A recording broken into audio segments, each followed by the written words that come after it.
myself. Gulfstream looking pretty, but my tickets look like hell.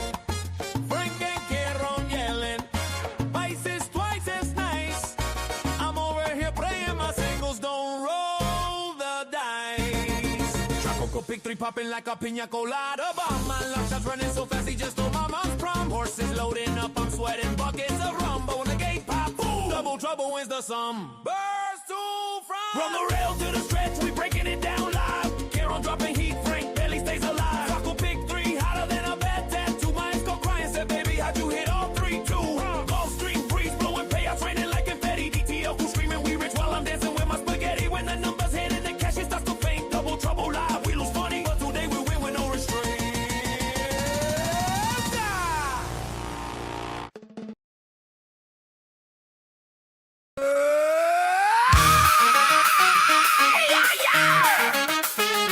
Oh yeah!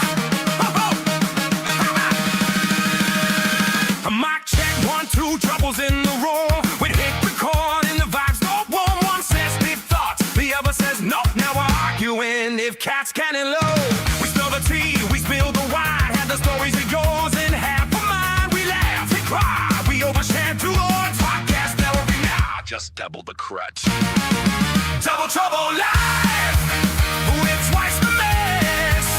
Double trouble live, no stress, just yes. We got high takes, bad breaks, and zero still. Double trouble live.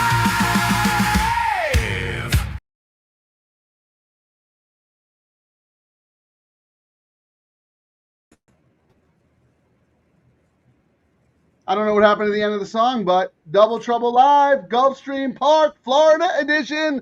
Vice is twice as nice. What I actually ended it early. I figured guys were like, come on, let's get to gambling. I don't want to hear another song. Come on. Look at it. Now he's making executive decisions for the show. We had a board meeting before the show, and we had a plan, a production meeting, and the man's making decisions on the fly. Well, all right. Well, since you're executive producing the show, I don't know if Terry knows about this, but that's between you guys. Why don't you tell us what's going on today? Fantastic day of racing at Gulfstream. So we were like, let's go chase this low takeout at Gulfstream. We've not done it. You know, we took, it was nice to have a Friday off. And, you know, we're coming right back with a Saturday and Sunday double show here on Gulfstream. We got great racing. We got Nearly. And we'll see if Nearly's is what we all think this horse is today. But what a tough sequence here at Gulfstream. You were the only one who had off yesterday. I had my other gig. I had my Chappie and Gino and Seminar Skip show. And the DTL crew showed up in force in the chat room. So shout out to the DTL crew for joining me yesterday. While Ciaran took the day off, I was hard at work for the people and for the show, promoting Double Trouble Live for the Santa Anita stuff. But we're here to talk about Gulfstream. I got to tell you, Frank, before we get going, there's been a video that's been leaked that's probably going to be all over the internet soon, so I have to show it. I didn't want you to find out this way, but this is how it is. I'm sorry, Frank. Okay. Thanks again, Chappie. Absolutely. Don't let him know. No. I've been paying to have you on Chappie's show for the last few weeks, Frank. I'm sorry. The secret video came out. I actually didn't see it because I was looking at a different screen. Did you play it again? I thought you were. Thanks again, Chappie. Absolutely. Don't let him know. No. It's getting very expensive having you on that show and having to listen to you talk smack. So this video got leaked from the Eddie Logan. I don't know what to say. I figured I'd show you it before it was out there on the internet. Yeah, you know how I know it was AI because you were using hundreds instead of dollars. AI video. That is not AI. That's legit. Well, we'll have Grok confirm its legitimacy. Oh my God! You know, it's so funny because before I went on Chappie's show, he said something about first of all, he doesn't even remember your name. He's like, "Is your partner on your show? Did he punk you?" I go, "What? No." He's like, oh, never mind. Oh, now I know what he was talking about. It's hysterical. All right, you ready to get gambling, Frank? Yes, these races are impossible. Yeah, I mean, some big prices here at Gulfstream. You got full fields, and for this first leg here, Frank, pull up. 22 times this race has been run, Frank. Horses 5-1 or more have won 10 of them, and 5 of those winners have been it is a long shot race if there's ever. So what that means. It'll be the favorite that wins when we spread.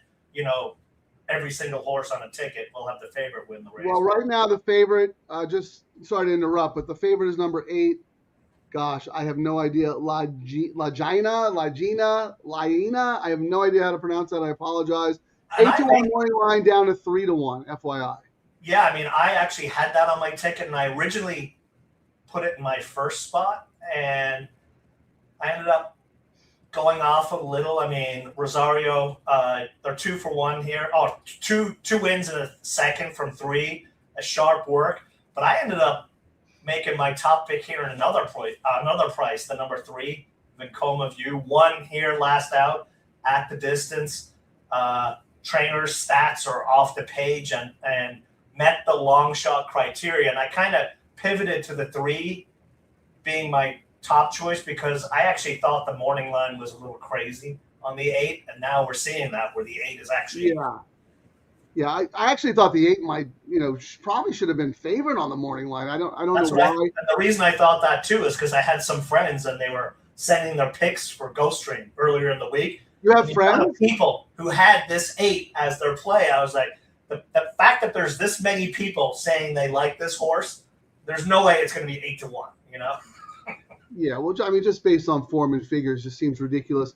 I had a little bit of a hard time with this race because, first of all, the only other track that I've ever played that runs a 7.5 furlong turf race is Turf Paradise. Because when I used to have horses back in the day, we had a little claiming operation going, and more often than not, our horses couldn't pack it in Southern California. So we invariably go to Turf Paradise and run in a 7.5 furlong turf race and do very, very well. So this is a tricky distance for us, Ciaran, because we don't have this out here in California. But I thought there was a fair amount of speed in this race. Maybe it won't be a super fast early pace, but it should be contentious. And that was one of the reasons why I didn't use Vekoma View, even though I think this horse has a lot of upside. I thought she might get caught up in a pace stool, while I think the 8 has a lot of quality races on her resume. She likes to be up on the pace, so I thought that might compromise her chances late. So my top pick is actually a long shot in here, and that's number 6, Connect the Stars. I just think those last 2 races are really good. I know it looks like she didn't show much in that grade 3, but first of all, it was a grade 3. Second of all, she was 46-1. She's probably just using that race as a placeholder for this. But the come-home times in both of those races I thought were really, really solid. So if the pace duel anticipates like I suspect, I think this one could surprise. Whether she's good enough, I'm not sure. That's why I also have a backup ticket using 4 others. But even using 5 horses in this leg, I'm not sure I'm going to get out of it. I think it's super tough. I'm actually doing a real-time pivot here just because you put the 6 on there and made enough of a point in a long shot race. I'm going to go 6. I'm going to do another ticket that's going to cost me $6. I'm going to go 6-3. I'm going to single the 3 in the next and single the 7th in the last. So I'm just to get out of this race. 6-3, what? 6-3 with 3 with 7 is going to be a pivot. Frank did it, and let me, throw that horse on because I didn't even look at it. I'm reading my notes here. Yeah, what do you have? I essentially just said Cassie horse, I don't see it. But it wasn't, if you read a lot of my, when I do the write-ups now, I'll either say nope, pass. At least I wrote a couple of words. I don't see it doesn't mean it can't happen. And the fact that you liked it, it's enough for me to go, yeah, why not? And the number 7 in here, Frank, back ring buzz, Pratt for Maker, they're 3-9. Slower than the others, but then my notes were, how do you toss a Pratt horse in a long shot race? Yeah. So you absolutely, you know what I mean? I think I'm using every horse he's on, no matter what. Doesn't even. So like, I'm with you, actually. I have that horse on my backup ticket. My backup horses are 9, 8, 7, 10. What did you think of the two shippers on the outside? The 9 is the one who is more fancied, but I mean, we have nothing really to go on. The 10's coming out of Group 3s as I well. just said, first start since a grade 2 in August at York, 1 win from 5 starts. I did say use as a single on ticket, but try to beat on other tickets. And then when I started putting my tickets together, I didn't have it on there, and then went back and I was like, for an extra $6 or $7, how am I not going to use what could possibly be the favorite? But I thought maybe this might be a prep race, especially when, Walsh has the other horse, even further out with Mario on it coming from the Cura. But it's nothing special. Won at Leopardstown and raced at Ferry House, my favorite tracks, but not the usual kind of works. And I just thought I don't know where the prep would be. I just didn't think this would be the spot, especially with this being a long shot race. It kind of had me discount their prices, if that makes sense. Yeah. Well, I actually want to talk about prices in a second, but before we do, without going into detail in the other two legs, just talk us through your ticket structure strategy. We'll have plenty of chances to handicap those races because I want to focus more on this because we need to get out of this leg alive.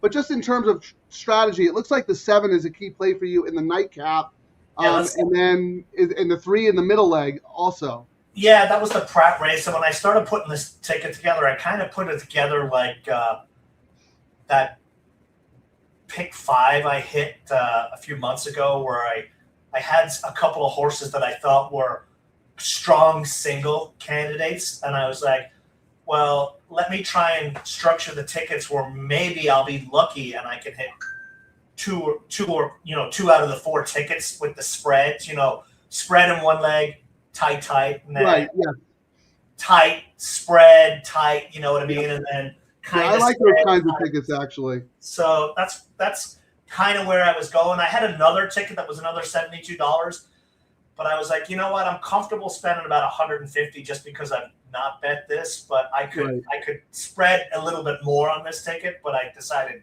not to. But that's kind of the premise when I approach it. If you've got a couple of logical singles, but then they're kind of iffy races, I like to use them on spread, single, spread, and maybe you'll catch something on every ticket. I like that strategy as well. When I did the Pick 5 show with Chappie, Gino, and Skip yesterday, I had a similar idea. I wanted to spread, tight, spread, and then in a different race go tight, and then spread. But today I thought this was such a tough sequence.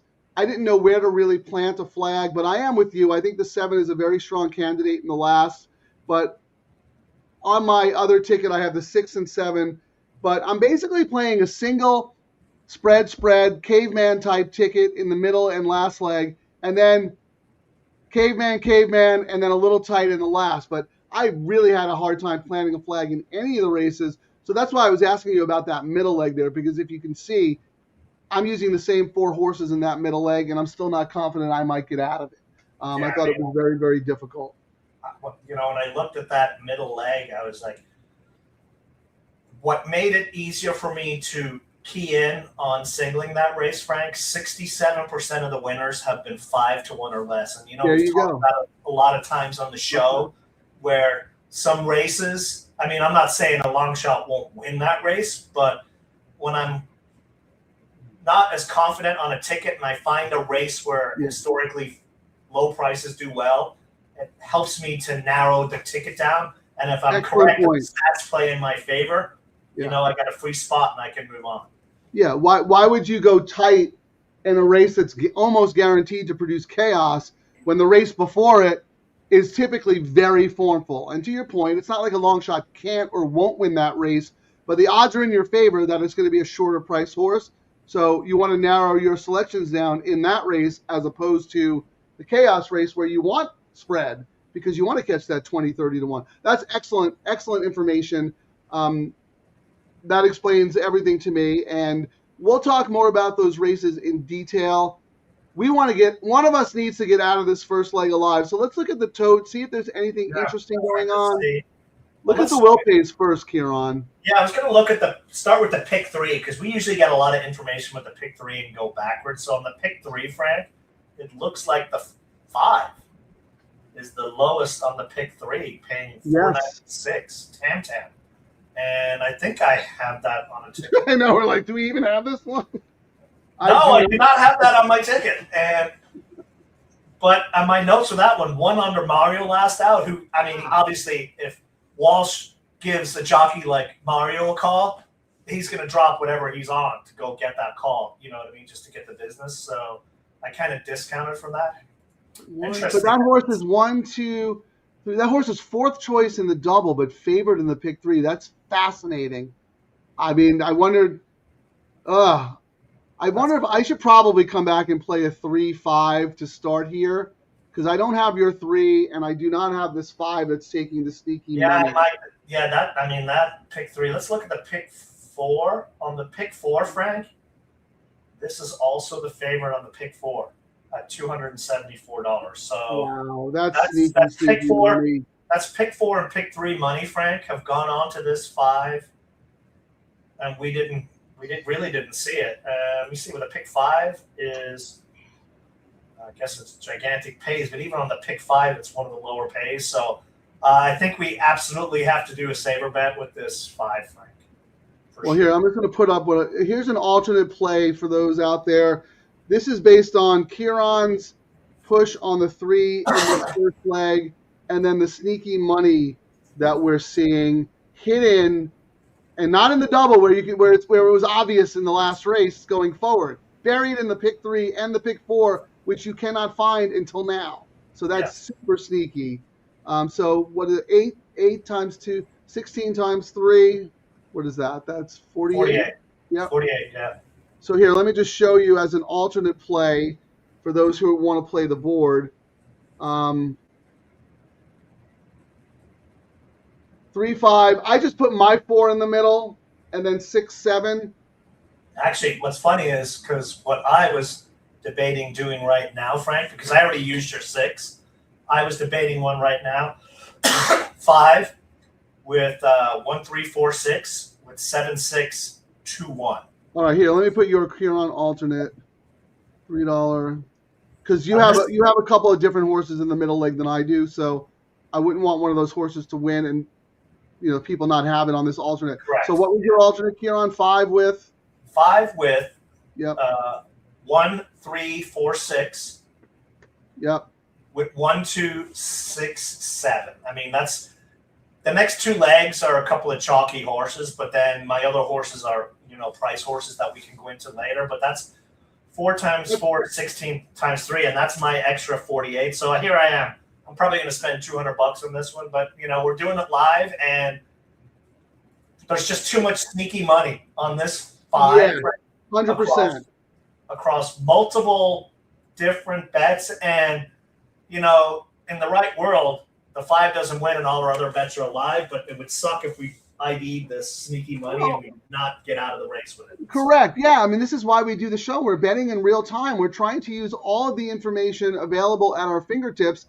And one of the things that we absolutely love to, look, if you want to butt heads and fight against the CAWs and bitch and moan all day long, good for you. We want to try and use them to our advantage, right? We are seeing that the 5 is a CAW sneaky. Hide your money in the pick 3 and pick 4 play. Why would we not use that information for an extra $48? We're both using a horse that neither one of us had, but the market signal is saying this horse is live. Yep. And people would go, well, we're not seeing it. Like if we look at the double pays, it's much higher. But you got to remember these guys that this is the early money they went on this, and we've seen it many times, especially at Santa Anita, where they then hedge their bets on the doubles on other horses, and they make other horses the favorite to kind of hide where they've been hiding. We've seen that a few times, Frank. So, yeah, I like our little pivot here. Let's see if you know what I mean. We essentially have all in this race. Essentially, but not literally. Yes. Which means, yeah, All ball.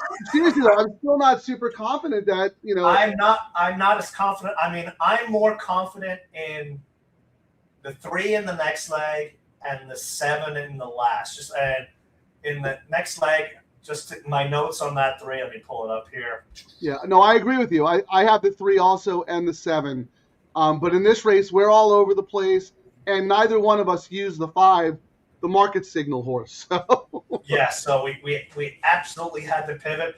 I will say there was one of my weird horses in the last race was the number 2. It's a 20-1 horse, Juniper Sarah.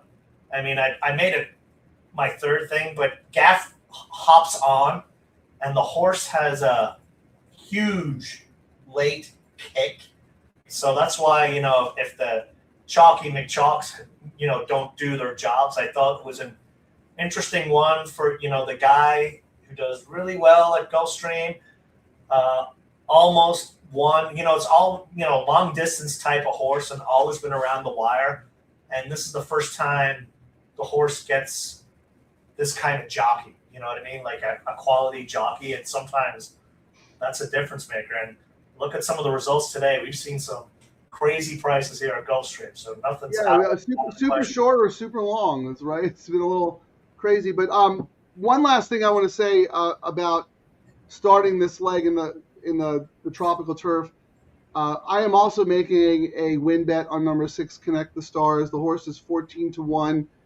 It would be criminal of me not to bet a win bet on this horse, because if I have this horse in my pick 3 and then flame out in one of the next 2 legs, starting with a 14-1, I'm going to feel really stupid. So if you like the 6 like I do and want to just have a small saver win bet on the horse, or a large one if you really like the horse, I recommend that. A lot of times, Ciaran, we get so wrapped up in we forget sequences, that we forget. And there have been a couple of times where you and I both talked about it and didn't have a penny on them. we even talked. We're like, yeah, I mean, I didn't like this horse at 2-1, but if he's 7-2 or higher, and then the gates go off and they're 9-2 and 5-1, and they win, and we go, I forgot to put the win money on. So, Ciaran, we have a little bit of time. We're doing Gulfstream Park maybe for the first time, maybe second time. So we might have some new viewers who aren't as familiar with our show. Why don't you give them a little sense of what we're doing, why we're doing it? And now I know we can't handcuff bets because we don't have multiple pick 3s to do it with, but maybe explain that as well. So they'll join us tomorrow at Santa Anita. We are low takeout gamblers. We take the player-friendly bets, and especially when we're at Santa Anita and Del Mar, they're kind of tied together. So we roll through all those bets. It lets us hedge, press, et cetera, et cetera. But we're not a show that handicaps on Tuesday and Wednesday, and that's it. We do handicap. We do our picks. We do have our write-ups.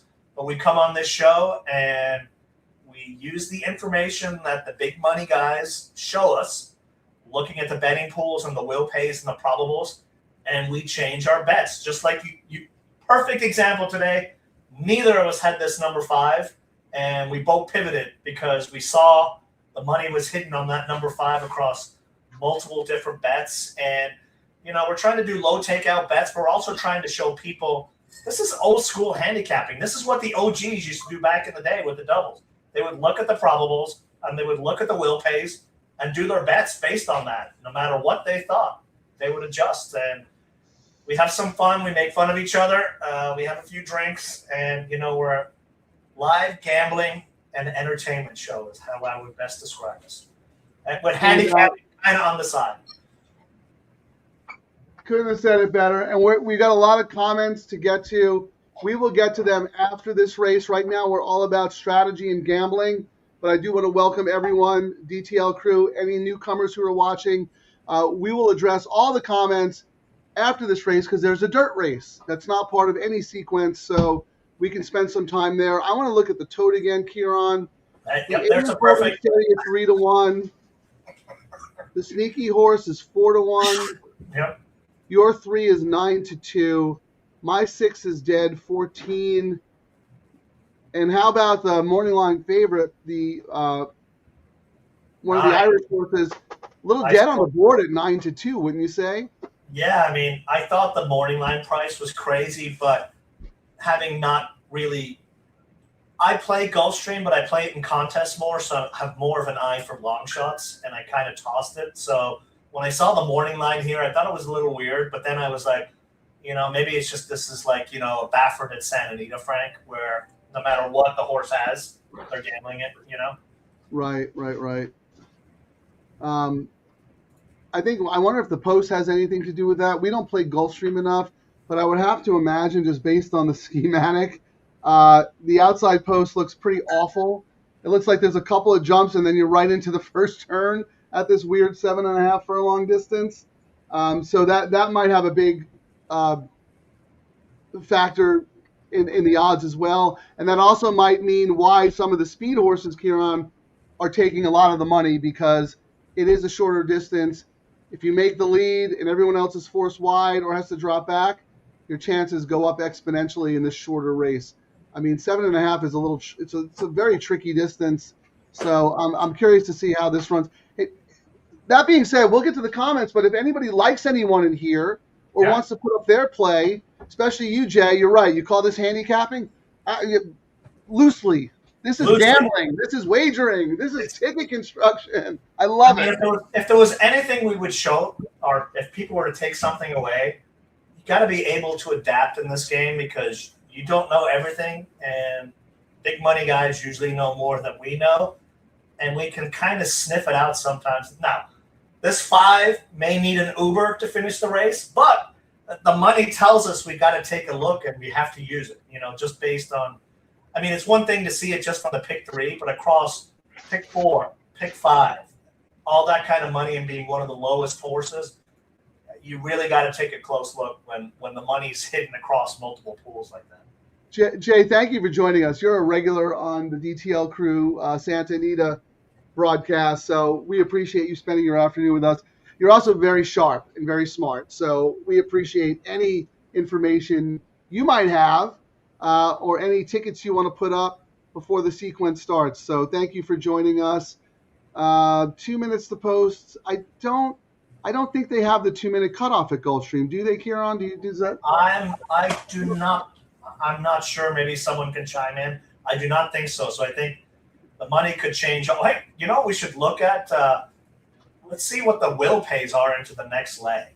Race 11. Did you handicap that race at all, Frank? I know it wasn't part of it. I went through and just did it anyway. I thought in the next leg, the favorite wins 55% of the time, and 19 of 20 races in the next leg, Frank, the favorite wins. So maybe we can see if there's sneaky money. The favorite supposedly in the next leg is going to be the number 9, Macho Music.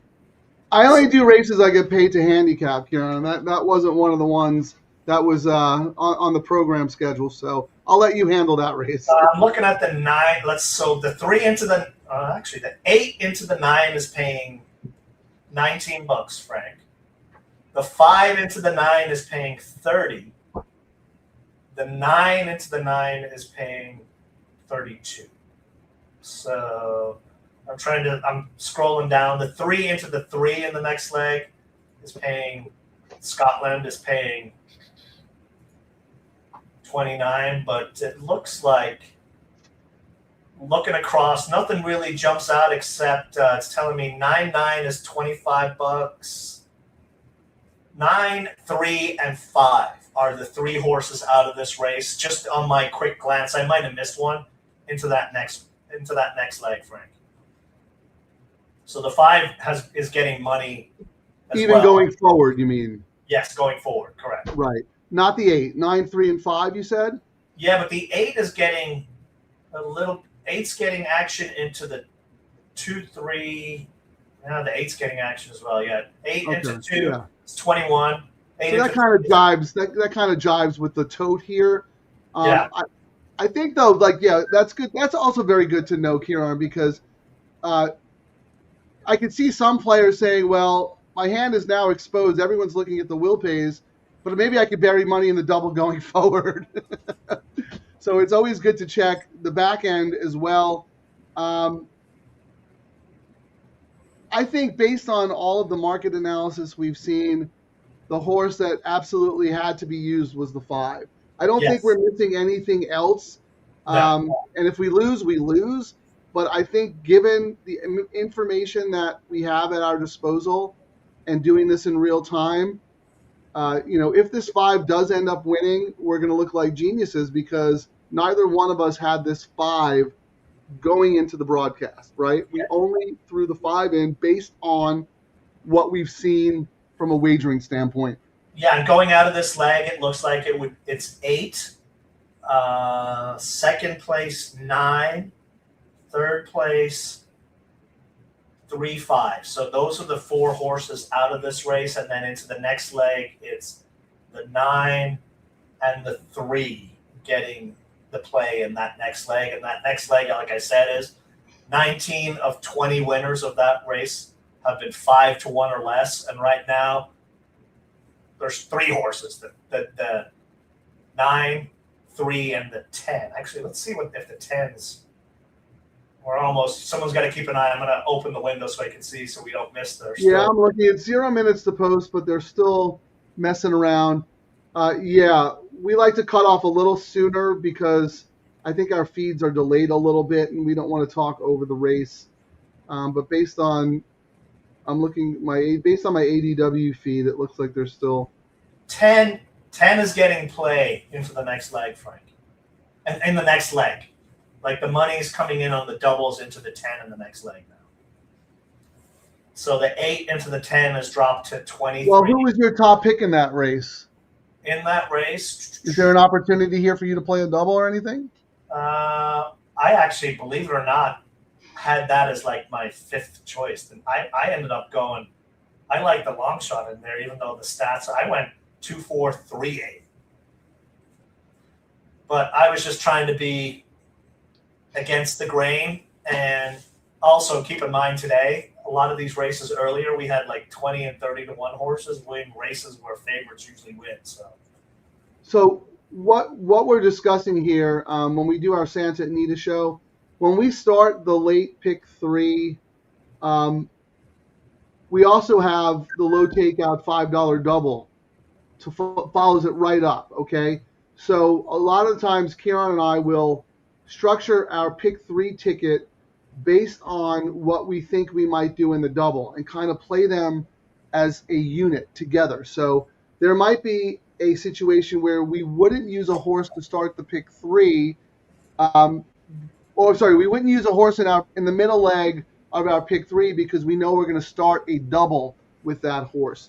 So we don't have the luxury to do that today because this is the only low takeout wager on the card, but we are going to stick through to the 14th because it's the Florida Derby, huge race. But the reason Ciaran was looking forward like that to see if there was any sneaky money is because having done this since July, our brains are conditioned to synthesize all the market information to help inform the way we structure all of our bets, not just in this leg, but going forward as well. Yeah, there's been many times where we have not looked at a horse in the next leg, and we've seen some hidden money come in sneakily on some horses, especially when a price hits. And we knew that was going to be where it was. And sometimes you can also see a horse getting money in the next leg with sneaky money in the current leg that you wouldn't look because no one was betting it into this race. So we're just using real-time pool information on will pays and probables. It's what the old codgers used to do looking up at the TV. They'd look up and it would go, will pay on the double, probables on the double. Yeah, we still sometimes, you got to wait for it to cycle through. It's like 2 end, 3 end. And I'm sitting there writing them all down. Yeah. So Jay is trying to get alive to the 4 in the 11th. Okay, so that's his key horse in the next race. That's my second choice in the 11th. Concrete they're Glory. In the gate. Sorry, Ciaran, they're in the gate. Let's bow out. Okay. Let's watch this, and we'll be back right after the race. Good luck, everybody.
we could not have scripted that any better, Frank, for what our show is all about. Right there was that race. Using the information. What is he talking about? We won. Who ran second? Oh, was it Seconditis Frank again? Who ran second at 15-1? 18-1 it went off it. Yeah, who ran second at 18-1? Again. But go ahead, Ciaran, because you're making a very good point. I was just saying, if there was a race to tell you guys exactly what our show is about, it is that race where we looked at the pool information. Neither one of us picked or were using the 5. We saw where all the sneaky money was across multiple different betting pools, and we adjusted our bet, and the smart money won again. And the odds went off at 5-2, Frank. Huge plunge at the end. They buried all their money in the pick 3 and pick 4, like Ciaran sniffed out. And then the horse was 4-1 the whole time in the wagering. Gates open, they flooded the market with 5-2. That horse couldn't lose based on the way this. Look at this 6. Oh my God. I can't be any better. I just have no luck. No luck. I had that horse single to start on one of my tickets. I mean, I'm very happy that we pivoted, but that is very frustrating for people who also bet that horse to win. Any other race, that horse is a winner, Frank, but we've seen it many times. I mean, we've got a bad case of seconditis. Even the last race at Santa Anita yesterday, I hit the all-turf, but I lost the photo to the horse that was paying the better money.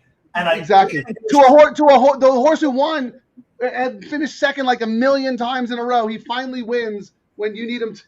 and it was me using the horse because I wasn't going to toss it, but I believe I think we were texting yesterday.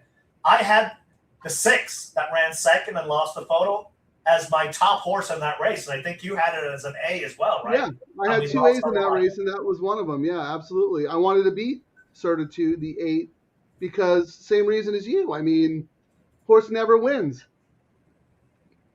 Well, won yesterday. Where's this? I mean, people don't know. We launched our own school here. I think we've got a couple of these horses. After our brutal loss on the finish line on Sunday, we have decided to open the DTL training school. Never again will we lose by a tongue. We have work to do. First step, conditioning. Second step, practice. Third step, victory.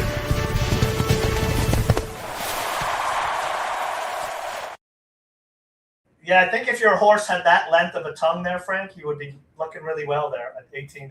And I'd be alive too. I mean, bingo card.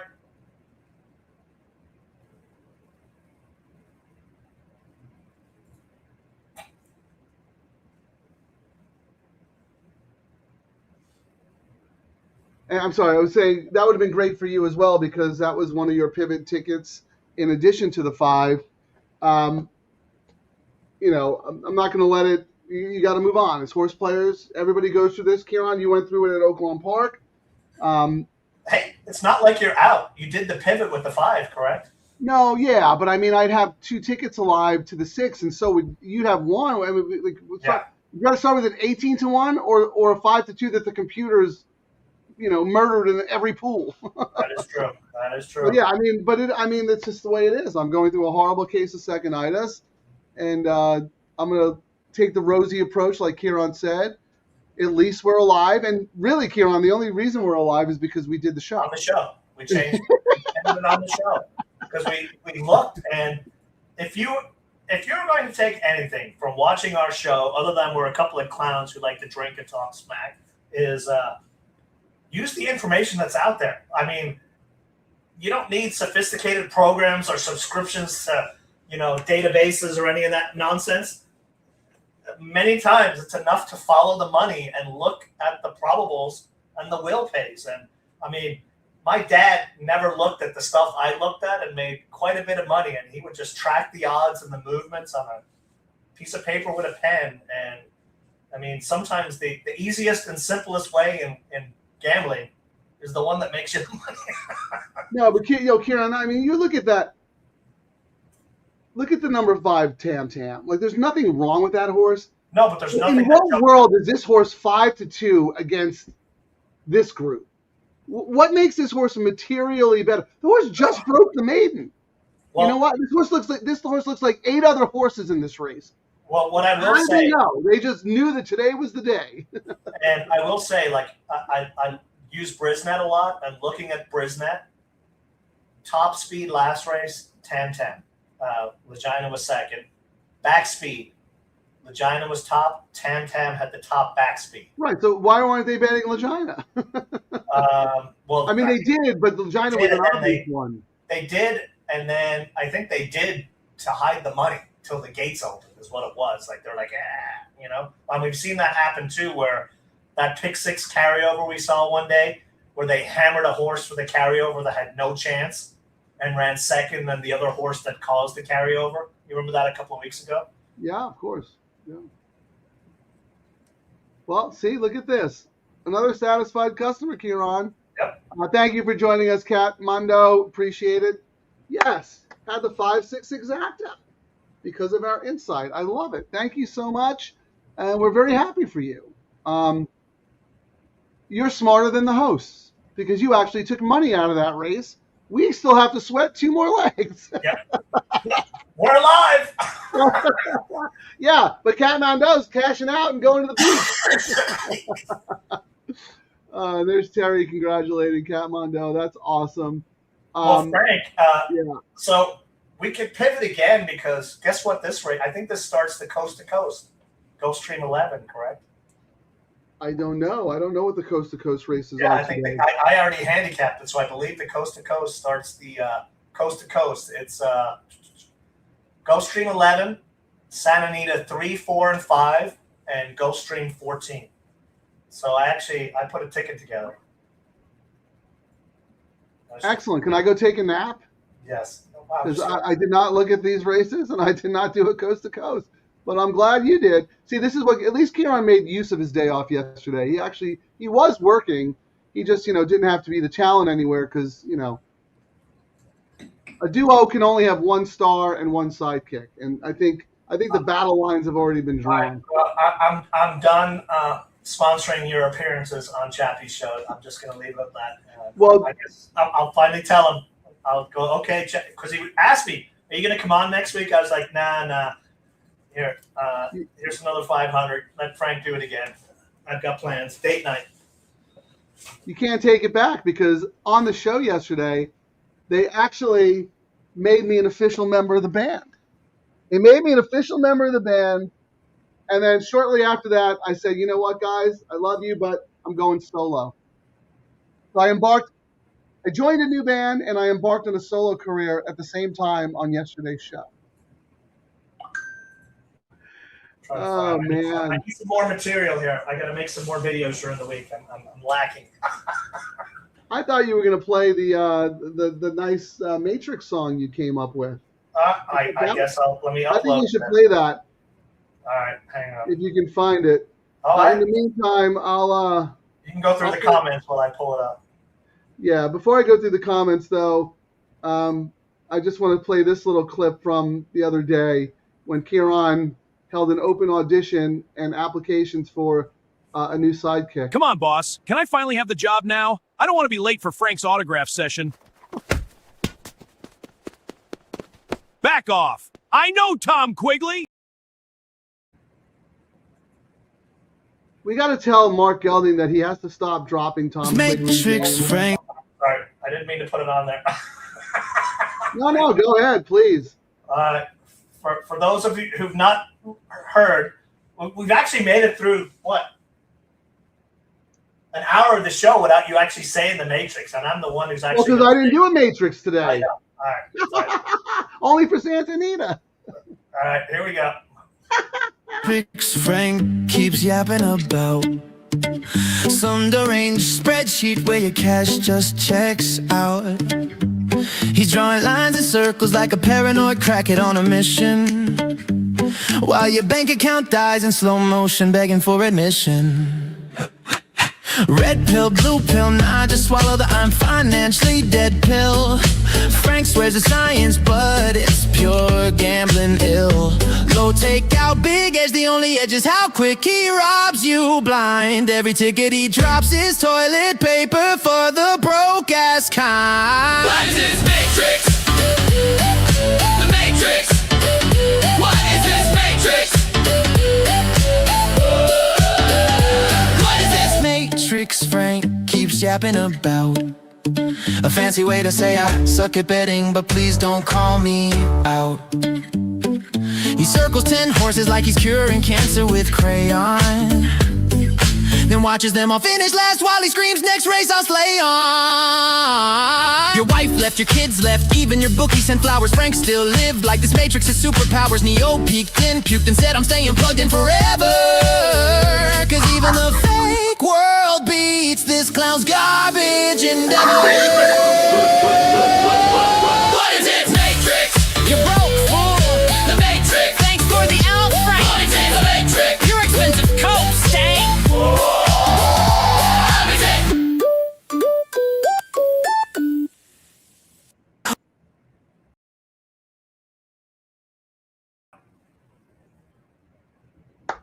Anyway, what's funny is Frank is probably one of 3 people in the entire world who just has never watched the Matrix movie. That's your homework this week, Frank. Never saw it. I was reading The Matrix before it was a movie. I have a lawsuit still filed against them for copyright infringement. One thing, though, I'd like to clarify. You cannot call me out. I don't sell my picks. My picks are provided for free. So if I have a bad day, you get what you pay for.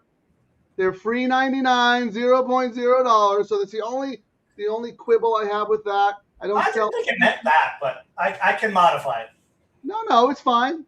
Everything else, though, is spot on. But see, the difference is, when Ciaran, punks me, even though I'm running cold right now, I'm having a big streak of bad luck, I'll sit here and take it like a man. That's what the show is about. If I give it, I can take it. This is what happens when Ciaran is on a little bit of a losing streak.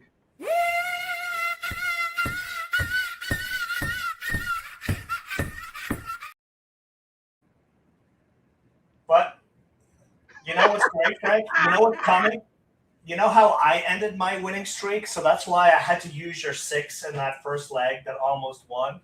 Because that epic second itis where it was unbelievable. Like the photo finishes and the seconds and getting run down late. But then it was that $12,000 pick 5. You know what I mean? Yep. So when the streaks end, they usually end with a bunch of fireworks. So that's why that's right. I'm absolutely using your 6, Frank. Your horse has 3 legs. I'm putting it on a ticket. No, I mean, as you know, when streaks end, they usually end with a yee-haw that covers. I mean, if you're out there on X and social media, everyone is 100% on all their picks and they make money every single day and they never lose money. This is a game of attrition. You get a lot of bad beats, and the whole thing is you press when you're correct, and that covers your bankroll for a while afterwards. And exactly. Adjusting and pivoting, and you could only hit at 25% and have a career at this. You know what I mean? If you bet correctly, hedge and press and whatnot. And Ciaran, I mean, this is the life we've chosen. We're not the only horse players who've ever gone through a streak like this. Every one of us has. And the last thing someone out there wants to do is hear me complaining about running second 8 races in a row, because there's someone out there who just got beat on the line for $80,000. You know what I mean? Like, there's always someone who's going to have a worse story than you. So we try to avoid all that bad beat stuff, but we like to have a little fun with it. It's what the comments are for. Speaking of comments, do you mind if I go through the comments? I know this is your least favorite. I was going to look into the next leg, so why don't you do that while I see where the money's going. Danny Ramos, thank you for joining us. Saludos to you as well. Steve D'Amico, repeat member of the DTL crew. Thank you. Nice intro. I thought Ciaran did a really good job with that. Mike Whalen seems to disagree. I agree. Less music, more gambling. You're our kind of guy. I love it, Mike. I know that's a joke, but not really. It's true too. We're also trying to entertain you guys at some of the dead period as well, because he's joking, Ciaran. I think he likes the music, but he wants to gamble too. Yeah, we don't want to talk too much handicapping, and sometimes there's like a dead period. Like right now, we're 11 minutes out. We can look at what the probables are, into the next leg, but at Gulfstream, that's we don't have. We actually should do that, but so let me just roll through real quick. I'm gonna speed roll. Thank you, Terry, Bienvenidos, DTL Crew.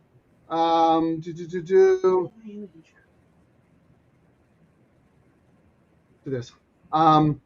Okay, Stephen D, thank you for joining us. Where are you? There you are. Always loyal member. Yeah, sorry, Ciaran, he was in the chat room yesterday saying, oh, man, I thought there was a show today. Oh, yeah. You're the best, Stephen. We appreciate you. M. Binfo, hi right back. There's our man or woman, I Bison 4, hi. Another contributor to the show. What is this? This is only the best live wagering show in the world.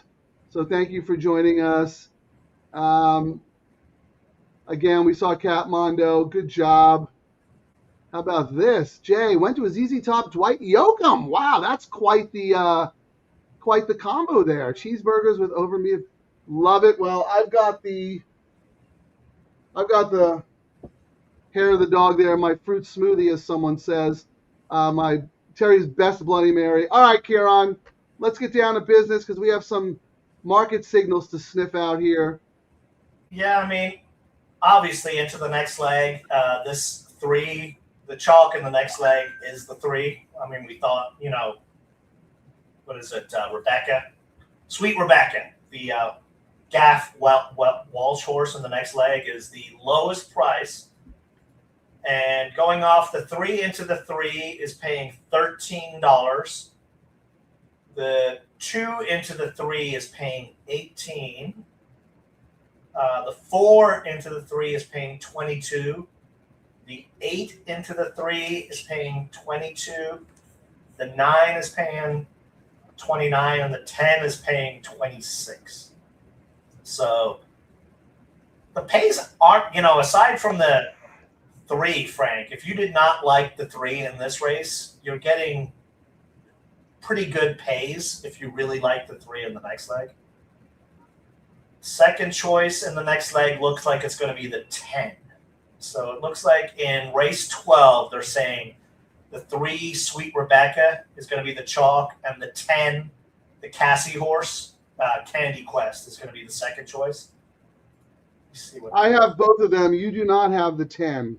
I do not have the 10. No, I had it way down my list of I thought if the 10 were drawn inside, the 10 would be a single. I think the 10 is super strong. You want to check your notes on that? Let's see, race. Candy Quest 7-2 has not won since last July. Okay. Toss. There you go. And then we both have the 3. What is your note on Sweet Rebecca? Oh, you already said. Yeah. Gaff for Walsh. Yeah, I got that. Strong single candidate, blah, blah, blah. I did put in number use 1 the 4. Pratt for Chad has one last here at the distance, and I'm also using Hang the Moon. I know enough that if Saf has a horse at Gulfstream, you bet it. Well, he's got 2. He's got 2 in there. You got both of them. So, and then the 6 I had has won 3 in a row with this jockey. Last under Pratt, slower than the others. But as we've seen, I've had notes where I said slower than the others. And the horse has superpowers and wins easily. So is the 4 taking money in the next leg? Because I looked long and hard at the 4 and decided not to use the 4. It's taking right now. The 3 to the 4 is paying $32. It's kind of on the higher. It's not, you know what I mean? I would say it's 4th or 5th choice. It looks like there's others getting more. Like the 3 to the 10 is paying $19.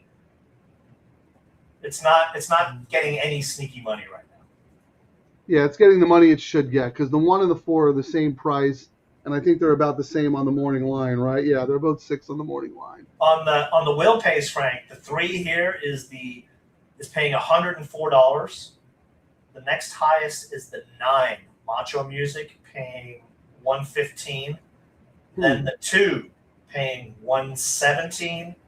Oh, actually, sorry, I totally missed the 10. The 10 is paying $100. The 10 is actually the favorite on the pick 3 here, Frank. Owen Almighty paying $100. I didn't even notice that on the pick 3.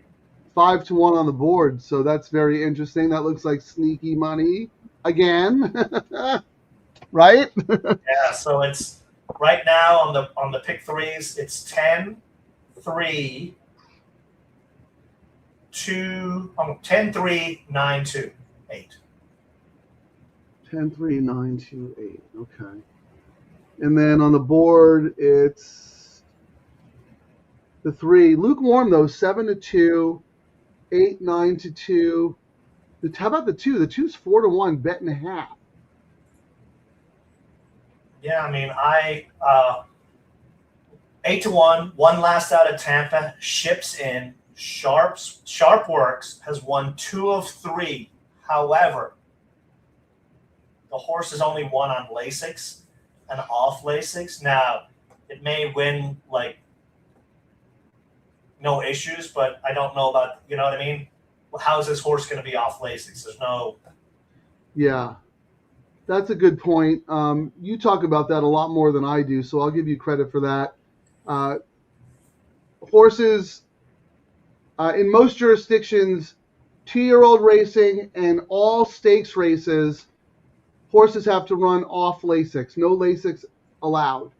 And you'll see horses with, allowance, really good allowance for them on Lasix, and now they're in a stakes race off Lasix. Can they repeat those performances?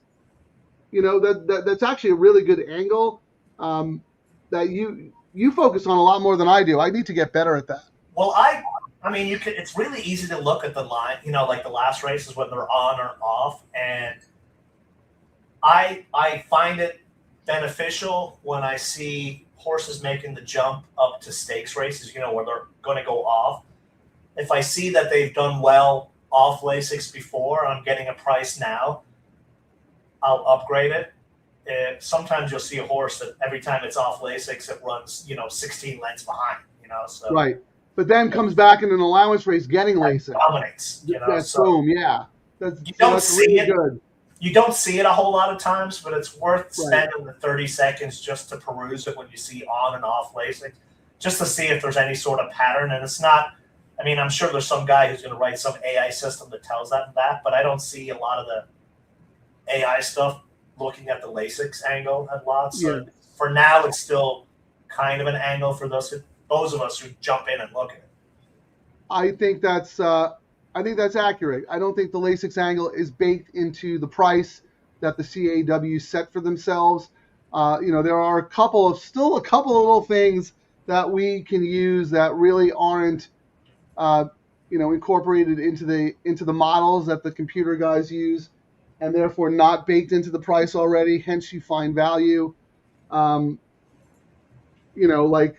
in the previous race, I know the horse didn't win the 6. But my old school handicapping was better than the models in that race when it came to that horse. But their models were better on the winner than me. So Frank, I was looking at my my coast to coast that I ended up doing. I'd actually never posted it there. I did use the 10 in my coast to coast, which is interesting. And that actually, I used the 10 in my coast to coast. Oh, it's not a race in our tropical, that's why. So I spread a little bit more. So do you want to put your bet up in case people want to follow along? I'm going to put it in the comments. What leg is this? This is the first leg of the coast to coast right now. Okay, who are you using in this leg? I'm using 2, 4, 3, 8, 9, 10. Okay, well that gives us something to root for. 2, 4, 3, 8, 9, 10. Because I have no. Yeah, I'm gonna add it as a banner right now. I only handicap the races that I get paid to do. While you're doing that, Charlie, nice. Got here late, but like the 6 in the race 10 also. All right, nice. He hit the exacta from 119.40. Oh, nice. Charlie, thank you for joining us. Loyal member of the DTL crew. And then race 11, he likes the 4 at 8-1. So that's this race, right? Yeah, Concrete Glory, and it's actually getting hammered. I put that as my second choice in this race. Gaff for Saf, you know, I mean, how do you argue with? And they do very, very well. And as I mentioned earlier, he's like O'Neill and Hera at Santa Anita, Frank. Gaff and Saf are just win everything under the sun, and they win a lot on horses you would probably never use, you know, and then eventually everyone goes, well, I got to use it. I don't care if that's 3 legs. I'm using the damn horse. And how about this? It's been a minute. Mark, thank you for joining us. Hope you and Janet are all good. He's watching live instead of been watching at 3 a.m. 7, yes, it is. Maybe the sneaky ones. He's talking about the next race. We'll get into more detail, but he's going to hook up picks here, include the 7 and the X. All right, we will definitely check that out when we get to that race. Here's Ciaran's Coast to Coast. Yeah, thanks, Marks, for joining us. So glad you can watch live. Ciaran is starting with practically every horse in this race, but you know what? Needs must. You want to get out alive on a show, you got to do what you got to do. Yeah, I mean, our guy Mark, where is he? I'm trying to find it. He has the winning ticket. If you were doing the tropical. Hey everyone, I've got my picks right here. Race 7, all. Race 8, all. Race 9, all. Trust me, this is the winning ticket. Maybe so good on this, if prices hit, that his all ticket might actually make money. Yeah, no, that's not the Mark I was talking about. Yeah, that's Mark Gelding. I know. I think we should just start calling him MG or Gelding. Probably more appropriate because he castrates wagers. He castrates the odds. He castrates the odds. Yes. Castrates the odds. Yeah. After this race, we're gonna have to do our intro again, and you know, Mark, he's finally starting to step up his game a little bit. He made a nice little trailer preview for today's show with a little bit of a Miami Vice theme. We'll have to show that, so you might want to get that teed up and ready after this race. All right. Looks like they're doing the coast to coast Miami shuffle here. Yep, they want the pool's higher, which I get, you know. Hey, the pool sizes have been really good. You know, this double pool that's paying off in this race from the previous to this, $124,000 for a dollar double pool. And then imagine if they had a $5 one today. Yeah, and then in case people did not see it, Keeneland has rolled out a $3 15% low takeout pick 3 that starts next weekend or next week. I think the 3rd is their first racing day. April 3rd, yeah. Wow, that's terrific news. I'm glad people on the East Coast are starting to, receive our messaging loud and clear. If you build it for the players, we will come. Yes. We will come. And again, I know we won't get into it too much because it's just frustrating and sad to talk about. People would rather complain about getting the worst of it than actually putting their money in pools where they are getting the best of it. So I guarantee you if I went and looked on X right now, Frank, I'd see like 20 posts about how.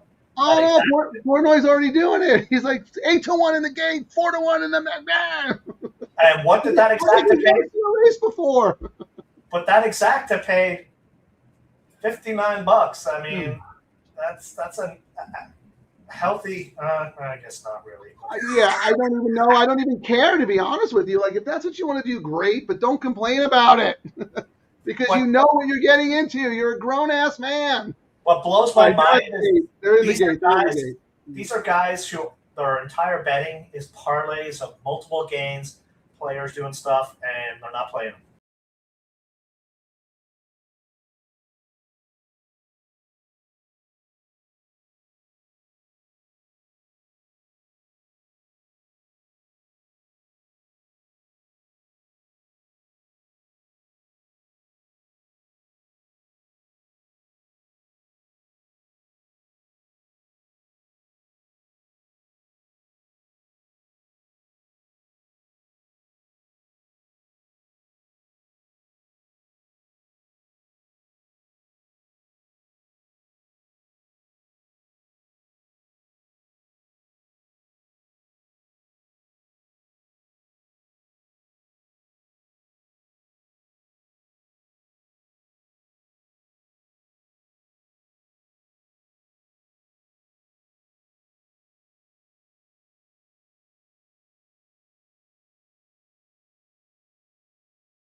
Hello.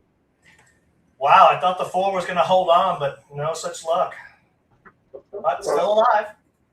Well, remember I mentioned something about the 2 being bet in half from 8-1 to 4-1. And you have it in the coast to coast. So you're good, right? Yep, good. Onward, on to the next leg we go. Let me just remove that. Let me put your coast to coast back up. Because, we don't really talk about that bet on the show, and I don't think I've ever actually played it. I know Tippy Martinez, one of our regular DTL crew members, he plays it all the time. Yeah, he loves the bet and it does great with it. So yeah, I mean, the fact that we were doing the show and we handicapped these races, you know what I mean? I was like, well, I got the Santa Anita work done and I've got the Gulfstream work done. Let me fire away at it. So how much did this cost? Is it a 50-cent or a $1 minimum? Let me see. It's a $1 bet. It cost me $60. Okay.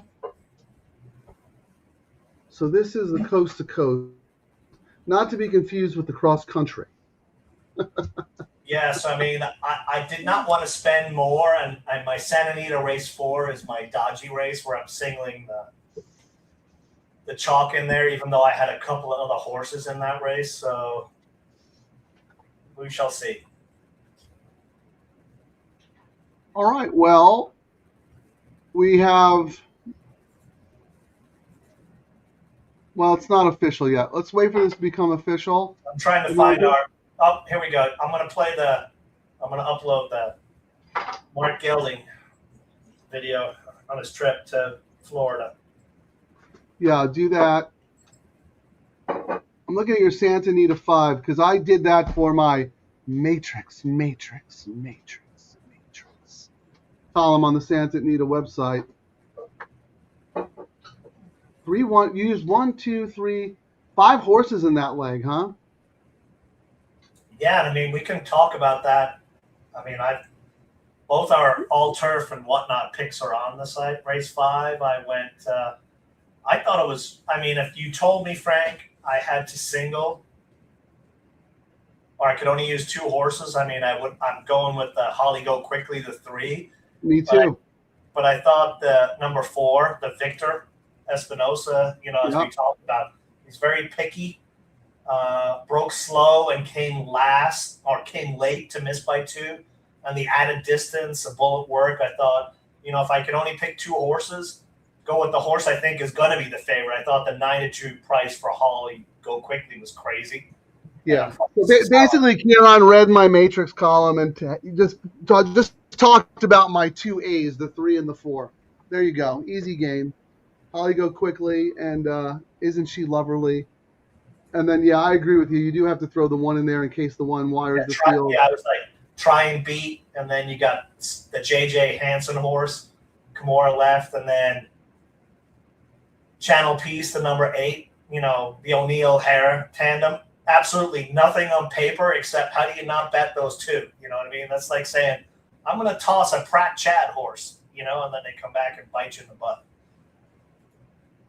Yeah, we'll talk about that race more when we get to it, but I think we should start the show again because we are now back into the tropical turf sequence, of which Ciaran and I are both alive.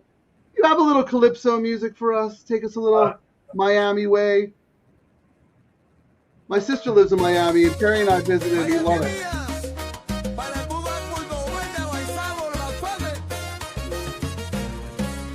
Down in Florida, sun frying my last 2 brain cells. Gulfstream looking pretty, but my tickets look like hell.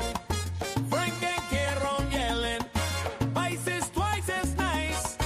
I'm over here playing my singles, don't roll the dice. Tropical pick 3 popping like a pina colada. Bomb my luck shots running so fast he just stole my mom's prom. Horses loading up, I'm sweating buckets of rum. But when the gate pop, boom, double trouble wins the sum. Burst to front. From the rail to the stretch, we breaking it down live. Ciaran dropping heat, Frank barely stays alive. Tropical pick 3 hotter than a bad tattoo. My ex go crying, said, baby, how'd you hit all 3 too? Gulfstream freeze, blowing payouts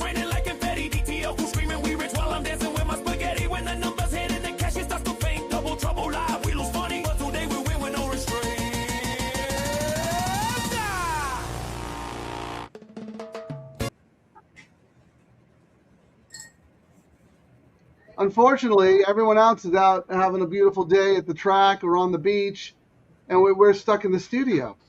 Yeah, it's okay. But at least you have your umbrella drink. I do. I'm almost out because I got my rum. I'm drinking rum today. I got my little umbrella here. I'm still on the bloody, the fruit smoothie, as I think Jay called this a fruit smoothie a couple of weeks ago. I thought that was the funniest This thing. will probably be Whoa! empty by tomorrow. So I just started off on that. So it'll be empty by tomorrow. You know me. What is that? That's the Kirkland Costco spiced rum. Really? And what do you mix it with? Whatever I find in the fridge. So right now it's Red Bull. Next will be ginger Whatever ale. your teenage boy hasn't chugged. Correct. Yes. All right. Well, the sweet dulcet sounds of Mark Gelding and the Ridgelings has brought us into leg 2 of the Tropical Turf Pick 3. And as Ciaran mentioned when he was looking at the double probable, Sweet Rebecca, no surprise, taking a lot of the money, 2-1, was 5-2 on the morning line.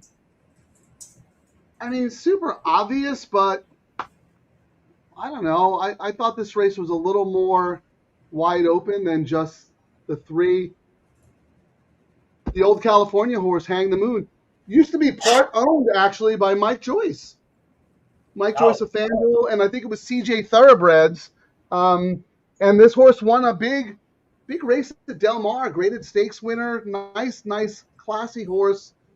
But one of two Safi Joseph horses in here. I like the other one better, and the other one is taking no money. The 6, Silver Moonlight, 10-1. I mean, sad news about TVG yesterday, just to change the subject. Horrible. Thanks. Yeah, we'll let that sink in, but it is bad on so many levels. Of course, obviously for the industry, but we have so many friends over there, and what they've done for horse racing. I mean, you can't even quantify what that loss is going to mean. So I just hope that everything works out and we can get through this. But not good, ladies and gentlemen. So you got one horse number 106 and number 3. Oh, did I? Look at you proofreading there. Okay, fine. Oh, there you go. Touche. See, this is what happens when I have to do all the work. What is that? A comma? What is that? How about that? So the 10 is the only horse we have. I do not have the 10, and you do not have the 4. Correct? Yeah, and I'm terrified of the 4 now because the 4 is hammered. Yeah, I'm looking. Let's look at the pick 3, Frank. Actually, so on the pick 3, Frank, the 3 is paying $93. Second choice is the 4 at $195. Third choice is the 6 at $206. Then we go to the 10 at $243. Let's see if it changed much. So in the double, Frank, showing the same thing. 3 is paying $15. 4 is paying $26.80. So yeah, the 4 got money across the pools. The 4 is very, very live. And 4 is live. We did talk about it. I mean, Johnny Veek, Safi. How do you just not bet a Safi horse? And I mean, that was my last pick in this race. You know, I ranked it 3, Sweet Rebecca. Pratt on the number 1 with, on the Chad Brown horse. How do you toss those? Then I went 6, Silver Moonlight. And then I had to throw in the 4. And that's just because of me knowing how these Gulfstream were at Safi. Like every time I talk to someone and I read notes, they're like, yeah, you got to use his horses. He's on fire. But Safi has the 6, and Husbands ends up on the 6 instead of the 4. He won with the 4 last time. Yeah. So I thought and I figured last time was the time, first time in Safi's barn, make a big statement. I mean, that race isn't really that fast. It's not that good of a race. I know the horse has a lot of backlash. She's very nice. But can the 6-year-old mare move forward off that? I mean, I have a lot of question marks. But it also it's not going to ignore the market. What people don't realize, like, I mean, you're getting Johnny V here today, and he's going to be on what probably is the Florida Derby winner, you know, nearly. And, you know, we see it a lot of times on big race days where the jockey on the hot horse, the owner. Well, why do you think Nearly is going to be the winner? It's just the way it is. It's over. Race is over. Oh, okay. That's common. You could, you know, there's 2 other horses in there that look really good. I mean, but I mean, I know Chief Wallaby, and then you've got, you know, Commandment, the Pratt horse, which is probably the biggest danger. And I think we talked about that when Pratt went to Oaklawn. Why was he not on this horse? Blah, blah, blah, blah, blah. But I just think. Well, now and today, Erag went to Oaklawn, which I thought was weird. But I think Chief Wallaby is going to be very tough. Very, very tough. I thought the horse would be too, but I just think Nearly is. We will know today if Nearly is as good as we think. You know, like it's not one of these walkover, you know what I mean? It's not like one of these junky prep races. This will be a race where we'll get a lot of information for the Derby today. Like, this is a great prep race. The scratches definitely helped Nearly because there was a lot of speed in there and a bunch of the speed horses scratched out. So that absolutely helps him a lot. And a lot of people poo-pooed his previous win. I thought it was actually excellent. I know he came home in slow time, but he went ridiculously fast. He didn't and he ran everybody off their feet. Incredibolt, who didn't even finish the race, just came back and looked great the other day. So, I mean, I'm with you. I think Nearly is a very good horse. I think Chief Wallaby might be a little bit better, but we'll see. It's a great race. But anyway, my point was, I know you don't lose anything with Velasquez, but I would have to think that Husbands had a choice between the 2 Safi horses because, you know, he just won with Hang the Moon last time, and he ends up on the other one. I was going to look and see who the ownership group is, because many times, you know, they'll make that tweak. Well, that's true. They want that, you know, I mean, I've seen that happen where a couple of years ago, you know, where Spoli he got to ride Go Phoenix because he was riding, you know, the big race, you know, on Sovereignty. Sucked on both rides, but that's what happens. But so sometimes we don't know the behind the scenes stuff, you know, like keeping owners happy and, you know, blah, blah, blah, blah, blah. Yeah, I don't recognize either one of the ownership groups, but that's just me because I don't follow the circuit all that well. So that doesn't matter. That's true. Because if this was at Santa Anita, would be like, oh, that makes a lot of sense. You know, yeah. Like these guys sometimes will call up someone else to go on their horses.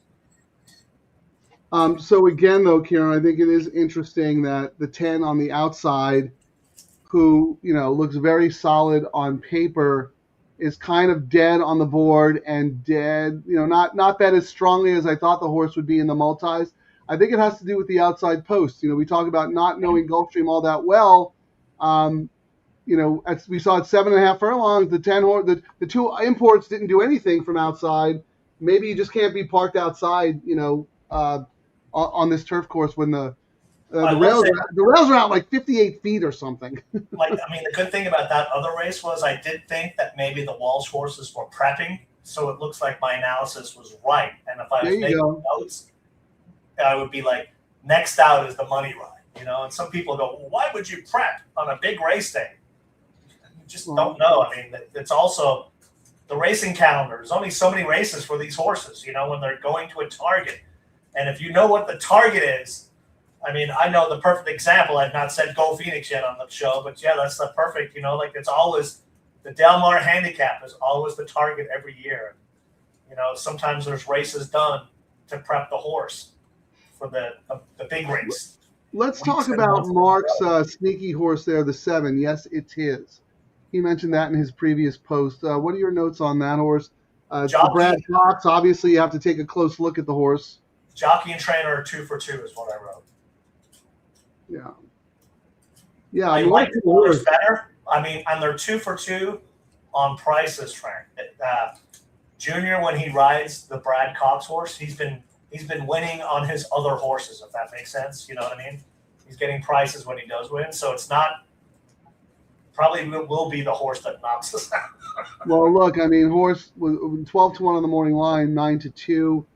Can we analyze the double and pick 3 again? Let's look at those. Yeah. So on the will pays on the 7, he's the one's getting money before it gets to crazy prices. If that makes sense. Like yeah, but not a ton of money. Not a ton of money compared to the other ones taking money. He's the last horse getting money. Yes. Before it gets to the crazy money. Yeah, that's actually a very good way to put it. He's the last of the logicals, I guess. Yes. He's like, there's 10 horses in here. He's number 5, and the rest have like 3 legs and are blind. You know. That's pretty funny. I like it, but that's absolutely true because I'm looking at the same thing you are. It's like right before it balloons. He's like, I think this is the one. Giddy up, you 3-legged wonder! Whoa, easy with that cane. We're double trouble, all right. Blind 3-legged horse with a cane. Yes. Yes. Last of the 3. Last before you get to the 3-legged wonders. That's hysterical. But let's see. Yeah, the 3 is $15, and then the 4. That's your horse. Yeah, your 4 is the second choice in the double and the pick 3. Yeah, that is the main threat. Yeah, so I'm looking right now. So we think the 7, the Pratt horse, and the next leg is going to be the chalk. And right now, the 3 to the 7 is paying $8. But what's interesting is the 6. Oh, I guess that was our second choice in that race. Is paying $9. Dashman, the Brian Lynch Rosario. Yeah, horse. that was my other one. I like the 6 and 7. And then I had the 9 and 10 as wise guy horses on my spread ticket, which is now dead. So, I mean, trying to see if we can see anything else getting money into that one. The 1. Yeah, that's the Pratt horse, right? No, who's the 1? Oh, that's the speed horse. Speed horse. Constitution. The 6 into the 7 is paying $15, Frank. The 10 into the 7 is paying $15, and the 1 into the 7 is paying $18. So I would say, I mean, the 10 is kind of dead on the board, you know what I mean, coming in here. The 1 is possibly the interesting one to watch, the Pratt horse. I don't know, has Pratt won a race here today at all? Because he's on a big race day, he usually pops up. He won race 2 Okay. for Brad Cox and Judd Mont. I'm just looking real quick. I think that was it, though. Yeah. No, race 2 was one. Oh, wait, yeah. Yeah. So he usually, pops, especially when he comes out here. When he does his traveling. Cannot discount a Pratt and Chad horse anytime. And, I mean, this horse, let's see what we have for it. Yeah, I mean, holding steady on the board, 6-1 morning, 6 on the odds right now. How about the probable? I mean, the will pays not like super sneaky money. I mean, the money that you would expect. So he's getting more. He's getting more than the 7. I mean, he's the 4th choice on the board. Yeah, but the 7 was a higher morning line. So yes. I mean, I think the horse is getting the amount of money you would expect for his morning line price. I would have expected more money because it's Chad and Pratt. But so maybe the horse is a little. I will say, Frank, Mark 7 is getting a lot of sneaky money. Oh, I know. A lot of sneaky money. 9-2 on the tote. I'm looking into the next leg. Like his 7 into the 7 is paying $20 now, so it's getting a lot of money. From this going forward, though, yeah, because we talked about forward. Correct. Yeah, we talked about the horse being the last of the logicals in that's paying out here, but on the tote, in the live wagering, in the win pool, and from this leg to the next, the horse is taking the money. Very interesting. And it's actually taking a lot of hedge money as well, Frank. Yeah. It's got the most money in the place pool and the show pool. So people who are betting that 7 are hedging a lot. You know what I mean? It's not like the slam dunk, even though it's getting a lot of win money. Like if it was getting less place and show money, I'd be like, yes. Now, if it win, like they're hedging more than they should if they were, but we're seeing the price is coming down, so I don't know. Interesting. Very, very interesting betting race here. I think if you were just looking at this race, the 7 is the sneaky one, obviously. Oh, do you want me to show up Mark's Miami video here? Sure, because they're In not. Vice City, the house always wins, unless you're Mark Gelding. All right, gentlemen, let's see who blinks first. Big words. They call me the Gelding because I castrate the odds.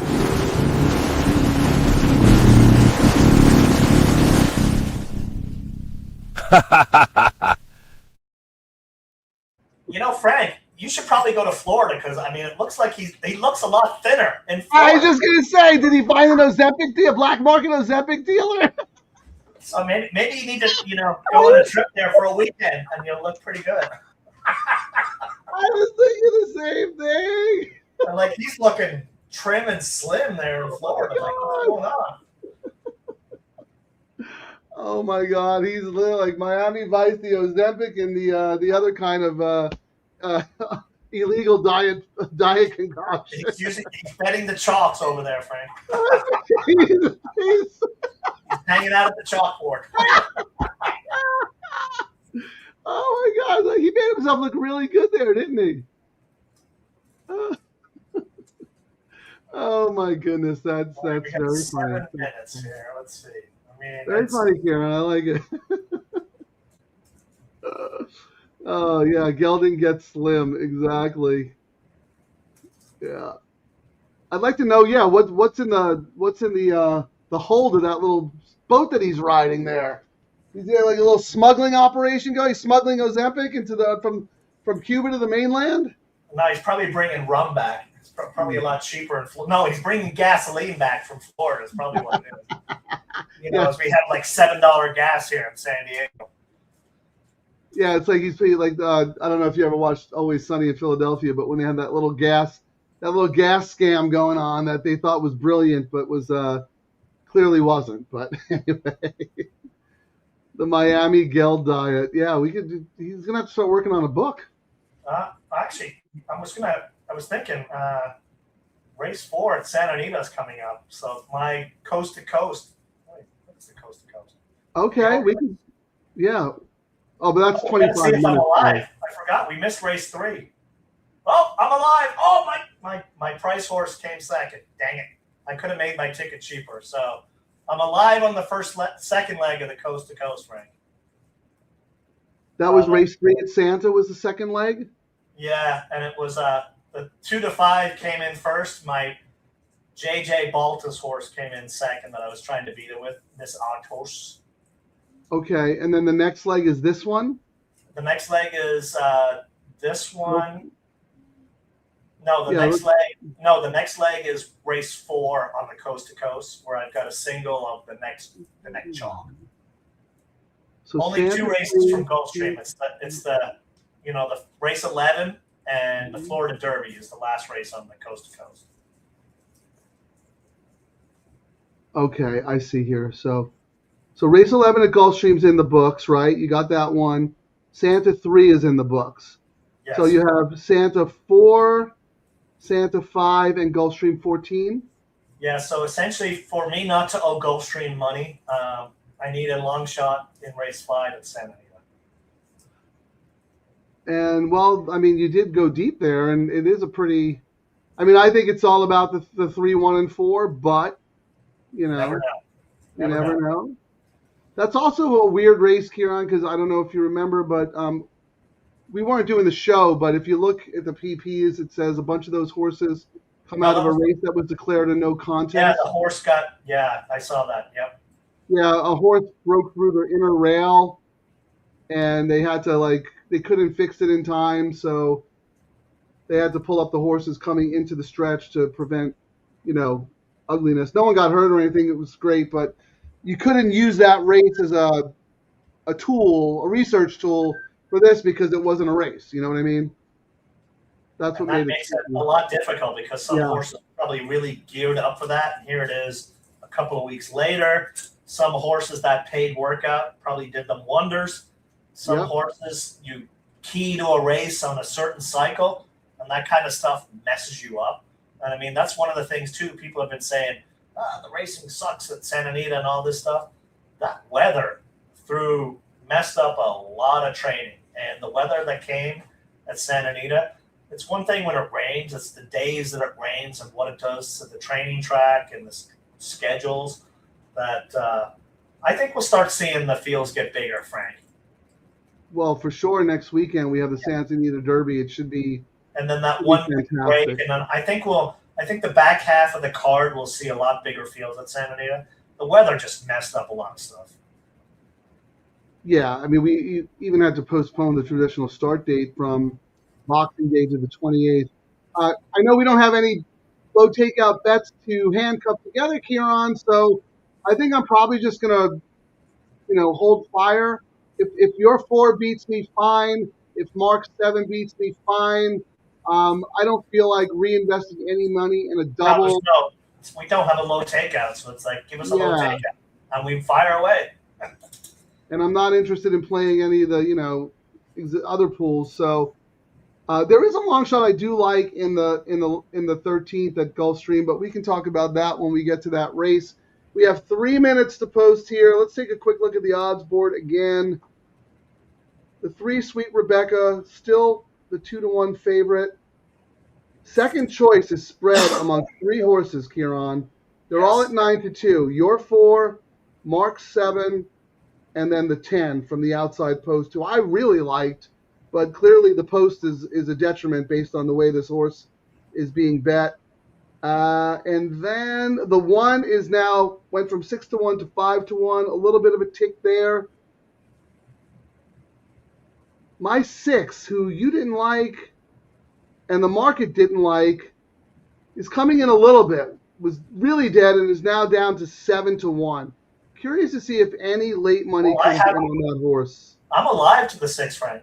Oh, you do have the 6. Okay, great. I've got 1, 3, 4, 6.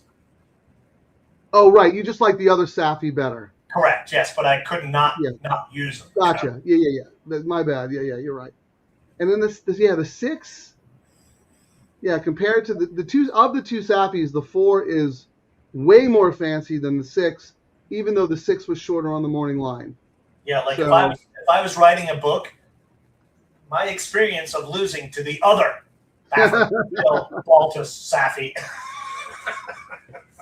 Well, what happens when the other becomes the number 1 and the number 1 becomes the other? Because that's the case here. We've twisted ourselves at Santa Anita where the main guy goes to another horse. And he rode the other horse, but the guy who rode the horse that the other guy went to back, and you're like, who knows what? And then it's always whatever one we pivot, whatever one we don't have beats us on the line. Is usually what happens. Yeah, well, I am not using the other Safi horse, who is now the not other one. That's the 4, and that's who you like better than the one that I like, the 6, who is now the other one.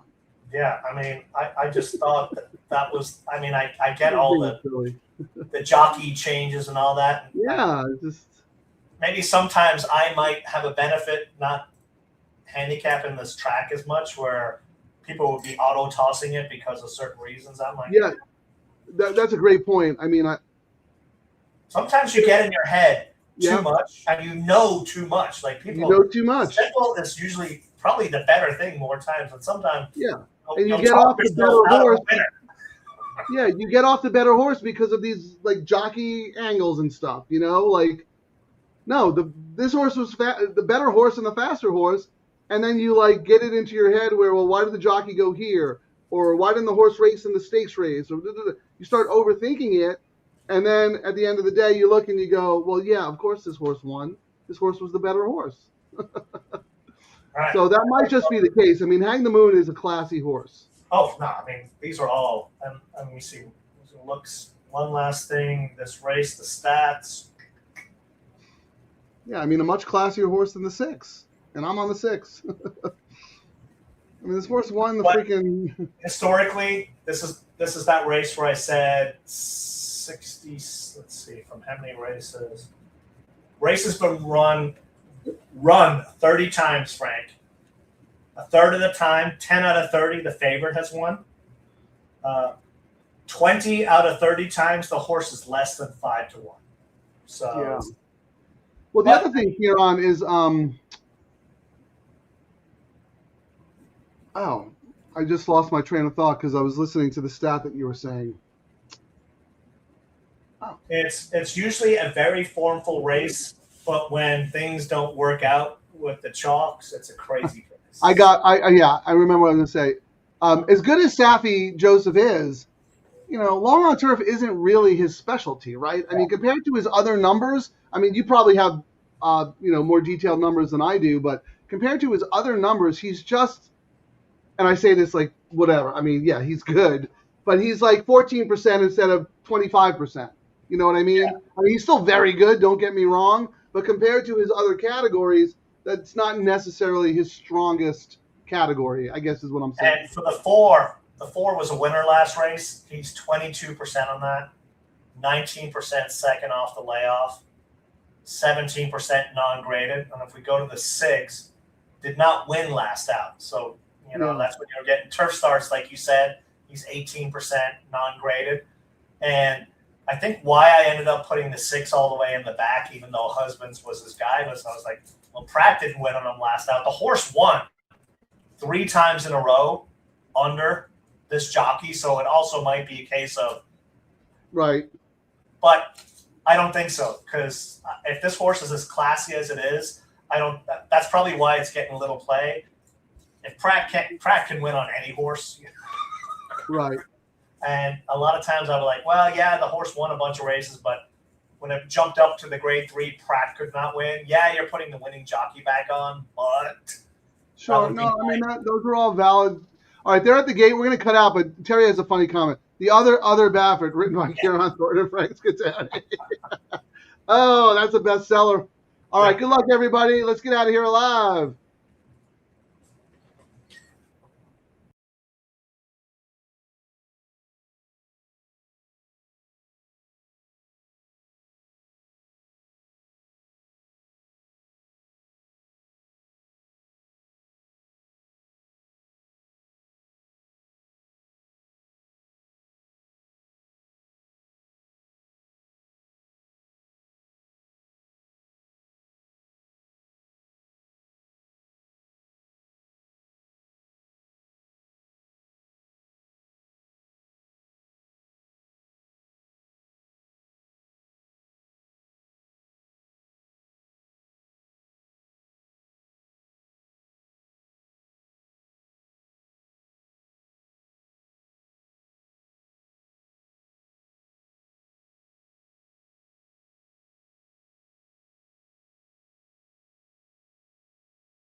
Man, Wow.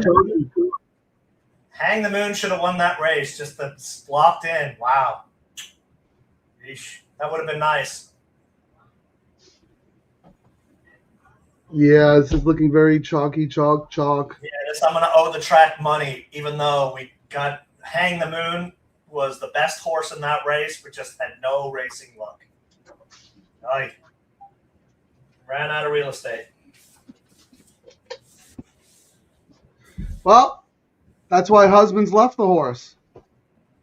Husbands was on, the horse would have won. Yeah, I don't think so.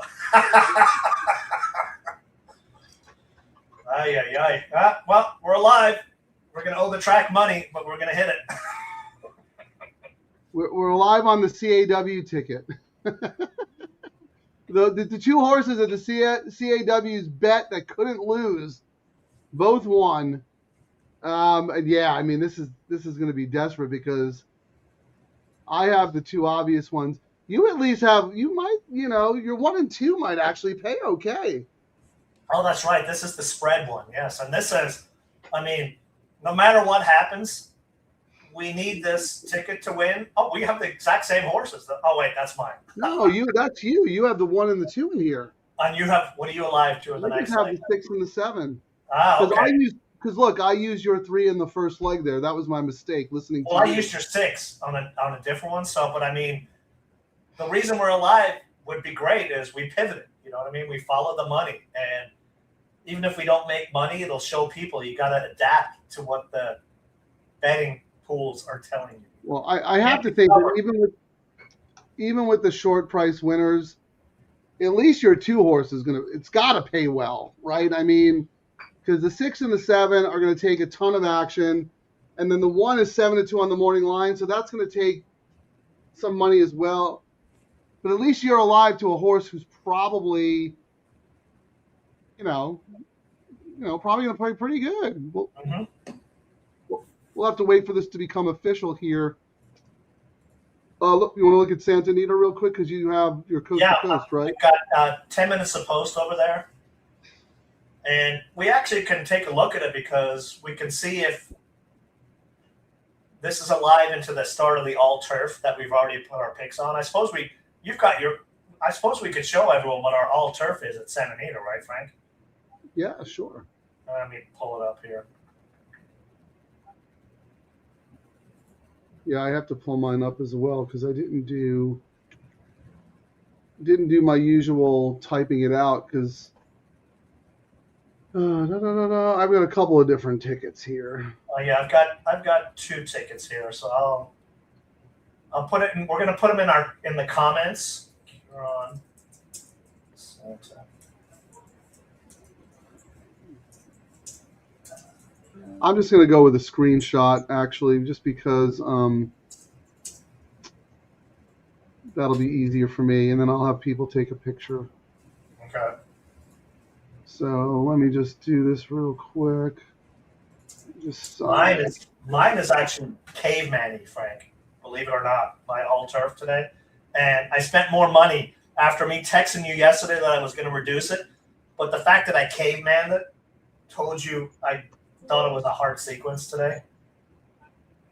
Yeah. Like this is my Santa Anita all turf. The whole like spread. It was $135. Yesterday I would have made some money. I ended up losing money with the $80 pay losing on the line. But I do have a tight ticket, Well, I'm curious to see actually how you structured it because you also played the coast to coast, and you used 5 horses in that? Yeah, I'm trying to see it. Did I do a typo on this? I'm trying to look because my single is not my single on my coast to coast. So yeah, I wonder if there's overlap and stuff. So that'll be definitely an interesting exercise to kind of look. So let's put this. Let me see here.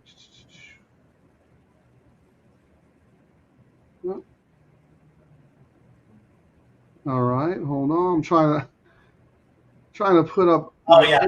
Here we go. Yeah, because I've got on one of my tickets, race 5. I am I'm singling Holly. Then I'm going for, a $12 ticket. And I did say, like a month ago when we were having that extreme case of second-itis, I was like, you know what, I'm going to start doing a tighter ticket for the viewers, and then they can add in horses. But then my main ticket, which is 135, is kind of the spread like I thought. So you went 3-4. We have the same horses in the first leg. Well, then and the one, I have the one on a backup ticket. And I have and the second leg is where we're totally different. I'm only 4-3-6, and in the second leg you're 4-5-7. So we're very different in the second leg, Frank. And we're exactly the same in the third leg, 8-6-5. And if you forced me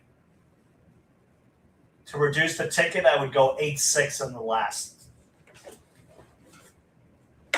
So we're almost the same. We're the same on the last. I'm the same on the first. It's race 7. The middle leg is where we're kind of different. Well, the middle leg in the all turf, right? I'm trying to see which race is that. So that was race 7. Yeah, and what's funny is I actually did not use Irish Royalty, which I think you're using. Irish Royalty. Crushed for us on the show. We had the horse $5.60 for $1. I'm shocked. I ended up going 4, the Barrios for Mullen, Yaku left, however you say it, as my top pick. But I have that horse too. Yeah. I made my second choice, Enter the Dragon. I used it for Phil. I thought it cuts back off the windlass out. Phil is starting to heat up. I thought the horse had a big chance, and I thought the cutback was good. And I think Phil is about to heat up, whereas he was extremely cold. Rearm John, the 6, Ricky, 2 for 2, 8, JJ for tomorrow. I literally did not. On one of my tickets, I think I probably had all horses except Irish Royalty, which is crazy. And you joke about, when you were doing your write-up, if you were making fun of me in your write-up, Frank, you would probably go, oh, this thing's going to be Ciaran's top pick. And his writing is going to be, it's got Irish in its name. Of course he's going to use it. And I did not use it, if that means no offense, Ciaran, but once this show's over, I don't think about you at all. So there's no way I would even mention you in one of my write-ups. Okay. Good to know. I'm like you, who gets off the show all the time. I'm going to play the French. No, I am surprised that you didn't have Irish Royalty. Especially since the horse was so good to us 2 back. That was one of the days we had a really nice winning day on the show, and that horse was a huge part of it. And really, it was because Hara was not riding, and I think Kimura is back on a little bit of a cold streak again. If I was to give notes on Santa Anita, I would say, and it absolutely has nothing to do with him winning on our horse, Barrios, but he's starting to get some more turf rides, and I think he's riding with a lot of confidence. I think Kimura is not riding with confidence. If I had a choice between 2 jockeys right now, I would upgrade that dude every way to Sunday. And the reason and then on the side note, I think Phil's going to heat up, but Ayusu has been the one constant for Phil, which is crazy for me to say, because a year ago I would have said if he was on one of Phil's horses, it was just because he had no other jockey riding right now, and he's one of his best jockeys right now. And I think Phil is one of those guys, when you win from him a lot, he starts feeding you the better horses. Yeah, I like Ayusu a lot. I mean, I think he's a very young, talented, under-the-radar guy.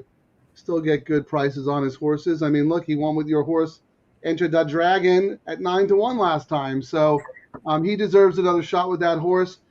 I'm going to run through the comments really quick, and then... Well, we've got time. Remember, there's we've got like 27 minutes till the next race at Gulfstream. Crazy. Yeah, but you have skin in race 4, though, because that's your... I still want to root for your coast-to-coast, right? Correct, yes. But just real quick, SC3 Pete, afternoon, gentlemen. Better late than never. Thank you for joining us, loyal member of the DTL crew. Ciaran, you put this in there. Okay, that's your all-turf that we just discussed. We'll come back to that. Yeah, Stephen D., thank you. Like and subscribe, please. We're horrible. Subscribe. We're trying to get, Get us to 1,000, guys. Come on. I mean, you guys are very active. We appreciate you guys showing up. The algorithm helps us the more subscribers and likes we get. So Yeah, we're not one of those. We will not bombard your inbox with stuff. All you will get is stupid shorts that we both put out on this live show. So please subscribe. Yeah, and also what we were talking about earlier, like now the lack of content is going to be a lot less content out there, which is awful. You know, a lot less opportunities or choices for horse players out there. So, you know, hopefully, you know, you guys will stick with us and tell your friends, like and subscribe, all that fun stuff. And then Terry, yeah, the DTL crew actually showed up on Chappie's show. Yeah, did you pay the DTL crew off too to get them in the chat room? Because apparently, you know, I think Stephen D was in there, Scurvy Tooth, Terry, a bunch of people. They actually read comments and hyped up our show yesterday. So thank you for paying off Chappie. That's the way of the world. It's the way the world works. It's who you know. It's who you know and not what you know, and bribery is accepted. I can find it. Yeah, it's who you know and how much you're willing to pay. Yes. That is the way of the world, ladies and gentlemen. I love it. All right, so Ciaran, real quick, who are you alive to here so we'll watch this race, root you home, and then we'll pivot right to Gulfstream Park this because is my we got single. the coming up. I'm single to the 4 on the coast to coast. Well, let's put that up. Yeah. How about this? First bet, you're welcome. Bonus coast to coast coverage. Ciaran Thornton is juicing the pools. So if you see a nice little increase in your handle today on the coast to coast, you only have one man to thank, and that is the Chief Gambling Officer of Double Trouble Live. What made you decide to do the coast to coast? Because I'd done the research and then I was going to do my bet, you know, and you know how you have to scroll down to the tropical, and then I was like, oh, coast to coast. Let me see what races it is. And I was like, well, I've already done the work, so it's not like I have to do. No, it's great actually, and it actually works out perfect for the content of the show because there's so much overlap. I was like, I don't have to do any more work. All I have to do was structure my ticket. I did kind of go caveman-y, and I've not played the coast to coast a lot. I spent a little bit more than I wanted to. I will say my danger in this race, one of them scratched. So I originally, when I did my Santa Anita, at least I'm trying to pull it up here, race 4, my preference in this race was 4, 5, 6. The 5 did scratch, so I think the 6 is probably going to be my danger horse, but I didn't want to spend any more money on the ticket. You know, I don't know what it pays. I thought this was enough of gamble-wise for me, you know, especially with us doing the show, just to see. I mean, I will say, if you've never done any of these low takeout bets, guys, test them. You know, you don't have to fire your whole wad or go crazy on the bets. Like when we start doing some of these low takeout bets, if you look back at our shows, we kind of gradually ramp our bets up as we see what they pay and how close we come to winning. Like if I miss everything under the sun, I'm going to keep my tickets the same. But if I find that I'm almost winning, and if I use my secondary horses, I might allocate a little bit more bankroll to the bet going forward. That's how I approach it. Yeah, that's the company line that Ciaran's going to stick with. Hold on, sorry. The reality is, 2 shows ago, Ciaran absolutely cleaned up. Gold Phoenix Day, he absolutely cleaned up. He saw a lot of extra money in his ADW account, and he is just going. He's been firing away ever since. That's the real reason. He cannot control himself. Oh, when all else fails, if that didn't happen, there's always this, the machine that always pays. All right, they're at the gate. Good luck, Ciaran. Let's get you home in the coast to coast.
This horse looks best. Quigley has spoken!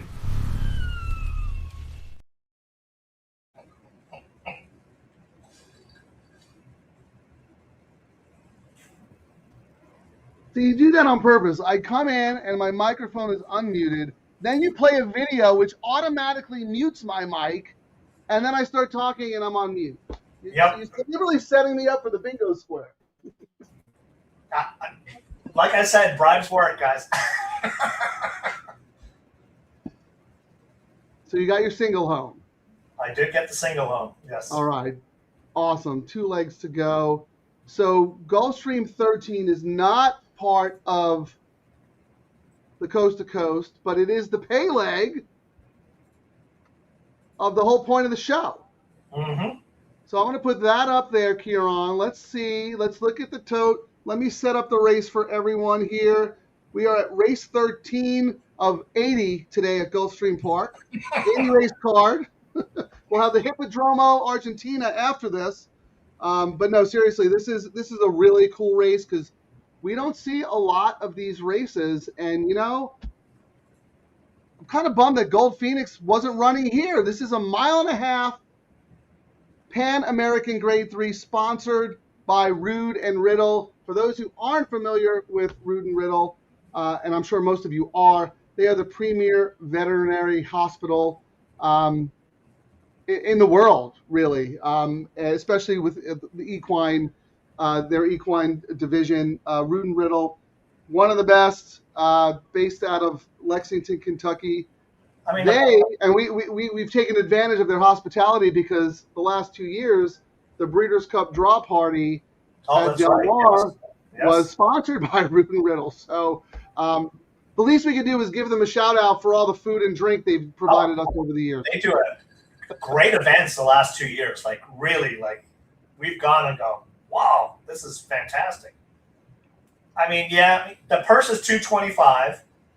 What's funny is after Gold had won last out, I was like, because the next target for Gold is, as it has been for the last 3 years, the Old Forester, 1.5 million, which is hard to turn. It's hard to turn. How far is that? I think it's 1.25 miles or something like that. And it might even be shorter. I'm gonna look that up while you're talking. They actually added money to it this year. It was $1 million. Now it's 1.5, which is hard to turn your nose up when you've got an 8-year-old horse. But it was very rainy last year, and like when we won that race a couple of weeks ago, it was like being at Del Mar, hot, hot, hot. So it's probably hot in Florida, but it didn't time out right. I mean, if this race was $1 million, Gold might have gone to this race, Frank, but it's one of those decisions. You gotta. That's Derby Day, isn't it? Yes. So. It's only 1.1 miles. It's only 9 furlongs. Yeah, and I think if the weather's bad, there's also a race at Santa Anita. I actually think what's crazy to me, the way have you seen the schedule for the Oaks and the Derby this year? Like, what the heck? That's all I have not. I have not. The last race on both days is 8:00 Eastern. Like, people are like up and right, and I think the first race is 8:00 in the morning California time. But the race so late, it's like, yikes for TV. And I mean, now that we're going to lose TVG, that might be a big deal down the road. But yikes, that's a long day, the day before and the day after. Yeah. Before we get into this race, Terry, shout out. Thank you, Rood and Riddle, Dr. Woodrow friend. Yeah, we appreciate everything that you all do for not just the sport, but the horses. I mean, there is no sport. We do not exist without the horses. The horses are always number one, and we can't thank Rood and Riddle enough for keeping our horses happy, healthy, safe, and sound. Now, who is going to win the Pan American presented by Rood and Riddle? Ciaran, you're alive to 4 horses. Tell us about the 2-horse, your bomb, and I'm going to see if I can find the Will Pays on the tropical turf. Oh, and my tropical turf. Let me see what I wrote here. Gaff for Marty, Rajiv off. Third, the top best speed, top fun speed, top this speed, top that speed, top IC speed, iShow speed. Right? Did I get it? Did I get it right? Gaffleon rides. You pronounced it very well, very good. Wait, but hold on. You better make a great case for this horse because how much do you think this? How much do you think the $3 pick 3 is paying to this horse? Chalk. 1,200. 3,000. Oh, there we go. 46 to 1. I mean, I essentially just wrote has a Gaffleon rides, has a big late kick. The jockey here is very interesting. Now, I did go 7-6, you know what I mean? And then these were my prices. Let me tell you your prices. What do you have? 1, 3, 4, 6? I got 1, 2, 6, 7. Okay, sorry. So the 1 is 235. Okay. The 2 is 3,000. The 6 is 246. And the 7 is the overwhelming favorite, no surprise, at 140. So I don't think anybody cares why we like, because I'm so alive to the 6 and the 7. Who cares about the 1, 6, and 7? You got to talk us onto the 2. The 2, you got to will the 2 to victory here, because the 2 is paying 3,000. I thought the horse had let me pull it up here, a really big late kick. This is husbands did it, rode this horse before, but I thought Gaffleon jumping on this horse for the first time, and he's won a couple of times for this trainer. This race is what? It's a long one. It's a mile and a half, right? Yeah, and the other thing, Ciaran, Martin Drexler just announced his retirement. He is going to retire soon. This could be his swan song. And to your point, Gaffleon hopping on is not insignificant. He's one of the top jocks in South Florida. So that's a big call for Martin Drexler. His agent, this is a big race. His agent got the call. If you look 2 back at December. So this is the second off the layoff. And this trainer, second off the layoff, is 19% for break even, essentially. Like that's a good thing. Like more times than not, like the stats are second off the layoff, 19%, 49% in the money. Your return on equity is you lose a penny. And believe it or not, that's a really good stat for, kind of a trainer like this. But 2 back, this horse had a monster late kick, but it was too late. Like dawdled too long, was 10 lengths back, was 7 lengths back, was 5, lost by 2 3/4 at this thing, 4 wide advance just to miss. And now you get Gaffleon second off the layoff. That's why it was intriguing for me looking for a price. And I'm all about the closers. And I thought this was a closer that everyone would overlook, even though you've got Gaffleon on. Simple as that. Well, yeah, here's the other thing, because I really want to will this horse to victory. This horse was 5 years old last year. Martin Drexler claimed the horse for $32,000. Okay, you're claiming a 5-year-old gelding for $32,000 off Mark Casse. I mean, what's your plan, right? You probably just run the horse back for $32,000. No. He runs the horse in a grade 3 in a mile and a half, and the horse runs really well. Yes, and a grade 2. He freshes the horse up, brings the horse back for a 6-year-old campaign right away. Another marathon race. Horse had a break from the 9-hole at Gulfstream Park. We've seen the outside post, not on the turf. That was probably just a prep race anyway. It seems to me that Drexler had a plan when he claimed this horse. This has probably been the target. Now, whether the horse is good enough or can improve enough to beat this field, we don't know. We'll find out. But I don't think this horse is as overmatched as it looks on paper. I think there are some really sneaky angles there, and the icing on the cake really is Tyler riding. I mean, he's one of the top jocks, and he's riding a 20-1 shot in this turf race. So I think that horse is absolutely sneaky. These other trainers in here, his agent would have gotten him a call on any one of these other horses, if they need a rider. But he said, "Yep, we're here." 100%. And then, like I said, you get the whole retirement angle coming on. I just think, like, and this is something that the algorithms, this horse, you have to read between the lines, and you have to create a narrative for this horse. This Correct. is not something the algorithms can do, because you really, like, we're telling a story. It might be a fantasy tale, but at least we're telling a story. And my fantasy tale at 46 to 1, Frank, I will absolutely be doing a double into my, and actually the pays are like the 2 into the winner of the next leg nearly is 181. The winner. Actually, I'm surprised you like nearly as much as you do, because when we did that, when we were doing our Derby trial, you said that horse stinks, no good, not a Derby horse, no chance. Yep, I did. I changed my mind. But I will say, so the 2 into the 2 is paying 167, Frank. So for 5, I mean, I might just do a.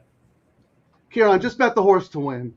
I'm going to bet the horse to win, but I'm also just going to do a $2 double, 2 into 246 in the next. You can absolutely do that, but please just bet the horse to win too. In case something. I'm going to wait. I don't want to hammer the odds here. I might move the pools.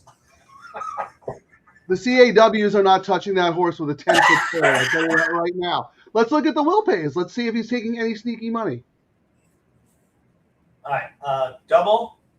Well, actually, let's start with the pick 3. So the pick 3, Frank, 7 is paying $49.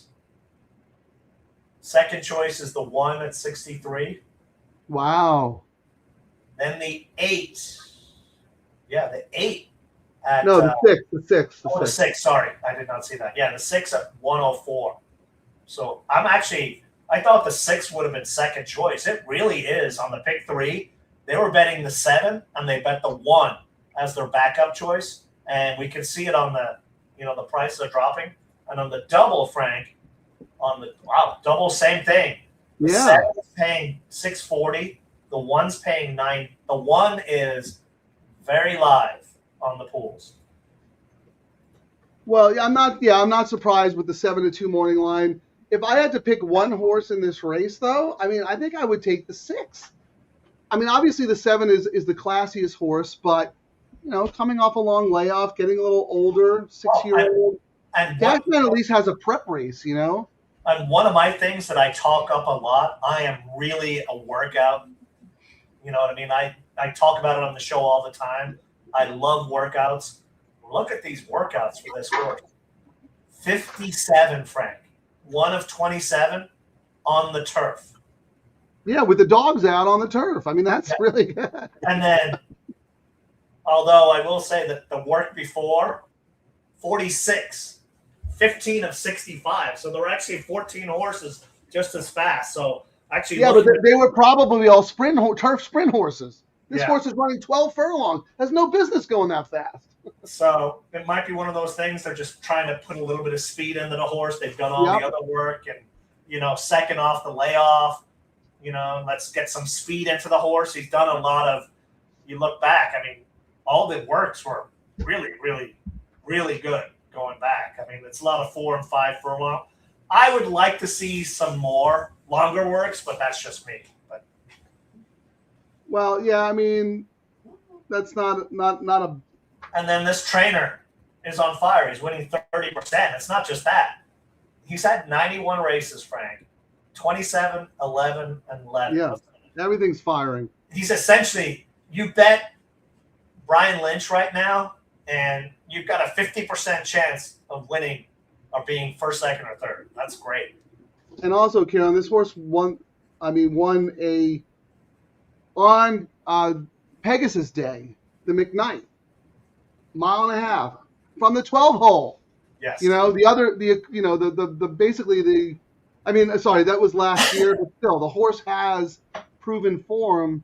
But again, 7-2 as expected. The 3 horses and the set. Don't get me wrong. The 7 Farbridge absolutely deserves to be the favorite, but I don't think he's as much of a cinch as people might think, which is why I went 6-7. I get the 1. The 1 makes sense, but I didn't love the 1. Ciaran, your horse is the 2. Is the longest shot on the tote.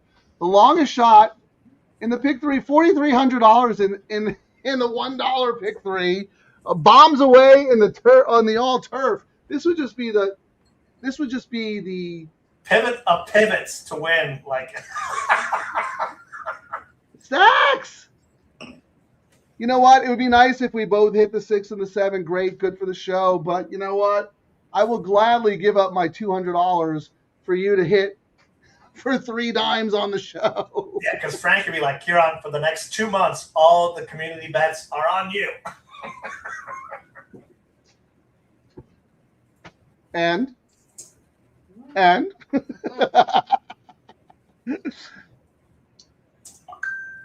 so we got, how many minutes do we have to this race? Because we also got we've got 15 minutes, Frank, to the all turf at Santa Anita. Do you want to do you have your picks for the all turf? I do, yeah. All right, well, hold on. We have, all right. DTL Crew, can you keep an eye on Gulfstream for us? Because we don't want to miss that. But yeah, we should absolutely talk about the late pick 3. Oh, no, it started the all turf, right? Yeah, the all turf, yeah. Yeah. I mean, we already did this, but we'll do it again. Put yours up. And I'll look at the tote. But I really want someone to let us know when they're heading to the gate. I got a cheapo ticket and caveman. And the reason for the caveman is I can pivot a little bit later on my doubles and pick 3s. So Holly Go Lightly is the second choice, 7-2. The one who has wire job potential, 5-2. No surprise. Alfour's taking some money, 8-1 morning down to 5. And then, this is an interesting board. And then the 5 is 5-1, the 7 is 5-1, and the 8 is 4-1. Those are the 3-year-olds that we talked about coming out of that no contest race. Yeah. And then in the Will Pays, Ciaran, just so you know, the favorite in the double is the 1 at $15, and then Holly Go Lightly at $26. And then the same thing in the pick 3. So it's mostly about the 1 and the 3 from the. You're probably the same as me. You weren't shocked that the 1 would get it. And I think my notes, if I scroll down and find it, were try and beat it. But use. No, I'm with you. I wanted to try to beat the 1 because now the 1 has to go farther. And essentially, my notes were just try and beat. Which, I mean, I put it in second choice just because I thought Holly Go Quickly, Kimura, third off the layoff, Trainer is on fire, KK is this go-to guy, and then the Victor horse. Victor. That's the sneaky one. I like that horse a lot. And what's funny is we've talked a lot about Victor. He's actually ridden a lot more in the last couple of weeks. But I still think, as you say, he is very particular on what horses he rides. He does not ride dead horses to get his name on the horse. For claimers, he rides when the horses have a chance, and they're usually a good price. And if you can, he is a jockey right now, like Mike Smith late in the day. You can't toss. When Victor's on a long shot these days, do not let him blow up a ticket on you. But yeah, I mean, I'm looking at your ticket and comparing to mine. We both have the 3-1-4. You just have a little extra coverage on one of your tickets, the 5 and the 8, who I don't have. And I could have thrown those horses in, but I didn't because if I'm out of this leg, fine. I come back in the late pick 3. I come back in the late double. But typically, Ciaran, and I said this on Chappie's show yesterday, Holly Go Quickly is the kind of horse that you and I usually try to beat, right? 0 for 9? Right. But in this field, it seems like a standout to me. Yeah, it looked like really, I even mentioned a couple of races ago, Kimura's kind of cold, but sometimes even, cold jockeys and cold trainers, they win together. If you're on the best horse. Both these guys are their guy. You know what I mean? Ciaran, look at this. Stephen D. Global Consort. Wouldn't it be just like Paula Capestro? You bet every one of her horses at Del Mar except the one that won. Can she upset the apple cart here? I looked so close at this one. I know you probably did. And then my notes were next. So. But look, this horse has races back in the day that are back in the very day. good fit here. Very good fit. I would not talk you off this horse. I just liked other ones better, and I just couldn't. I mean, it's one of those things. Someone has to win, but I can't spend the ammo chasing that win. And it was, but that one was a painful loss when I didn't use Paula during the summer at Del Mar, because I was looking at a monster payday that day. Oh, and you bet her like 8 times in a row before that. You know, that's what really stung me. You missed the one, exactly. You didn't get the memo for that one. But yeah, I mean, I have the Gulfstream page up, so I don't know what price you're getting on the 2, but like Ciaran said, I would not talk anyone off the 2. 15 to 1, and I'm looking. Let me look at the pick 3 here. That's a good price. The pick 3, it did get some money. I mean, the 1 is dominant at $10. The 3 is 17. The 7 is 49, and the 2 is 65. So the 2 is the 4th best before it goes up crazy. Actually, JJ's horse. Wow, that's surprising. Well, we're at 0 minutes to post at Gulfstream, so let's pivot over there. I'm gonna put your ticket up because you're alive to that 2. You know, they're still doing the Gulfstream shuffle here, but I don't want to miss out on that. Let's see if your horse took, no, still 47 to 1. They take little kid pictures on the number 2. No, well, we talked about it. I mean, the way you come up with a 47 to 1 is the way we discussed the 2 horse. You cannot come up with that horse just based on numbers or figures or algorithms or whatever. You have to read between the lines and come up with a story. And I think it's a good one. I mean, Marty Drexler claimed this horse for 32. Well, you know what they say. Grade 2, another graded stakes. I mean, he believes in this horse.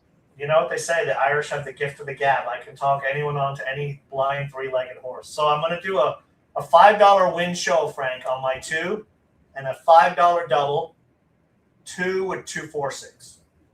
Just because we're here and just because you're greedy and you want to walk away with a lot more money. Well, we're here and we're degenerates and we're trying to boost the pools. We did the shows. We're like, hey guys, look, we brought all the degenerates with us today.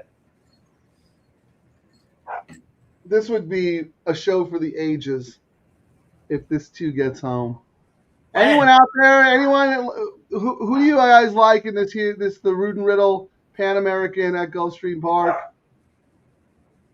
I mean, it's probably the 7 by a million, but you know, why not? Why not Junipero Serra?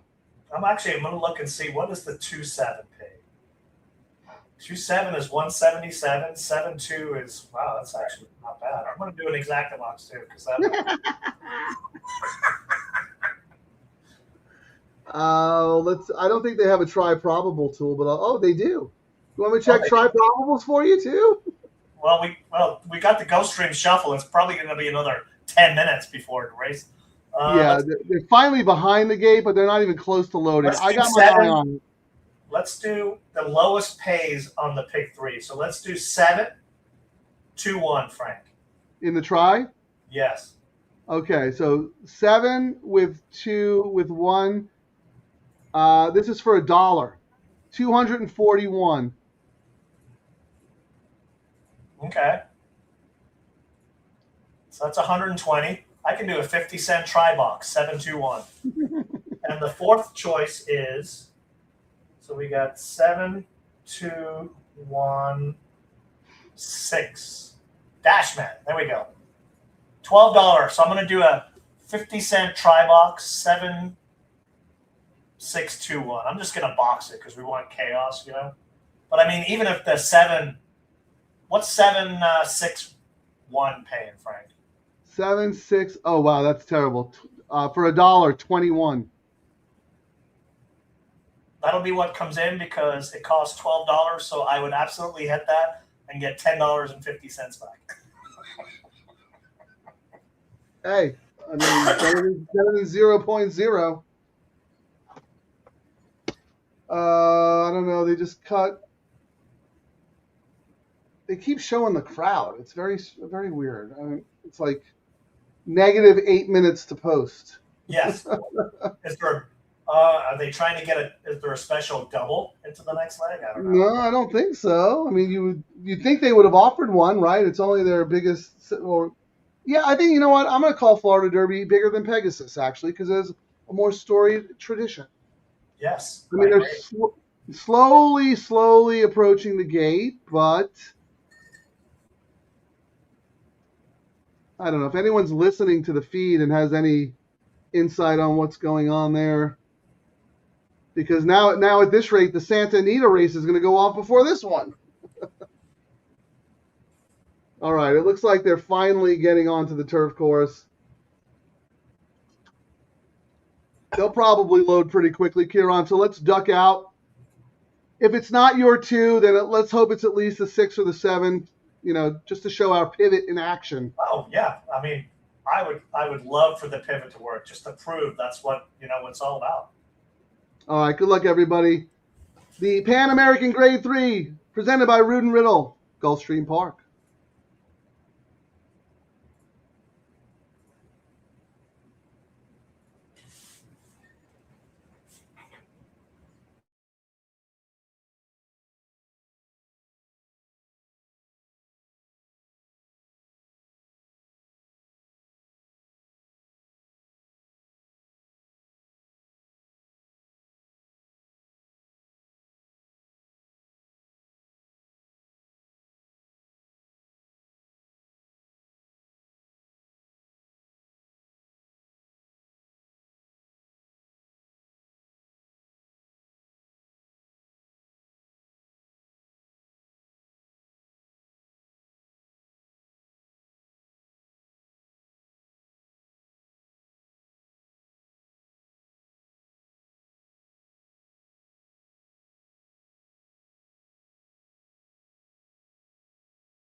late scratch at the gate, the 9, so might be a little bit of a delay, but we're gonna keep staying outside the studio here, just to let everybody know that that's what's going on.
And one more thing, I'm not sure who's going to go off first, Santa, Anita, or Gulfstream. I think Santa will probably wait for Gulfstream to go off, but let's keep that in mind.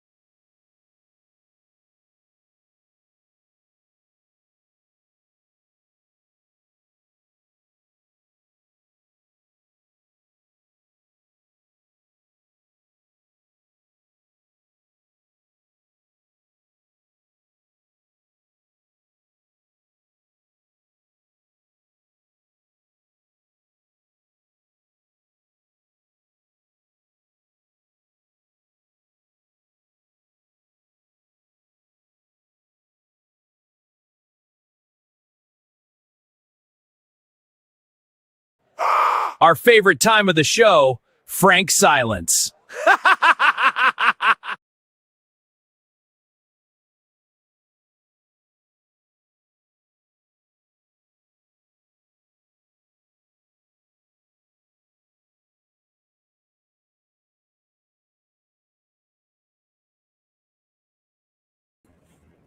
Hey, Frank. So Santa Anita's deferring to Gulfstream, and Gulfstream's deferring to Santa Anita. And the clock ticks on.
What happened? My internet froze right when Pratt was about to make a move.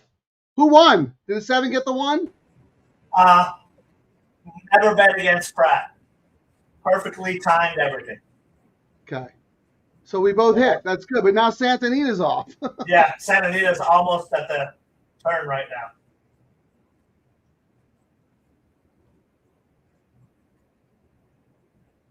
Wow.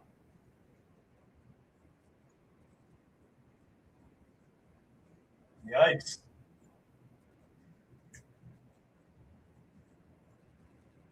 Oh, what a price on the 8.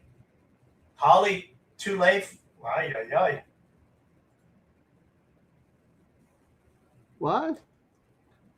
Santa Anita, number 8 won. 7-2. Yeah, 7-2. 7-2. That's a great price to start the thing off.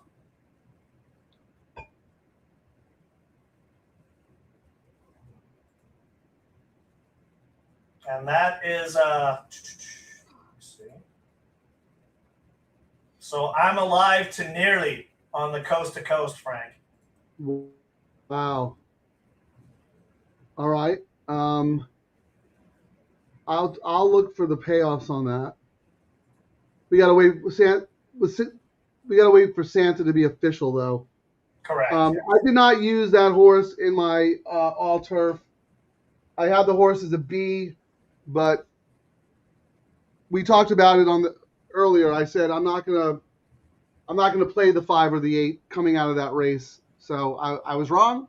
I think you had that horse too. You spread to start one of your tickets. Yeah, I thought it was, I really thought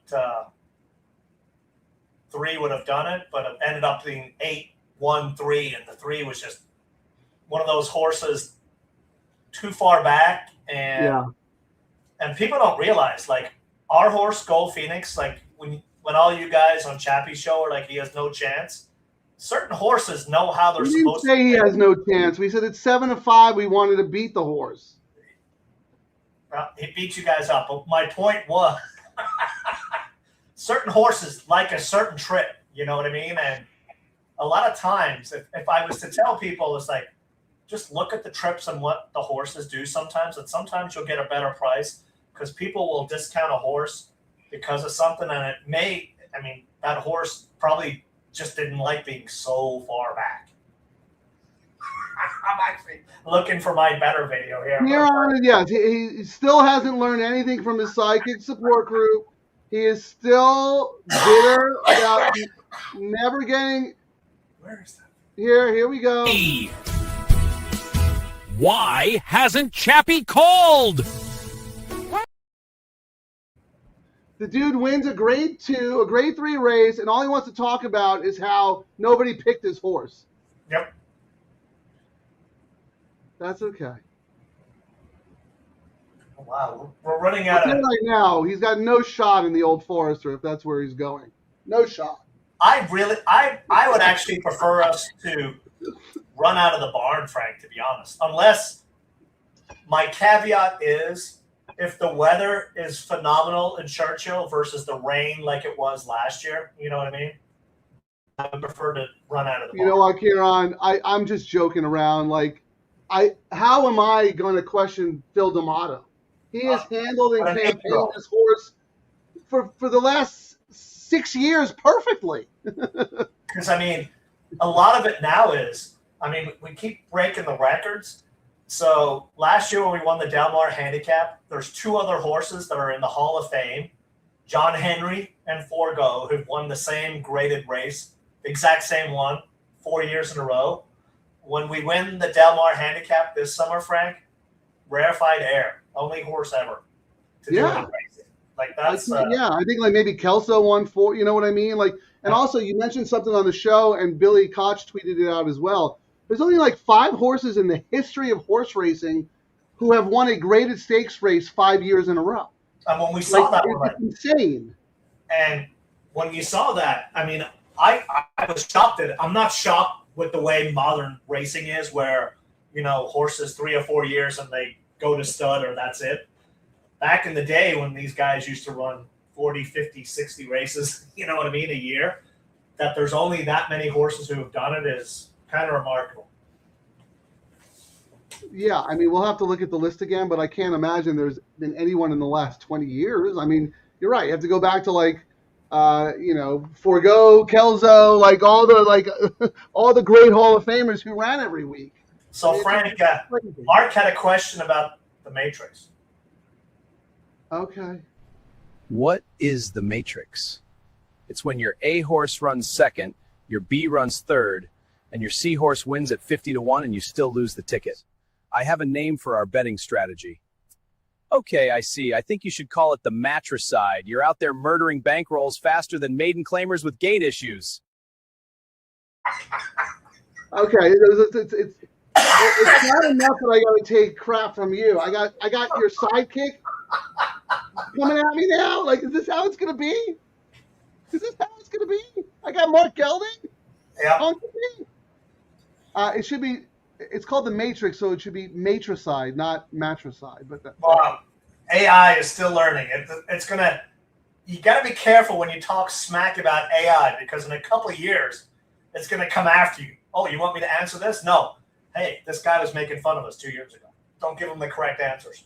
No, AI is perfect because AI acts just like most humans. It takes them 12 times to get it right. That is actually true, yes. So it is doing very good job at adaptive learning. It's learning from their creators. So, Frank, pivoting back to the big race in 22 minutes, nearly is 1-2. I saw. I'm trying to look at the pool They're money. sending it in on nearly. I'm shocked. The pool money, Frank, is insane. So the early money, $290,000 came in to win, $40K to place, $34 to show. Wow. Off the jump. Say that again, because I'm trying to find your coast to coast, but go ahead. I'm just saying, 290,000 off the jump came in to win on nearly, $40K to place, $34 to show.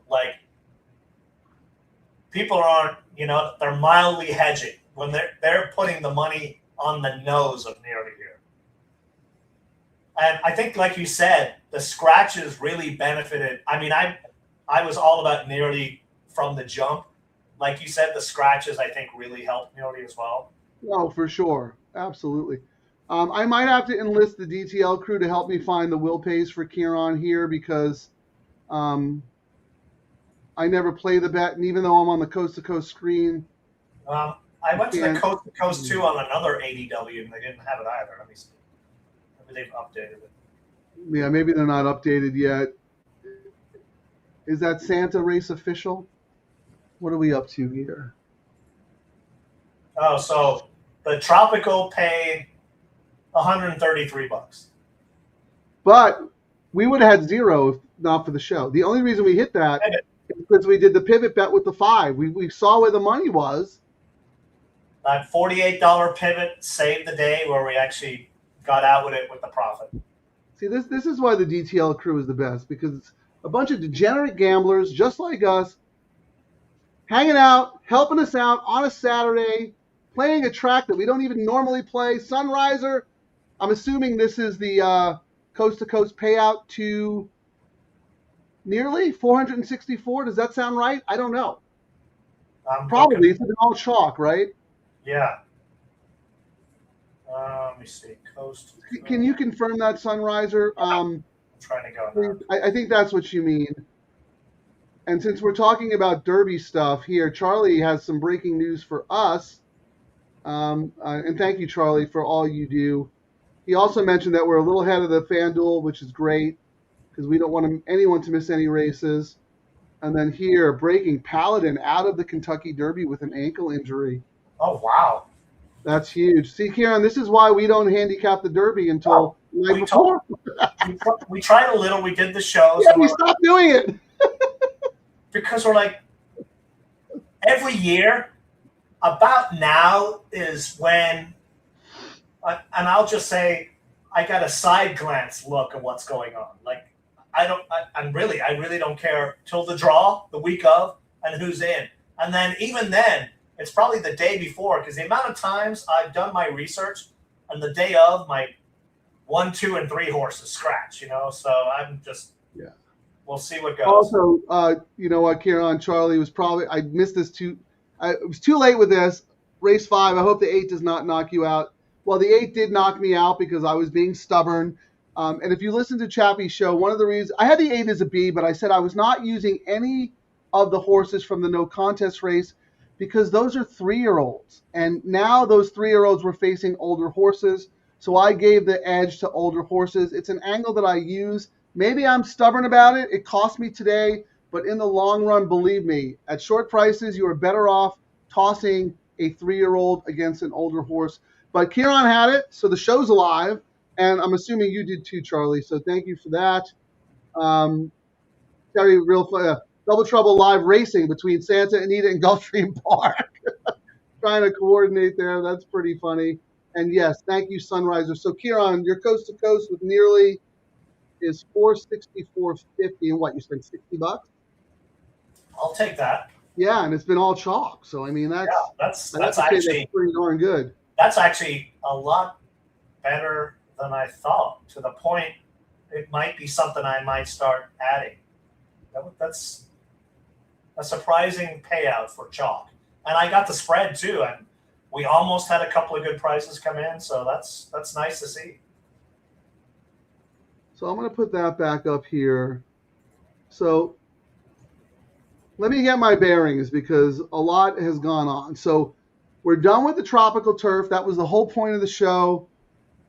We ended up pivoting and connecting, so that's great. I didn't make money on it. Maybe I made a little bit. I got to go back and look at the ledger and do the math. But Ciaran is alive on the coast to coast. First of all, Ciaran hit the tropical turf. He's alive in the coast to coast. He is alive in the all turf, which I am not. Heading into the Florida Derby. I mean, I am shocked at the wagering on nearly. Like I guess a wire job is in the making, but Chief Wallaby at 3-1 or Commandment at 7-2, like those seem like better value plays to me. I mean, did you take notes for this or like? Oh, I have notes. So what do you want to know? Because I always like to hear your notes, Ciaran. So tell me, first of all, tell me about nearly your top pick. Who you liked before the scratches? Scratches help you. I was still about nearly, but when I did my first pass through, Frank, sometimes I just disconnect my biases for horses. And I didn't want to give you credit earlier. When I did my first pass through, I really did like the number 2. I was like, Commander. What is it? Commander, right? No, Chief Wallaby's the 2. Chief Wallaby, yeah. Trying to find my notes. We got horses. The 2 and the 4 are super obvious. I mean, but you had to choose between 3 really good horses, and of those 3, like you're like nearly you singled the horse. I mean, that's very interesting to me because I think the other 2 command just as much respect, if not more. But you're like nearly all about nearly.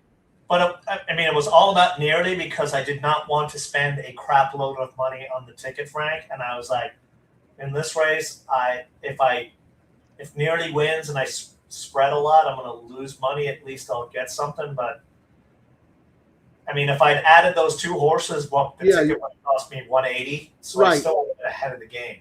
But that's me. But still, you don't want to use the top 3 choices in that situation. So I get why you did it. You planted a flag with the horse that you probably thought was going to be better value, but it turns out the horse is the favorite. When I'm looking at the pays, it might have been worth my while spending that extra $120 to get the spread. I honestly did not think it would be paying this much. Well, Sunriser, can we ask you what the coast to coast will pays are to the 2 and the 4? Very curious to see who the favorite is in that combo. I'm shocked. I've gone to every ADW and somehow cannot find the pays for the coast to coast. They just don't show anything unless you're showing. I couldn't find it either, but Sunriser did. I'm just announcing that we're talking about the Florida Derby. And, you know, I don't know, maybe we'll stay on through Santa Anita. We'll see how much energy we have here.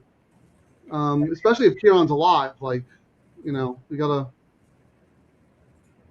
I'm just looking. This is our impromptu show. I think we can play it by ear. I mean, we got a show tomorrow, so maybe do we start up again and switch to Santa Anita's feed, or what's your thoughts? Well, yeah, no, I mean, I don't think we should start up again. I think we'll keep talking through the Florida Derby. We're at the dead race at Santa Anita. At the very least, we got to put out our late pick 3 picks, right? So we can do that. Let me see. Let's look at the board here. We've got 13 minutes to Gulfstream. Okay, so 10 minutes to Santa Anita 6. Ciaran, let's put our late pick 3 plays up. Okay. I know we talked about this a little bit. I'm all about the 4, 5, and 7 to start the late pick 3. Am I hogging up too much screen space? Oh no, we can. Let me put yours up there if you don't mind. And I'm going to go to Santa Anita and see who's taking money from race 6 into race 7, because race 7 is the start of the late pick 3. And to talk about the all turf that kicked off when the 8 won. That was actually it. Here's Ciaran's notes. Number 8, Channel Place. Hara for O'Neill. They've been winning a lot of races. Yep. They're a hot jockey trainer combo. Best top speed. Best late speed. It was even worse. It was worse than that, Frank. It was Hara for O'Neill. Nothing on paper except this tandem is red hot. That was literally the only reason I used that horse. Easy game. You know, I sometimes I actually make fun of myself in my column called The Matrix. And I say this horse is an example of simple reductive handicapping. JJ riding for Galvin on the turf in a sprint. They're like 80%. That's all you need to know. That's it. Move on to the next one. Sometimes the simplest thing is the easiest way. All right, Ciaran. So let's look here. Let me get the doubles up. Wow. The 6 to the 4 in the next at Santa Anita, the 4, paying $6 in the double. Oh, wow. That's Yakalov. I mean, no surprise that the horse is a favorite, but like that's for $2. That's for $2. Yikes! Wow. Actually, you know what? Can I ask you who did you like in here? Because we talked a bit, you know, when you paid Chappie to, you know, let me be on the show again. We talked about this race as part of the pick 5, and I said on one ticket I'm singling the 6, but I'm also using the 4 and. Well, the 2 scratched, so maybe just the 4. I went 2 on top, scratched, 6 and 3. Okay, so we had the same horses. Oh no, you didn't use the 4. Val Breakoff's another guy that you bet all the time. I do, but not with this jockey. And if they win, they win. If it's one of those things. I think this is a horse that needs a new trainer. I get. And Val has been kind of cold, but I talk about him a lot of times. There's many times I will use his horses because when he hits on. New trainer or new jockey? I just think he needs a new trainer. I think you meant jockey. Jockey. Yeah, because I would say if it needs a new trainer, why don't you claim the horse for $25 and give the horse to Phil? Costs too much. I don't know why you're so stubborn about Bays. Bays beat you the other day. I mean, I don't like. And he can continue to beat me. I'd rather him on dirt than turf. Okay, fair enough. And I just all right, $6 pick 3, 4-3. So you do not have my 4. You do not have my 5, and I do not have your 3. Yeah, 3. Diego won on this horse last time. Oh, the dragon horse. Yeah. No, we're talking about the 3 in race 7. Oh, in race 7. Let's see. Yeah, I mean that was the one where I thought, you know, we kind of talked about it earlier. Ayuso has been winning pretty. I mean, when Phil was on his cold streak, this was the guy who was winning for him. I like the cutback. I mean, I know they won last out, going 6.5 on the flat. I do like the cutback here, not risk, and I really think we're about to enter the period where Phil's going to start winning a bunch of races. I don't like that horse. I hate that horse. But you know who likes that horse? Hey, everyone, I've got my picks right here. Race 7, all. Race 8, all. Race 9, all. Trust me, this is the winning ticket. See you in the winner's circle. Dude is a genius. He wins all the Well, you know what? He read the illustrated edition of 6 Secrets of Successful Bettors. That's where he gets all his strategy from. Oh, my God. This one? Hey, everyone, I am reading Frank's book. It has the 6 secrets of successful bettors. With these tips, you can't lose. I am reading Frank's book, Chapter 1, Bet All to Get the Winner. Frank's book, Chapter 2, When a Horse Winks at You, Bet It. Frank's book, Chapter 3, Scream louder than the guy next to you and your horse will win sometimes. Frank's book, Chapter 4, Turning $100 into I Will Quit Tomorrow since 1995. Frank's book, Chapter 5, Knowing When to Quit, aka the holy grail that every degenerate thinks is a fairy tale told by sober people. Frank's book, Chapter 6, Horses don't hate you, they just hate winning when you're betting on them. Frank's book. I thoroughly enjoyed this book and it has made me into the degenerate I am today. I give it an A out of 10. That's still my favorite. Does he know how rankings work? Does he give it 3 thumbs up? Does he think that's a ranking too? That could possibly be how he thinks. So we got 6 minutes to go, Stream Frank. Okay. And but we have 3 to San Antonio. yeah, so we're going to be Santa Anita first. I was just looking at the money, so we got all the initial money kind of slowed down. I mean, it is Gulfstream. We're going to see everything fire away late. We're at 318 on the 6 to win, Frank. 2 is 175. 4 is 152. So let me move here. So this is Charlie, very sharp guy. We're back at Gulfstream now in the Florida Derby prep race. This is where Sovereignty Prep ran second last year. And Bill Mott has Chief Wallaby in here. But let's see. Does not like the 6 to win. Watch the Fountain of Youth race replay. The 2 was 4 wide. Wide in the back. Just 4, 5, 5. Yes. Here's. I think the scratches help Nearly a lot. I do not like Nearly to get the distance in the Kentucky Derby, but I think Nearly is going to be very tough today. I'm of mixed emotions. I'm sorry. I'm conflicted about the Fountain of Youth, Ciaran, because if you watch the replay like Charlie did, yes, Chief Wallaby had the wide trip and just missed, but Commandment also had to weave through traffic. And so what do you upgrade the wide trip, or do you upgrade the horse who had to make his own trip through traffic? So both those horses they both look better to me than Nearly. Like we said, this race will tell us if Nearly is as good as we think, and this is at least we get a race early. You did not like Nearly a month ago.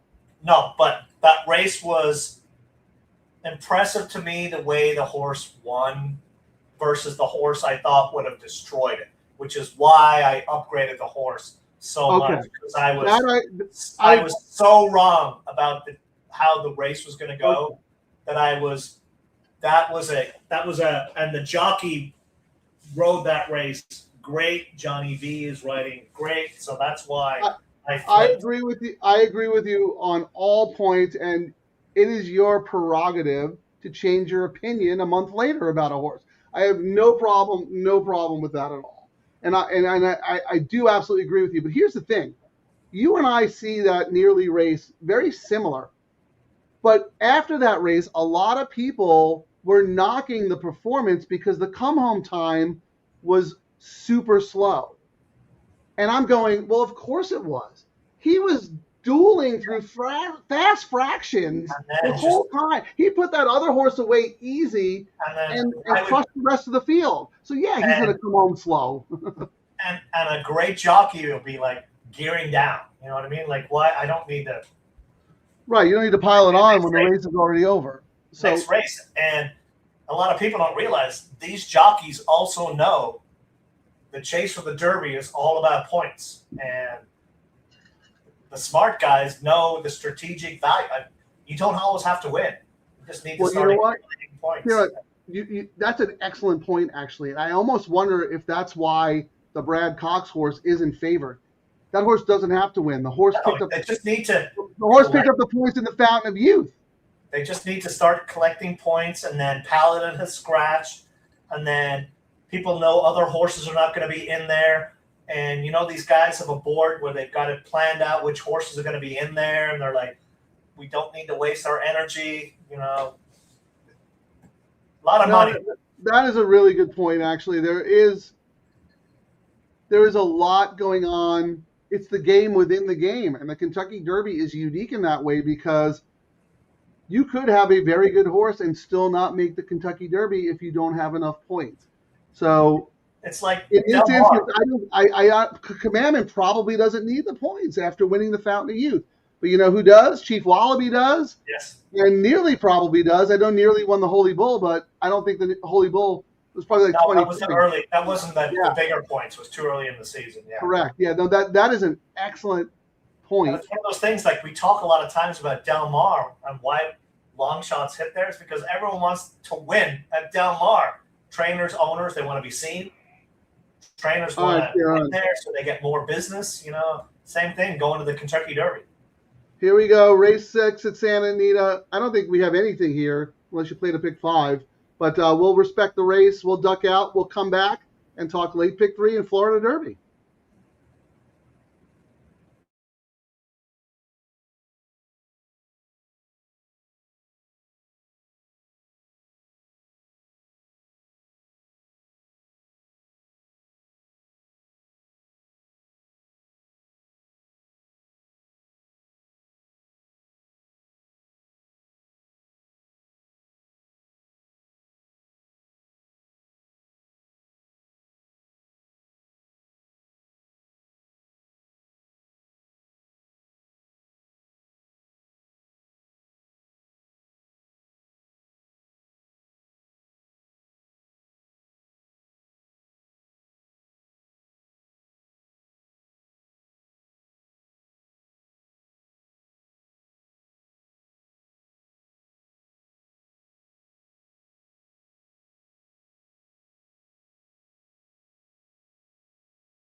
Val Brinkerhoff, baby. Go back and watch Chappie's show. Wow, the DTL crew already watched it. They showed up in force there. That was if you weren't going to use the 6 and you were going to use another one, that was the one. Unfortunately, that wasn't part of anything for us. And I know, Ciaran, I know you would have used that horse because if I'm pushing a Val Brinkerhoff horse, you're going to go, well, I bet Val every time.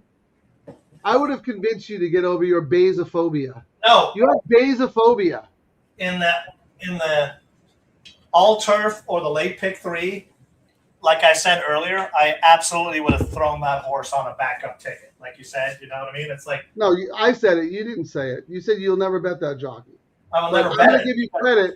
You would because you wouldn't have wanted to get beat by a horse that I liked. That's the only reason. No. Oh, and the other reason was you've been so cold that when you hit, you're going to hit on a crazy price and a big win. Yeah. And I got to have it on a backup ticket. And I have to respect your handicapping as well, you know? So it's one of those things. Wait. Can you say that again? You respect? Did you say you respect my handicapping? Because, you know, we talk about it a lot on these shows. These trainers and jockeys and handicappers who go 0 for 9,000, eventually they win. And when they win big. So you got to – the streak has been so long and so cold. Frank's going to heat up now. So. That is a bit backhanded compliment if I've ever heard one. Well, I was going to say, let me read to you what I wrote about the horse, but the horse was not part of the Matrix.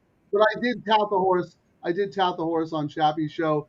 So if you're playing the pick 5, I hope you're alive. Because Ciaran liked the 8 in the first leg. I like this horse on Chappie's show. But, you know, that's the way it goes. When I win, it doesn't matter. When I'm up to bat for the stacks, stick your tongue out. All right, That's here racing. we go. Those streaks are brutal when you're in them. I know. I mean, I'm trying not to be too brutal on my crap talking because I know when mine comes around, I know. you will be very brutal.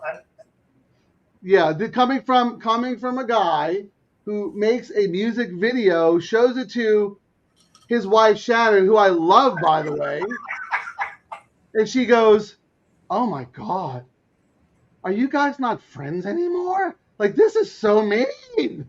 Thank you, Shannon.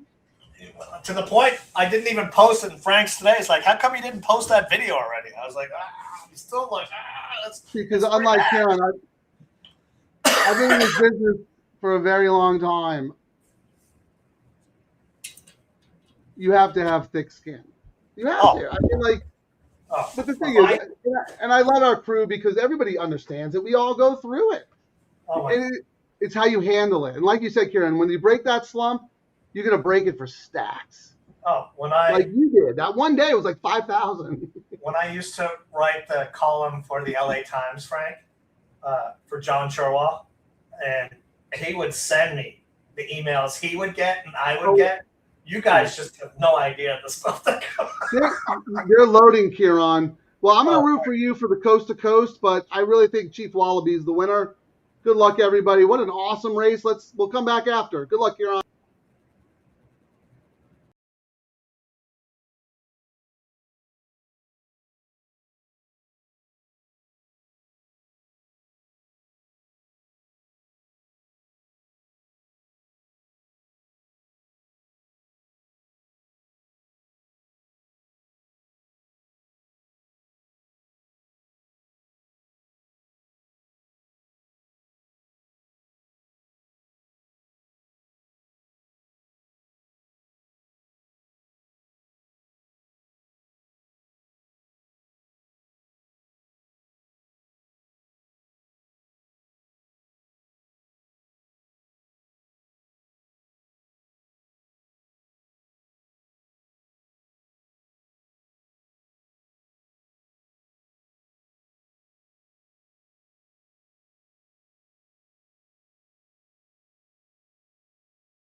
Wow, what a race! I don't know who won. I did not give the Puma even a sniff in that field. He ran they all ran huge races. I want all of them to make the Derby. Wow. Ciaran, what do you think? I think Commandment probably got it, but that's not my track. I don't know that finish line. I think Pratt got the bob. I mean, Puma was ahead, but that head bob at late. Right on the line. That's what I thought too. But again, this isn't our track. I don't know where the camera is, if it's before or after or what. It was a pretty big head bob, though. I think Pratt got it. I'm looking at the slow-mo here. Oh, my goodness. Oh, I don't know, actually, dude. no. I Pratt don't did know. not get it. That's the inside camera. Wow. I did not know that. Wow. I'm telling you right now, that was as exciting of a Derby prep race you will see. Well, wow. I was against the Puma today. I really was. Ran monster. Moved early, too. Wide. Yeah. I'm a little disappointed in Chief Wallaby because now Commandment has finished ahead of that horse twice. I will take Commandment going into the Derby because I know that horse can run even farther. Pratt. Wow. Pratt got But that's the one that Irad went to Oaklawn instead of this horse.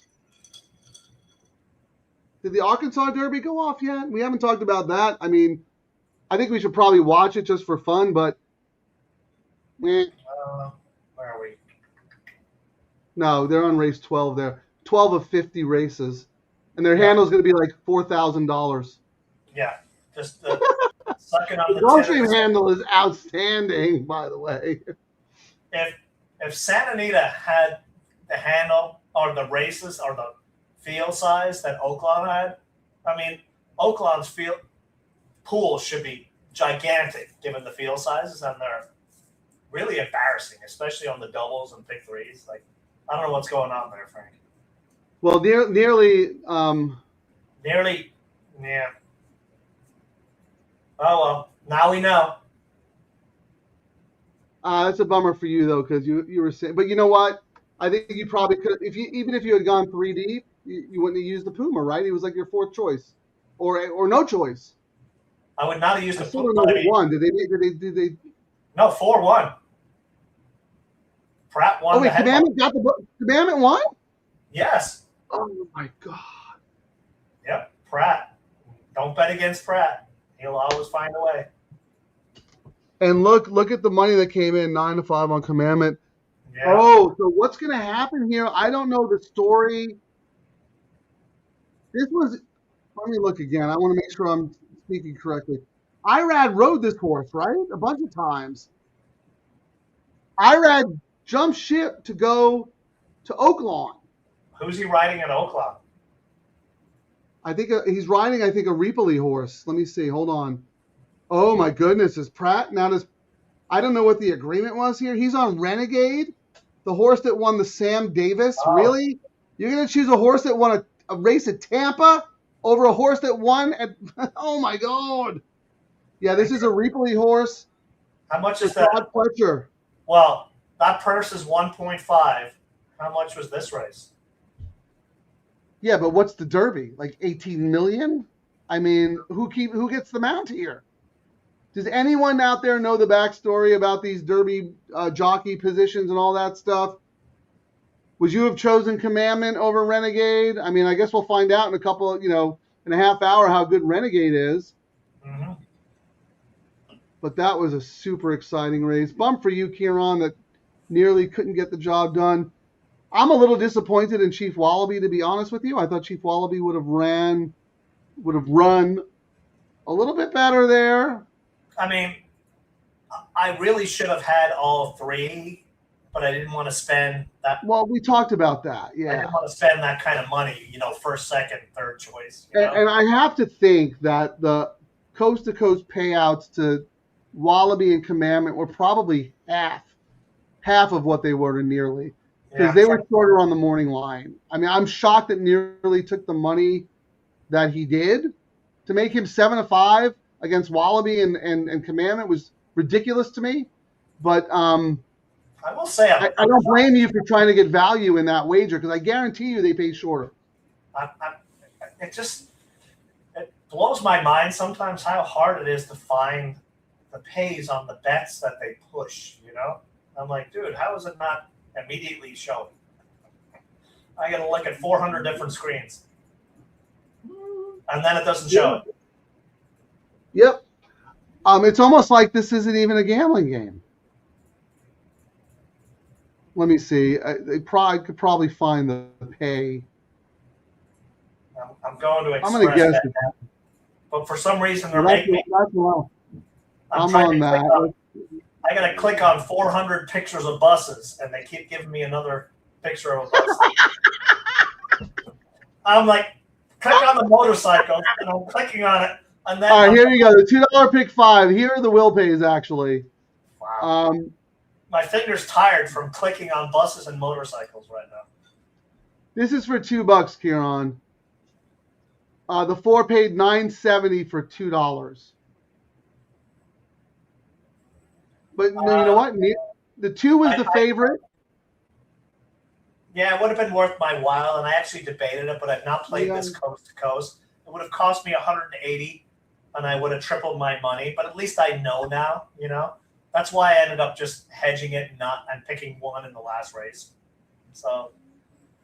Yeah, I know, but like, here's the thing. Like, imagine hitting 5 races in a row and only getting back 400. Like, I don't blame you for doing what you did. I mean, I don't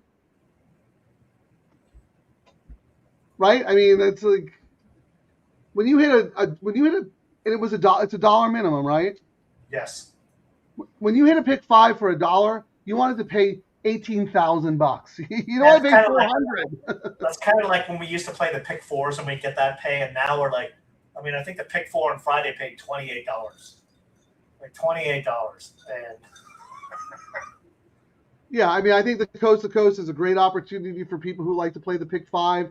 It's a retail only bet. It's $1 minimum. It's a low takeout. That's great. And if you like Gulfstream and Santa Anita, it's tailor-made for you. But based on what I saw today, compared to what we've seen for the last 8 months in the late pick 3 pool, that's a lot. I'm not changing my mind. I'm still all about the late pick 3. Best bet there is. Like, the pick 3 is. I mean, the pays have been fantastic, even when you got chalks. If you get a price in one of the legs, it's exponentially better than any other bet right now. How about this from our man Charlie? This is what I like about this show. We all have an opinion, and then we as a crew tell why we think the way we do. Then we listen and maybe change our mind. Yes, that's the key word, maybe. You don't have to. You make your own decisions. You're an adult. I like listening to our opinion. Oh, you know what, Charlie? Thank you so much. And you were absolutely right about nearly. Ciaran was wrong. So, Ciaran, go to the corner and put on the dunce cap.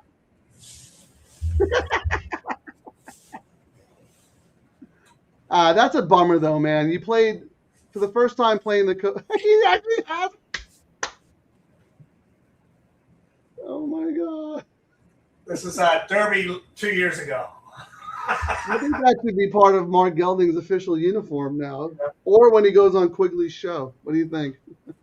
He's already been on his show. Unlike you, where is this? I know he had an appearance. I know it's somewhere. Where is it? Where's Mark Gelding's appearance? Oh, there we go. Yep.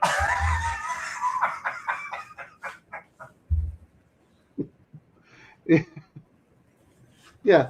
So in his dream, he's on Quigley's show, and then in his other dream, he's skinny in Miami playing high-stakes poker. No. I mean, he supposedly won the NHC. Where's his NHC thing? There we go. All right, Kelvin! Woo! Yes! This is life-changing. Thank you so much. Ciaran and Frank, thank you for teaching me nothing I know about horses. Dylan, nice try, dude, but I am the king. Hey! What the f*** out? Get off me! Mark Gelding signing off. Back to you two clowns in the studio.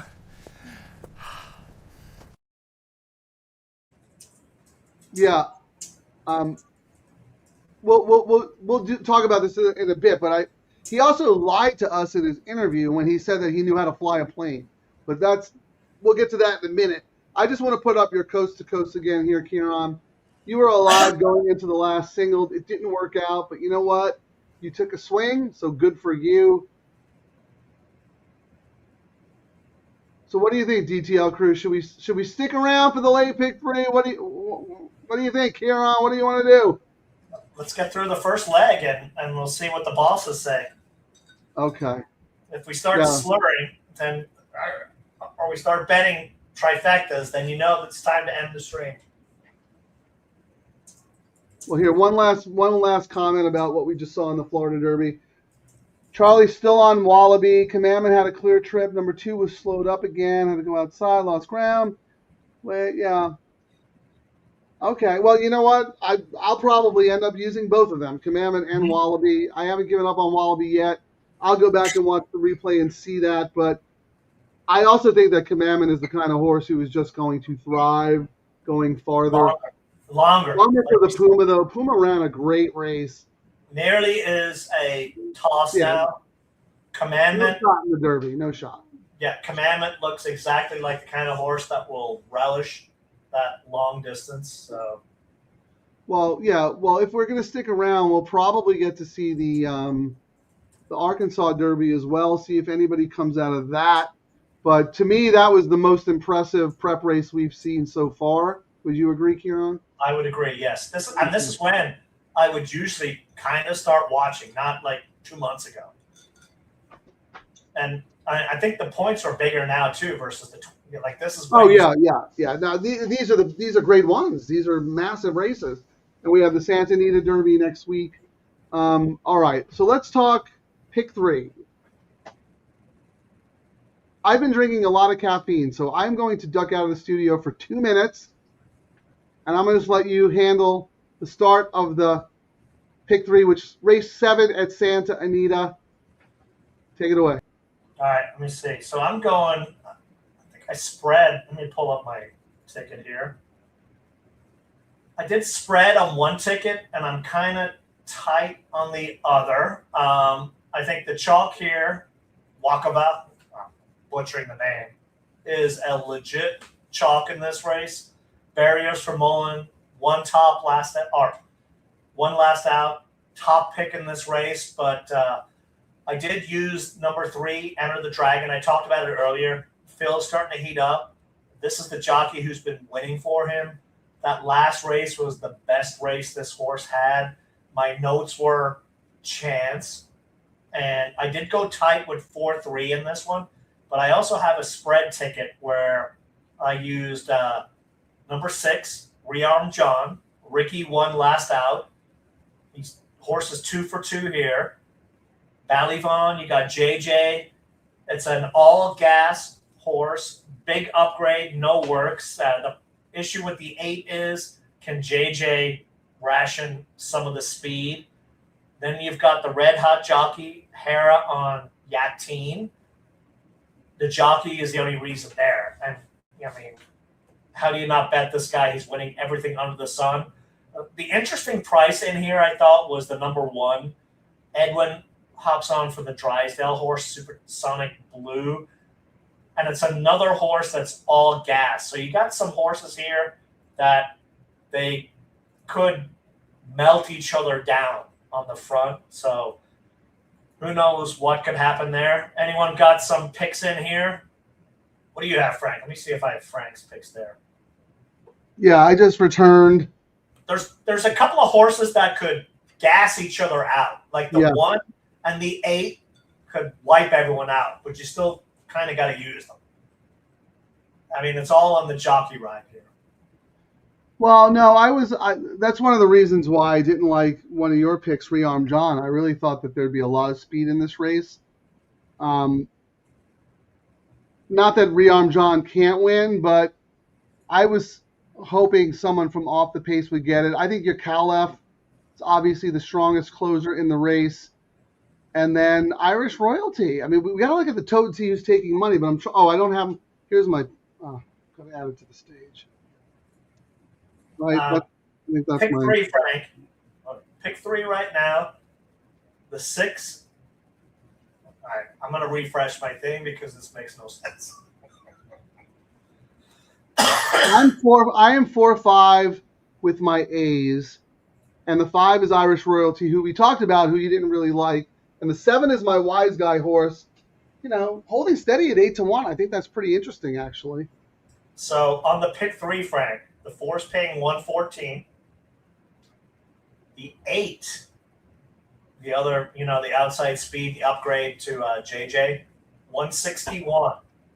The 6, Rearm John, 187. Really? Then the 5 at 254, and then it starts getting crazy. My 3 looks like it has 3 legs based on the betting, but let's see if the double shows any. So the double, the 4 is paying 35. Second choice is the 8 again with the JJ upgrade. I'm not a surprise. 3-1 morning line, $76. Then Yeah, but I mean, I don't. Why is that horse 3-1? But again, Frank, the sneaky money across the pools is on the 6. The 6 is paying 91 on the double, third choice. The 6 is paying 187 on the pick 3, third choice. That's the sneaky horse in here. I'm having a very hard time. Like, I don't get it. I think there are 3 or 4 horses who are going to be dueling each other into submission. The 6 and the 8 only know one way to go. That's it. They're gonna destroy each other. No, the 1 has to go from the rail. I thought the I'm having a very hard time seeing either one of those win. But you know, I've been wrong before. Let's see. What's my pivot going to be? I'm gonna have One is going to go. I'm gonna have to use Irish Royalty, just because. Second leg. I thought the U2 horse was the horse. Baby. Huh? Octung Baby. Yeah, I mean, Kimura for Yak Team. I mean, it is the first race since June, but drops, gelded, Lasix, and my notes were will be favorite. I thought that would be the favorite in there, not what they said. Did you even use the morning line favorite there? I used it secondary. Like when I did my notes, like when I send out my notes, I'll usually do 7, comma 1, comma 2. When I really like a horse and I think it's a standout, I'll do a 7 and a bunch of spaces, and then the next horses. Okay. This was I didn't even use the horse on my last ticket there, but I like the 7 the best with you. If you look at my middle ticket, I have the 7 singled in one iteration. So now, I mean, the 1 throw the first punch, red hot tandem, first start since October. Trainers O'Neill is actually horrible off the bench right now, which is kind of surprising to me. But I thought this was a drop for the money, but beatable, is what my notes were on the 1. in the next race. Yes. Sorry. In the next Well, race. you have to use that horse. Dropper. Yes. Yeah. Well, what about the last? Because I don't think we really talked much about the last. My top pick is an 0 for 8 maiden. Then I have an obvious one with Hernandez riding. And then I have the sneaky one with Mullins and the guy you never bet, Tyler Bays. Yeah, I mean, that last race, I thought it was I think we're the same. Ricky Ricklatt has run second, the last 2 going shorter. And then I thought today's distance, ideal for Big Bill. Agreed. The 6.5 should make the difference. No, I think this was like the ideal distance. Then you've got the 6 with JJ on. But the horse never wins, Ciaran, just FYI. That's what bothered me. But Big Bill is my top pick as well.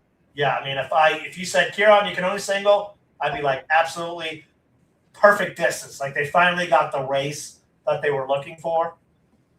Agreed. So I think on my... And then you also have the 6, right? Correct. Galvin for Hernandez for Galvin. Yeah, I mean, Galvin's not I mean, JJ's been riding a lot for this guy and not getting the mount. So it's going to get to the point where. Wait, hold on. Did you hear what did you just say? He's riding a lot but not getting the mounts? He's 33%. No, he's not winning a lot for this trainer, but he's 33%. With a huge ROI, 5.63 ROI. I guess they're one for the last Galvin, 4. this is Galvin's go-to guy. This is his guy. They're one for the last 4 in the last 2 months. Second off the layoff. The trainer's like, it's getting to the point, I think, where JJ's guy is going to go, all right, we've given you a bunch of, I'm actually trying to do it. I completely disagree. I think Galvin only calls JJ when he's got a live horse. I mean, their stats are off the chain. Well, mine are showing 1 for 4 in the last 2 months.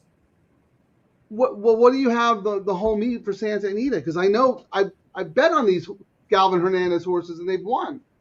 Let me go, because as I like to say a lot of times, when you look at one, like I like to use Brisnet and Equibase because the amount of times I have different speed figures and different stats is crazy. Sure, that's fair. So this is actually good exercise.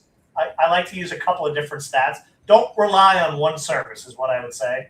And it costs a little bit more money, but you'd be surprised how one thing says this horse sucks and the other one says this horse is the greatest thing since sliced bread. This is a great exercise because, Ciaran, I'm going to go to I know we don't have a lot of time, but I'm going to go to, and we could probably do this after this race, but if we run out of time, I'm going to do DRF. Oh, they're in the gate. We'll do it after, but this is a good exercise. All right, I'm going to do a pivot bet, Frank. Go ahead. 5, 1, 2, 7, 5, 6, 8, $27. Just to throw that Irish royalty in. Because I'd never live it. It's worth $27 not to hear you talk smack about me not using an Irish horse.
You're welcome.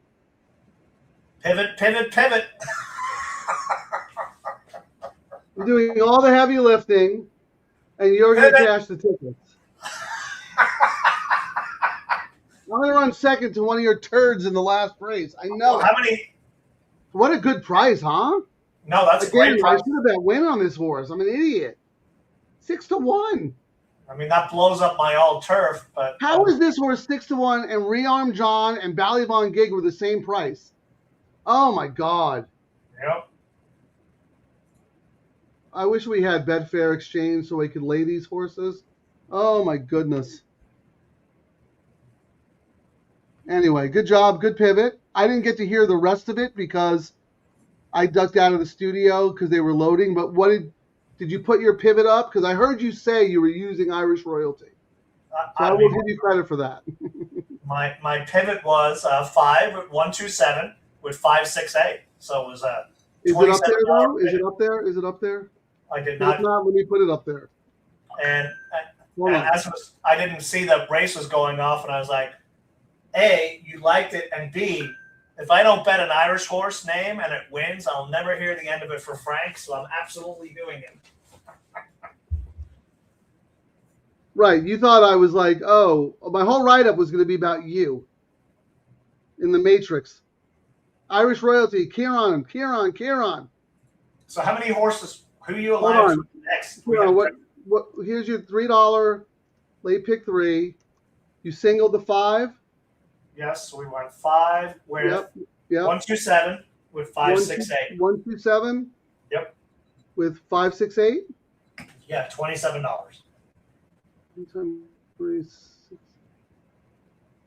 9 times 3. Yeah. Okay. Let's put it up. We're fully account. You know what, Ciaran? I'm doing this because we are fully transparent. And We hold ourselves accountable. We're not going to say our 8th choice won unless we used all on our ticket. Then we will say it. Yes. There you go. Ciaran pivot because of Frank. Our Is that trifecta. right? We had the $2 trifecta using our 5th horse, our 9th horse, and our 10th horse. Yeah, that stuff drives me nuts. What's shocking We are to the me, gambling show, ladies and gentlemen. it looks like actually we never looked at the will pays in here, but let's see who. For what? I'm gonna see who the 6 was paying into the next leg. 6 into the 7, Frank, for the double, $33. 6 into the 1, $33.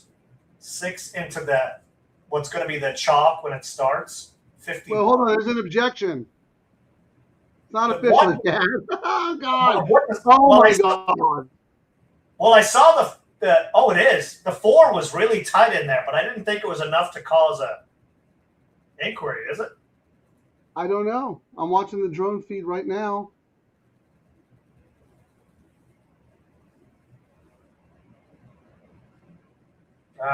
Oh, they're really wide out.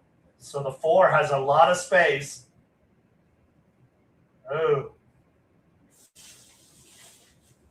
No Okay. effing way. Oh my God. Oh. No way. No way. How is this? This is an objection. It's not an inquiry. This is Oh, a it's jockey not an objection. inquiry. Yeah. These guys are not going to admit that they're wrong. The jockey should have ticked outside. You never go inside when you can go outside in the lane because you're going to get buried at the rail. If they change this, it'd be this disgusting. They won't. Yeah. No inquiry. And you know what? The Fine. blind mice are never saying they're incorrect. If they threw up the inquiry sign, there was a chance. Ciaran's jockey needs to be fined for a frivolous objection. Fine him. Suspend him for the Gulf Phoenix's next race. That was so ticky-tack. That was ridiculous. What a waste of time. Well, they didn't wait long, and at least the inquiry sign did not go up. That's usually what I think I've seen 1 out of 100 objections ever pass. If there's never an inquiry, they're not saying, oh, we missed it, because that would show that they really can't see what's going on. Yeah, it would have to be like egregious. But you know what? They miss a lot because I see them all stuffing their face in the Del Mar lunchroom. It's actually really good food up there. Well, between that and Terry, come on. I need some of the black market Ozempic that Mark Gelding takes when he goes to Florida. Hang on. Let me see it. I know I have a video. Where is it? Yes, we've now entered the unofficial part of the show where things are going to get out of control. Yes. Hang on. I got one more.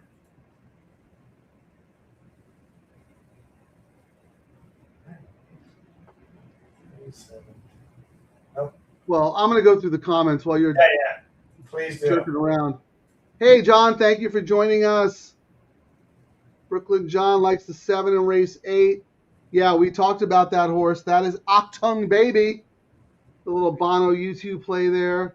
Yep. Pick 3 is 5-7 with... Okay, so Irish Royalty too. What a great way to start, guys. I guess we're going to have to see this through, Ciaran. I guess I'm stuck with you for like another 8 hours. That's the first leg of the bets today where the pivot bets have kept us alive. Well, you were alive on it, but you know what I mean? We both pivoted on the tropical one. I pivoted on this one. Ciaran, I know I'm punking you because you didn't have the horse, but the reality is, who cares? This is a gambling game. This is not who picked. This is not who picked what horse. This is who bet what horse. Correct. Thank you. Sustained, Your Honor. I'm getting really punchy. I had to get up early this morning at like 10 o'clock to prepare for a 12:35 start, Ciaran. Oh my God, drones. I'm sleep deprived. Really liking the 3 in race 7. Okay, that race already went off. So yeah, sorry about that, ST3 Pete. You were with Ciaran on that horse. I did not want that horse for a penny. If you read my Matrix column, Matrix. I gave that horse an X, but of course, look, I'm not bragging. I'm not talking people off. Whatever, you like what you like.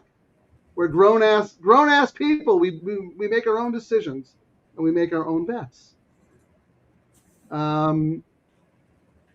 Lawrence, thank you for joining us. Bays Mullins. I mean, that is an old school lethal combination. I don't know if you're agreeing with Ciaran or disagreeing with Ciaran, but I think Bays Mullins, no problem. They've won so many races together, and I actually think Bays is a very, very good jockey. This is a tough colony. This isn't 5 years ago, Ciaran, where it was like 2 guys could win all the races. This is tough. I will pivot onto a jockey who's hot, and I will go off him if he's cold. Like right now, I was off Kimura. He got red hot. I was on him. I think he's kind of getting cold again, you know. Bays has now won a couple of races recently, so it might be one where he's not an auto toss for me anymore. You just got to go with the flow. And the whole idea is, like we've said before, you want to be early on the trend, not before everyone gets on. That's where you get the prices. I mean, look at this. To start the late pick 3, this is a great price. What, 6-1? You know the double is going to be big. You know the double is going to be big today because the robots are going to be chasing it. Actually, let's look at the will pays, Frank, and see who's the pick 3, Frank. The 7 is paying $185. The 1 is paying $231. That's really great for $1. And the 2 is paying $256. So it's 7, 1, 2. The double. You know who took all the money in the double, Frank? Number 1, 42 Is it the will pays or going forward, Ciaran? Will pays. Okay. Well, I'm not surprised. 3-1 on the Yeah, line. Big change on the double. The will pays on the double. The 1 is paying 42. Next highest is the 7 at 63. And then the 2 at 94. 42. Wow. That was a big hit. Like someone bet a lot of money on that. That's a. What can I ask you? What about the pick 3? Same hit. Pick 3. The 7 was 185. Second choice was the 1 at 231. The 2 was 256. So when they adjusted on the double, they hammered the 2 on the double. Oh, they hammered the 1. I'm sorry. They hammered the 1. Yeah, I'm going to say. I know you're using the 2 defensively. I'm going to throw this out to the DTL crew. Is anyone using the 2 for any positive reasons? Because I'm all about beating the 2. I don't know why the 2 was the 2-1 favorite. I don't know why the 2's 3-1, to be honest with you. What has the 2 done besides lose? What's funny that you said that, Frank? My notes were Del Cid for Paraben. Why is this horse 2-1 even on the drop? Yeah, but Defensive you know what? use. Defensive sorry. use, but try to beat. Yeah, no, and you know, here's the thing. This horse reminds me a lot of that Gloria Haley horse. Oh yes. The other day that you threw in for the same reasons. You're like, I want to beat, but I hate it. I asked, you know what? That horse won, and you collected money on a horse you didn't even like because your tickets were structured correctly. And I said, I don't know why it's this price, but it is, and I got to use it defensively. I don't see why it is, but I got to go with what they're thinking. The same thing for this one, yeah. Again, this goes to the point where this is a gambling game. I have said this many times. I went through a little streak on the show where there were horses that I did not like at all, but either Ciaran made a case for, or someone in the DTL crew made a case for, or we sniffed out some money in the pools. So I used the horse on a pivot bet and I hit. That is what gambling is about. Gambling is about taking the information and making money. I don't care if you pick the winner. Doesn't matter. What are you cashing tickets? And this reminds me of that Gloria Haley horse that you used defensively, and I didn't, and you ended up having a very nice winning day, and I made 0.0. Cool. That might be the case again today. We need some more You have the comments. horse on your pivot, right? 127. Yeah. Actually, do you have your double? So I have a double here that I might have to.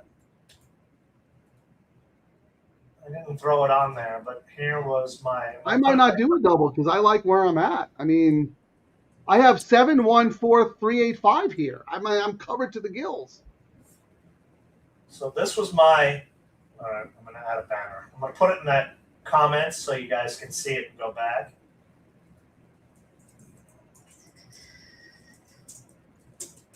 And then this was the double I had originally planned this morning. See if it fits underneath Frank's thing right there.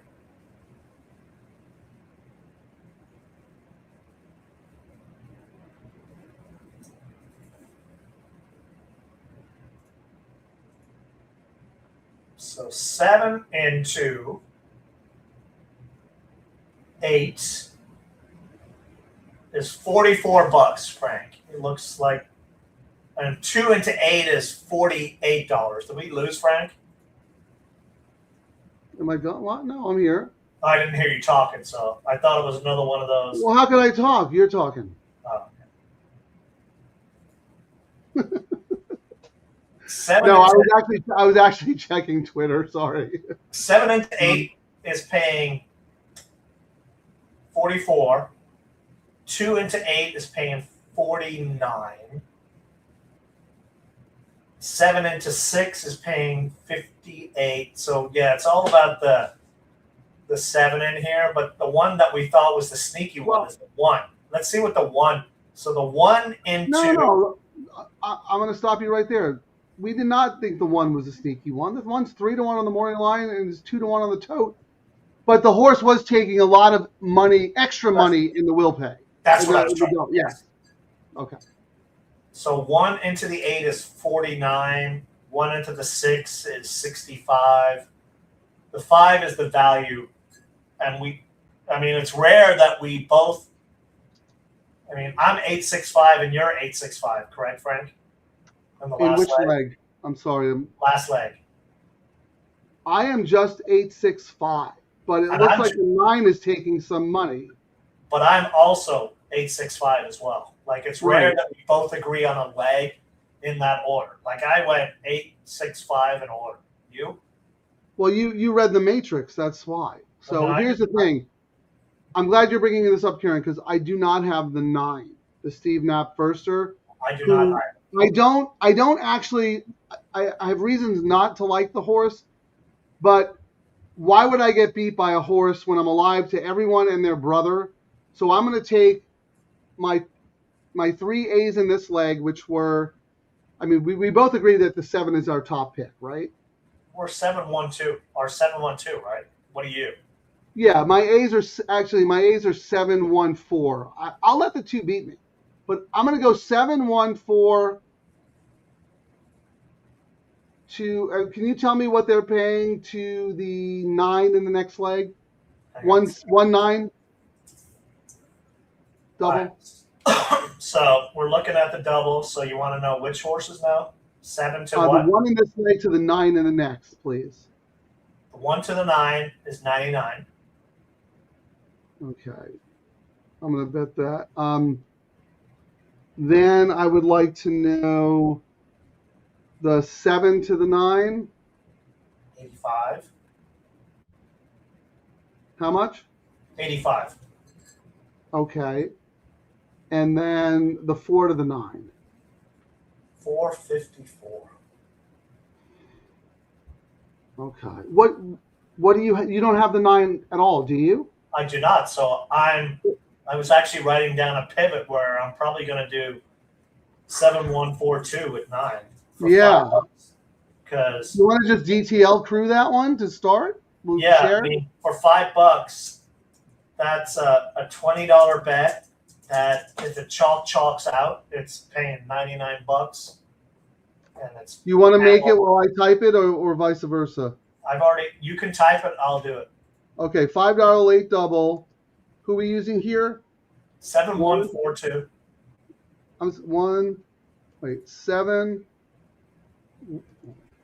7-1-4-2. Let me just make sure real quick that those are the ones.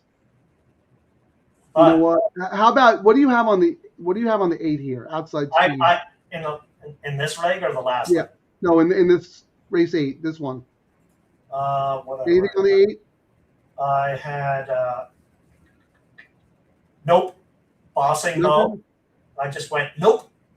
All right, I'm gonna throw the 8 in though. Is that okay? I can do it on my own if you don't want. So 7-1-4-2-8 with the 9 in the last, right? That's $25.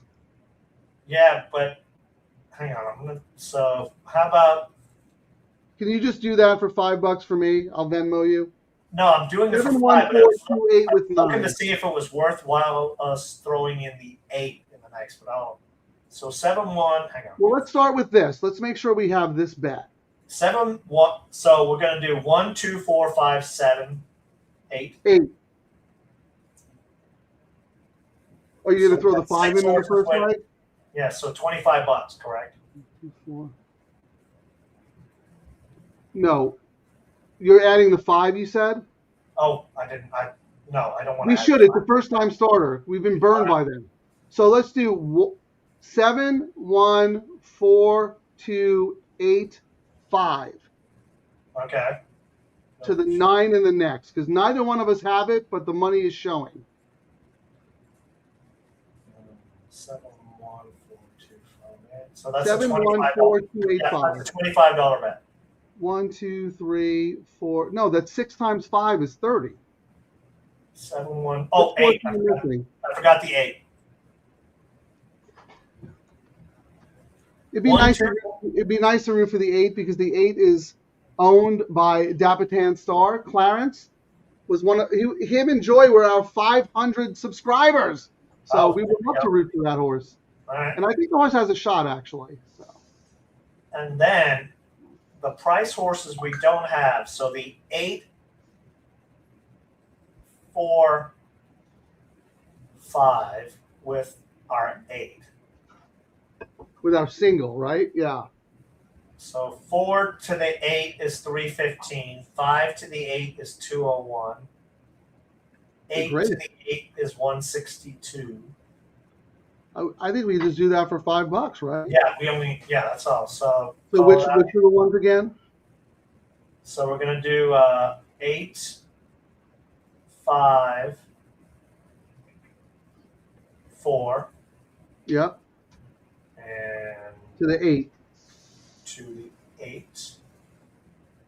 For $5 is another $15. So we've got a $15 bet with some big exposure to big wins. And here's the thing. The reason we're doing it this way is because we're alive in our late pick 3, and we're betting these bets. What's the word? Handicap. Handicap. Handcuff. This is what happens when Frank gets up at 10 o'clock in the morning. Look at me. I'm like going berserko. Handicuffing. I mean, I've only gone in 1 inch, though. I'm embarrassed. Hang on. There we go. What are you doing? I was measuring how much rum Terry gives me. I have a bottomless cup when Terry's in the house, so you need to catch up with me, pal. But anyway, so hold on, Ciaran. I want to make sure that we got everything covered here. All right, so I got the bets. Let me go to my betting screen. So right now, what I did, Frank, was a $5 double, 1, 2, 4, 5, 7, 8 with 9. Yep. And then there is a $5 double, 4, 5, 8 with 8. Yes. So let's look at our pick 3. I know we don't like to do our DTL Crew double based on what we're alive to. But let's just check. So you're alive to the 1, 2, 7 in this leg. Yes. And you have the 5, 6, 8 in the last. So you have pretty good coverage there. Yeah, because I just did the pivot bet for $27, using the horse I didn't have again. Okay, and I'm 7, 1, 4, 3, 8, 5. I mean, if I don't get out of this leg, if the 2 wins, you know what? Maybe I need to do a saver bet with the 2 in the double, I guess, because that would just be like me to run second to the 2 and blow everything up. But you have the 2, right? You have the 2. All the pools, like I really think the 7 Octung Baby should demolish this field, but we've said that a bunch of times. Can I ask you a question here, if you don't mind? Yes. Because my exposure is to the 2, right? And I really think it's the 8, 6, 5 in the next leg. Can you tell me what the double pays are with the 2 in this leg to the 5 in the next? 265. To the 6? 89. And the 8? 57.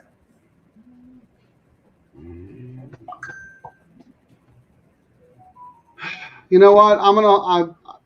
I'm basically ensuring Ciaran a victory here with the 2. I'm not going to bet the 2. I'm not going to spend money on a horse that I just do not like. I didn't like it. I mean, try to beat you used it creatively in your structure, so I give you credit for that. I'm going to be stubborn. I'm just thinking. I mean, look at that pick 3, 7.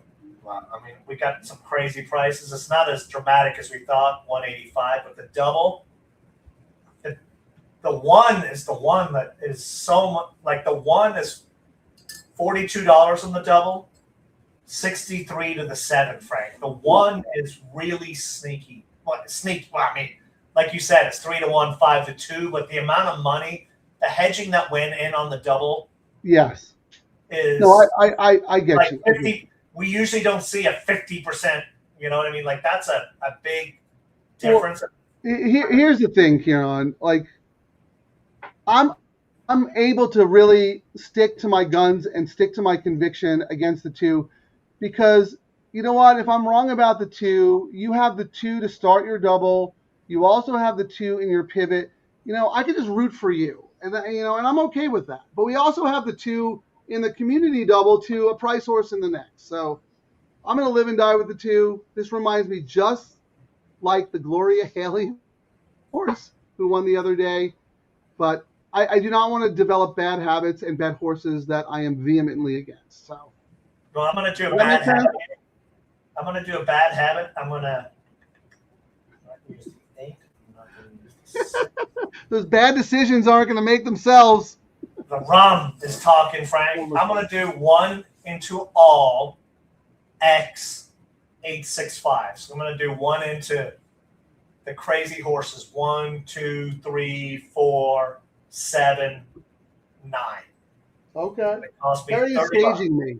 Terry's trying to get rid of my second-itis. She's saging me. I'll tell you right now, if the 2 wins this race, then I don't know. I gotta light a candle, go to Medjugorje, do a pilgrimage or something. But you know what? Look, the 2 7-2. That's kind of lukewarm. Hopefully this is not the case. Hey, look, Frank's horse is catching an Uber. This is the funniest thing I've seen all day. Hey, to the races! No, I need the stick your tongue out. I need my horse to stick your tongue out. Look, if the 2 beats me, so be it. Like, whatever. I will never bet this horse in 1,000 years. All right. I've run out of ice, so I'm going to go get ice, Frank. So I'm going to step out here. All right, I'll take it from here. All right, well, just so you guys know, the whole point of the show was to move to Gulfstream Park to do the tropical turf pick 3, which we did, and we hit. So congratulations to everyone. So apologies if the show has kind of devolved into even a worse Abbott and Costello routine than usual. I'm going to read the comments now while Ciaran's gone because, you know, he doesn't like to share the spotlight with anybody else. So right here, our man Stephen D. Love the 8 here. Yes, let's go. Dapitan Star, Clarence, Bondi to the hoop. That horse absolutely has a chance. Mile, cutting back, speed, outside, drawn well. I will take Bossing Mo over the 2 any day of the week and twice on Sundays. And if I'm wrong, I'm wrong. All right, Mike Whalen. What does he say here? It's almost like you got all in on the daily double. Well, you know, we play these bets together, Mike. So we have a lot of coverage between us in the late pick 3, and we're not playing combinations that are underlays. We looked at the will pays. We looked at the probables, and we decided that there are certain combinations that we either don't have covered or want to have an extra combination bet in the double. So that's why we're doing what we're doing. But if you really just wanted to be targeted and wanted to pick 2 horses, I'd whack a 7, 8 double cold. Here's the thing. Thank you so much. Yeah, 73,000 on track at Oaklawn Park. I'm going to tell you right now, look at their handle. We'll do an analysis. Maybe I'm wrong, but we've been tracking this meet for the quality of racing they have, for the field sizes they have. They do not promote their gambling. They'd rather look on their X feed. They're talking about somebody winning $10,000 in their casino. They don't need the handle. They don't care about the handle. Whatever. And that's fine. There's still great opportunities. I think they have a great racing product, but I don't think they are utilizing for the horse players. They have the $3 late double. They have the $5 late double. If you compare Santa Anita's pool sizes to Oaklawn's, and like everyone's Oaklawn field sizes are the best not even close. Not even close. Not even close. And maybe I hope they're listening because I think Oaklawn is fantastic. I think they do a tremendous job. And like I said, their gambling product is great, but based on the product and the handle, it's a mismatch. It's actually vexing to me, but it's slot welfare, and that's the problem. California doesn't have slot welfare, and yet they're still beating what Oaklawn Park is doing. But speaking of Oaklawn, how far away to the big race? So 5 minutes. All right. Well, they're in the gate at Santa. Good luck, everybody. We'll be back after the race.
Congrats to everyone. Never used. And you know what? First of all, I'm going to congratulate George Parabon.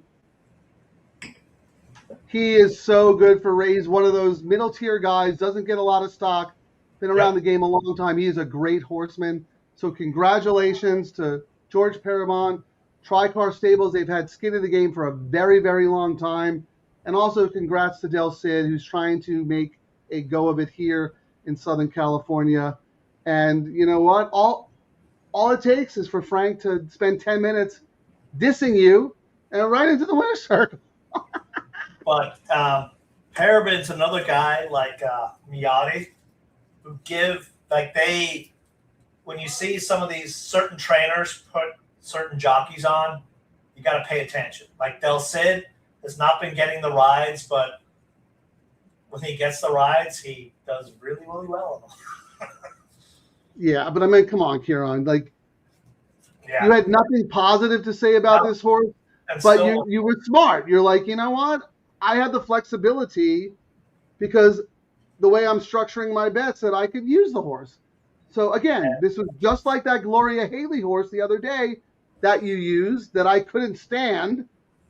And now you're alive and I'm not. I mean, the DTL Crew ticket is alive, but like I never ever. I mean, I will die before I bet a horse like this.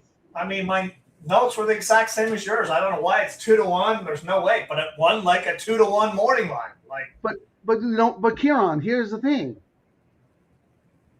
It's not a selection game. It's a gambling game. You were smart. You structured your tickets in a way where you could use a horse that you didn't like and still be alive. You kind of got to – someone always – if you think you know everything, you're already losing. You know what I mean? And I was like, yeah, that's like 2 weeks in a row. I don't see why this horse is the horse. Right. And why they like it. Well, but I better use it on my ticket. I'll try and beat it, but I'm going to have it on some ticket somewhere. So and you know what? I had the same conversation in my head, but I went the other way. I said, you know what? I am not going to use the horse. So I don't think there's a right or wrong answer. No. Like, seriously, I mean, maybe someone will say, well, in the long term, Frank, your decision is correct because you don't want to spend money on horses you don't like. But then I look at Ciaran 2 weeks in a row. He's possibly going to cash tickets on horses he didn't like, but bet correctly. But we're going to look at the will pays, and the will pay might be so puny, Frank, where you go, I would only have had $5 on it, and if I was able to beat that horse, I'd be true. I'm going to get paid $80. I'm going to get paid $80 in this bet. It would have cost me $5 more to use it, but if I beat it like I thought, I'd make $600 more. It's kind of like the math you do. You know, you're a little blurry. Is your camera like? Do you have Vaseline on your camera? Is this like? Do you have a romance scene coming up or something? Like? Oh no, it might be your internet connection. Actually, oh, there we go. Okay, that's much. I got too close, so it went. Oh. Yeah, they thought it was the Vaseline. You know. No, the camera just went. Oh my God, I love this guy. Your face broke the camera. Let's be honest, but no, seriously, here. You have a face for radio. We both do. That's why everyone thinks we're brothers. We're the Danny DeVito and Arnold Schwarzenegger. Well, now I get to show this one. Everyone, Frank won something this week. You did not realize it. Guys, after 12,847 straight losses, I won something! The Del Mar's largest belly award is mine! Finally, validation. My mom will be so... Wait, it's actually the Del Mar's biggest belly participation trophy, and they spelled my name Frank. Well, you know how I know that's fake? Because as big as my belly is, it's still not as big as Mark Gelding. So I think I would have finished second. Yeah, but he went to Florida and somehow, gambling and getting chased by gangsters, he's lost a bunch of weight. I don't know what it is. Well, yeah, he's on Ozempic and he's chalk sucking everywhere. It actually might be the heat because when I went to Gulfstream for the first time like 3 years ago in January and got off, and I packed like I was going to the Rockies in the winter and got out of the plane and went, what the heck? It's 90 degrees? What's going on here? I step out of the airport, I'd lose 10 pounds in 5 minutes because of the humidity. All the water weight would be gone. But anyway, you know what? good for you, Ciaran. Your wagering has been really spot on. And again, like we talk about handicapping, and yes, it's valuable and whatnot. Like you could have picked the 2 as your top pick. It doesn't matter. It's how you use the horse in your wagering strategy. I chose not to use the horse, and if I was right, I would be up for stacks beating that horse. But I was wrong. We'll see what the will pays are. Yeah, Ciaran included that horse, and he's alive, and I'm not. So who's right? Who's wrong? I'd rather be cashing a ticket than not. I will say, and for those who are watching, they'll probably go, well, you guys screwed up your tickets and your pays. And if there is an avenue that I do mess up on is tickets like this where I don't bet them better. But, what do you think you could have done differently? Yeah. What do you think you could have done differently? And you're alive with a horse that you didn't even like. I think that's brilliant. Yeah, I mean, yeah. You're alive. Actually, you're alive with 2 horses you didn't like. You didn't have my Irish royalty, and you only use this horse to paint. Yeah, I'm not going to complain. Seriously. No, exactly. Here's the thing. Like, is everyone going to be like, oh my God, Frank's the greatest because he had Irish royalty at 5-1, and I walk away with 0 because I whiffed at the middle leg, or are they going to go, oh my God, Ciaran is amazing. His pivot bet hit and paid $400 bucks. Like, I'd rather be rich than right any day of the week. So the will pays Frank. Pick 3. The favorite is the 8 at 317. Well, that's big, Bill. That's not a surprise, but that's pretty good. That's actually really good. The 6 is 414. The 5 is $1,100, Frank. Well, raise your hand if you're alive. Yeah. So you know what? I could pat myself on the back all day long that I had Irish royalty. It's not a selection game. So check this out, Frank. On the double, I don't think I've ever seen this on any show we've done. The 6 and the 7. All right, I'm going to refresh my thing because that makes no sense. They're saying the 6 and the 8 are paying the exact same. I'm going to refresh just in case that's weird. Yeah. Hold on. The 6 and the 8 are paying $67.50, both of them. The exact same pay. All right, Ciaran, let's shelve this conversation for a couple of minutes because the Arkansas Derby is about to go off. Oh, absolutely. We'll let everybody watch this for their Derby picks, and then we'll come back, and we'll have plenty of time to talk about Santa Anita. If you're alive in anything in Oaklawn, good luck.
Irad has a decision to make, doesn't he? Renegade or Commandment?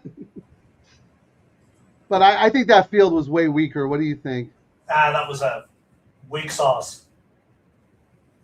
Weak sauce. I will give Oklahoma. He'll probably go with Renegade just because he made more money with Renegade.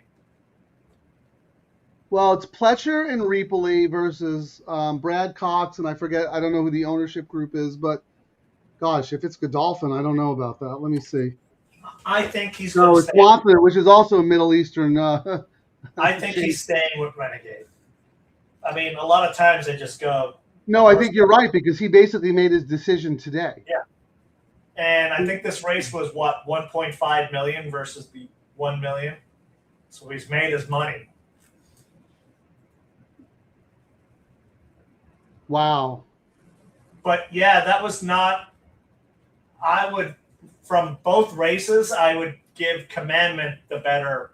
I mean, well, without looking at the PPs and whatnot, Frank, I would say I thought Commandment's race was a lot better. Well, here's the thing. It's going to be just like every other year. Pletcher and Reapley are going to go there. The horse is going to be the presumptive favorite, and then it's going to be scratched 3 days before the race. I took a quick look, though. I will give Oaklawn Park a little bit of credit. Their double pool heading into the race was like 300,000. So on a big day, at least they did something and people showed up. Yeah, but so I'll give them a lot of credit. Did you see this? It's a good bet for horse players. That's all they did with 73,000 people on track? Is that even possible? Oh, there you go. Look at Ciaran taking the opposite take. I like it. I mean, We're called double trouble for a reason, ladies and gentlemen. 73,000 on track for a big race day. That should have been $1 million double. Just saying. We are trouble times 2. We are disruptors. But the marketing guys who showed up on Thursday and did nothing, we're going to go, see, guys, look, we are these knees. Look what we did. All right, well, let's focus on the positive here. Ciaran is alive to the 568. How about this, though, Ciaran? The Pivot DTL Crew bet, which I am clinging to. It's only alive to the 9, but they got to be paying pretty good, right? So we're alive to the 9 on the double, and the 9 on the double is paying $175. Not crazy. No, I mean, and that horse took money. I think I asked you. I don't think you had anything on the 9, did you? It's a first-time starter, Yeah, but I mean, I didn't toss it, if you know what I mean. Like I think I wrote. I mean, the works are ridiculous. Debut, sharp works, and yeah.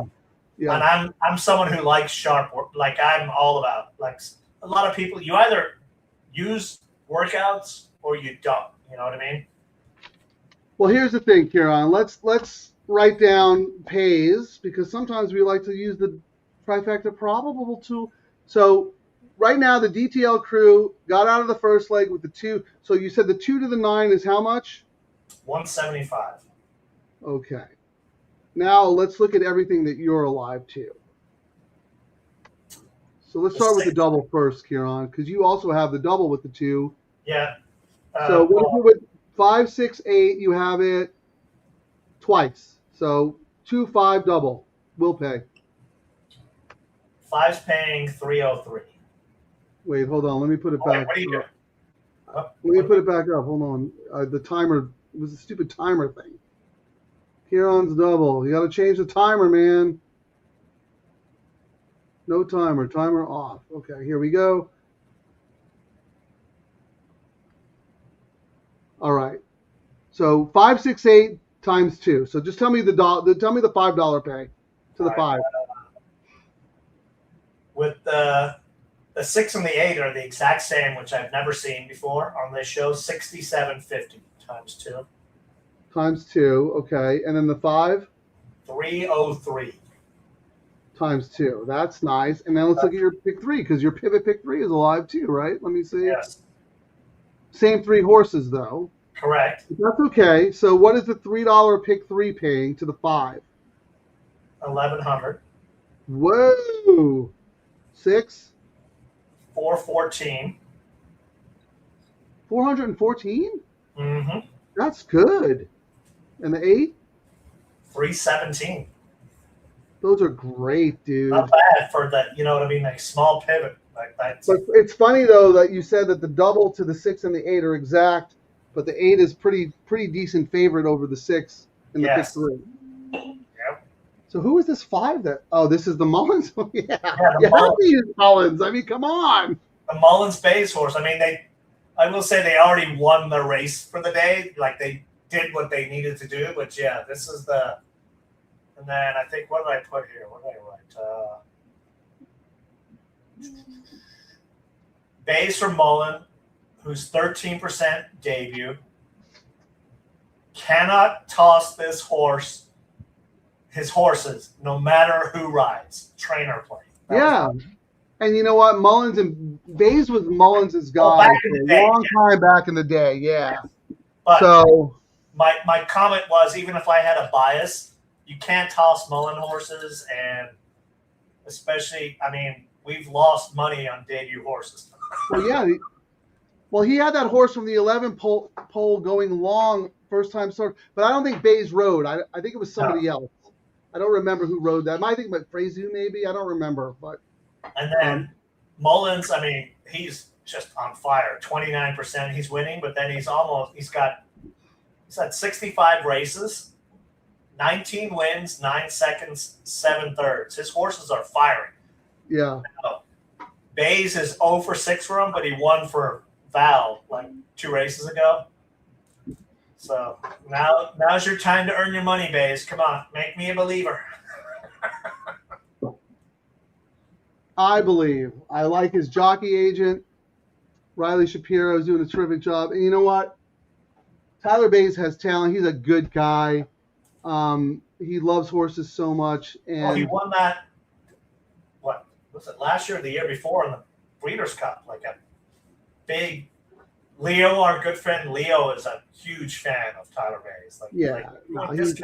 He's one of the guys that I root for, just personally as well, because he's one of the good guys. Here's the thing, Kerry. You know what? I take back everything I said about Oaklawn Park. Can you write this number down, please? 201K. Just write that down, and then give me 1 second. Just write that number down. Let me scroll all the way to my notes for tomorrow. 201K. Just write it, pen and paper. Write it down. Okay. 201,000. Okay, ready? Write this number down. 232,000. Santa Anita. Late pick 3 pool. We beat them with 73,000 people on track. Boom, Yes. boom. Like I said, when I saw the stats, I was like, Embarrassing. they should. But they're all going to drink champagne and smoke cigars and say they're the greatest thing since sliced bread. Take away their slot machines, and that track will be entirely different. They do the least with the most. Oh, they could dominate. They could be better than Kentucky with the horses they get, but they are sucking on the tip of the casino and spend no money. And believe me, we know we've reached out to them, and they think they are the greatest thing. But if Santa Anita is beating them on a Saturday on their biggest race card, what more ammo do you need? DTL Crew. Yep. Guys are the best. Guys are the best. All right, here we go. How about this? John Whalen going with Mullins and Bays. Likes the 5 with the 6-8 in the exacta and trifecta. All right. Good. Yeah, we're all about the 5-6-8. That's it. We also pivoted a little bit, Ciaran, on the crew ticket. Yep. We're allowed to the 9 as well. Obviously, it would be great if the community ticket won with the 9. But how can we not root for the 5 here, dude? 303 for you 2 times. So that's 600 plus 1,100. So, Frank, let's do the trifecta tool. Let's see what we're looking at. Let's do the worst case scenario. Hold on. I'm only going to do the trifecta tool if we have a QR code for ExpressBet. Do we have one? Tyler! I'm going to say something right now. It's in the mail, Ciaran. If I was an executive, if I was a consultant, It's in the mail. I would fire so many people at these Not racetracks. Tyler, though. Not Tyler. Tyler's exempt. No, he's the man. But the people who run behind the scenes, like Frank asked me for something, and I'm juggling 400 things, and I'm like, oh my God, this is money. Well, yeah, because I'm An hour later, so I've of course got you're going that. to drop everything. You're my sidekick.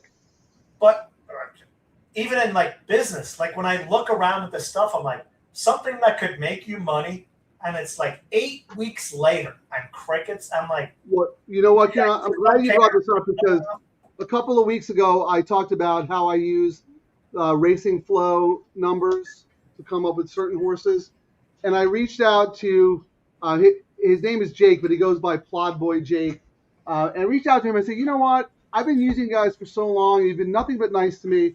I would like to give you guys a shout out code. A shout out. Do you have a QR code or anything? Now, it's my bad because he sent me a QR code like 2 weeks ago, and I still haven't figured out how to get it up. But I promise you, we're going to work on that and get it up. I'll have it up for tomorrow. But based on that conversation, one of our guys, Danny, contacted them, got a subscription, got a nice discount. So we'll talk about that more tomorrow. But he gave us a promo code. Sorry, the promo code's Scatoni, but that's beside the point. He sent me 2 QR codes, 2 of them. If that one doesn't work, use this one immediately. I mean, I just shake my heads at these tracks sometimes where you just, and I think what it is a lot of their social media and marketing. I don't think these people have done a bet on horse racing. They just don't know. And Well, Kira, look, I'm going to age myself. This generation coming up has no sense of urgency or time, or I don't know what it is. It's like, whatever. And now this whatever mentality, we don't have TVG anymore. You know what I mean? Like that's what's happening. well, it's because this is not. I'm not talking about FanDuel or whatever, but I'm talking about the industry. They have spent the last 30 years marketing the product every which way except as a gambling game. At the end of the day, it's all about the horses and it's all about the players. That's it. Nothing else matters. I don't care how nice your hat looks. I don't care how much you're willing to pay for a mint julep. Doesn't matter. This is a gambling game. And we are speaking, ladies and gentlemen, but here, Tony V, sharp guy, has been on the show before. Oaklawn doesn't care about gamblers. And you're right. And we're finding out the hard way. Do you know why? Is it because of the slot welfare and the slot subsidies? Because it is shameful that we are on today outdrawing their late pick 3 handle on their biggest day with 73,000 people on track. It's crazy. That's Santa Anita. I'm going to tweet that out. So Well, let's wait till after the show because we're gonna break down all the numbers, man. Yep. We're gonna do a per capita, the double per capita. All right, how much time we got, Ciaran? Oh, wait, we were going to do a trifecta. We got 5 minutes, so let's do I don't know what, we'll just say unnamed source is where we're going to do our trifecta. Well, we are in talks with Amwager, in fact. So, And I make fun of Frank's Matrix all the time, and Matrix.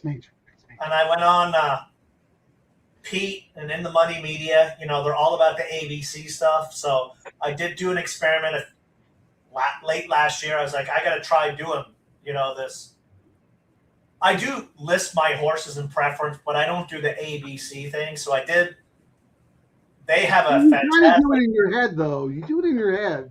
But I will say, like, Amwager, the reason I signed up was because they had the tool where you can, these are my A horses, these are my B horses, these are my C's, and you go, I want to spend $150, and it makes the matrix. So calculate it. Your matrix for you. So that's why I actually signed up with them back in the day. Look, I reached out to Amwager. Ciaran and I talked about it. They got back to us immediately. They're very pro player friendly. They sponsor Chris Larmy's podcast. I think Barry Spears as well. They want to get the word out. They love horse players. Even if nothing happens with us, I mean, whatever it is, I said we want to provide information to our players that give them an advantage. And to Ciaran's point, they have a lot of really good tools on there. So I finally got an account because I think like 8 months ago they became legal in California or whatever it is. So we're going to actually put money in that account. We're going to bet off it. Who knows? They might sponsor our community ticket. Maybe. Just and wager. If you're going to bet it, just bet it. But whatever. But we still love ExpressBet too. We love you guys too, guys. Come on. QR code. Anyway, trifecta probable too. Well, first of all, before we do that, Ciaran, are you in a position where you might even consider hedging? Because if Larry was watching, he'd ask that question. I'm really not a really big hedger, even in contests when I'm super far away, ahead or. No, but let's say someone was thinking about hedging. Is there anyone here that you're worried about? That you're like, oh, I wish I had this horse on my ticket? No, I don't think so. I think I have the two horses I thought were pretty much a lock and a really good outsider. You know what I mean? I think I'm in good shape. And we have the 9 on the DTL ticket. So I think that's plenty of. The only other horse I might consider was the Hess Firster, but that really hasn't been his game in a long time. He used to win a lot, but and if that horse wins, the horse wins, right? Yeah, his stats, I'm trying to find it here, have really, I thought about it, but his stats have really dropped, and that kind of stuff. Where is it? And, he probably would have, asked Kent to ride if the horse was, like, super talented, right? I will say, if there was a danger horse who's always, Smith's not riding. Oh, wait, I'm looking at tomorrow. Sorry. And you know what? I'm talking about Hess doesn't even have a horse in this race. No, I think I'm talking about the Carly Gaines horse. Like you guys don't realize. I think people don't realize the amount of prep we have to put into these shows and doing the work and writing up the stuff. And sometimes the days blend together. And we're probably going to be going. We did a show today. We got our usual show tomorrow, and we might have a show on Monday. Correct, Frank? But we'll talk about it tomorrow. Stick with us till the end of this. No, we'll talk about it today after the races because I'm glad you mentioned that. Yeah. But real quick here. So Charlie says, guys, have a question. How do jockeys get the horse to change leads? Hands, right? They move the reins, and the horses are trained to do that. Yeah, sometimes it's the hands. Sometimes they need the whip. You know what I mean? And sometimes they just don't do it. You know what I mean? One of the biggest issues we had with our horse, Gold Phoenix, sometimes he would still win, but he wouldn't change his lead. That was another reason why a lot of people got off him, including me, is that he didn't change leads in that comeback race. He was just very lazy. He didn't want to do it. He doesn't change his lead when he's working out. No, that's fine. I'm saying that's not a knock. Every horse has their quirk. But it's usually the good jockeys can just the way they move in the saddle and they shake the reins can make them do it. Sometimes it's But also, Ciaran, it's kind of natural for the horse, right? Because they're running on their left lead the whole time. It gets tired. So around the turn when they level out, they want to go to the fresh leg. Anyway, they're at the gate, dude. I really want this 5 to win, but we'll take the 6, 8, and 9. Good luck, everybody. Get it done, Ciaran. Let's go.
Ciaran, it's easy when you're good.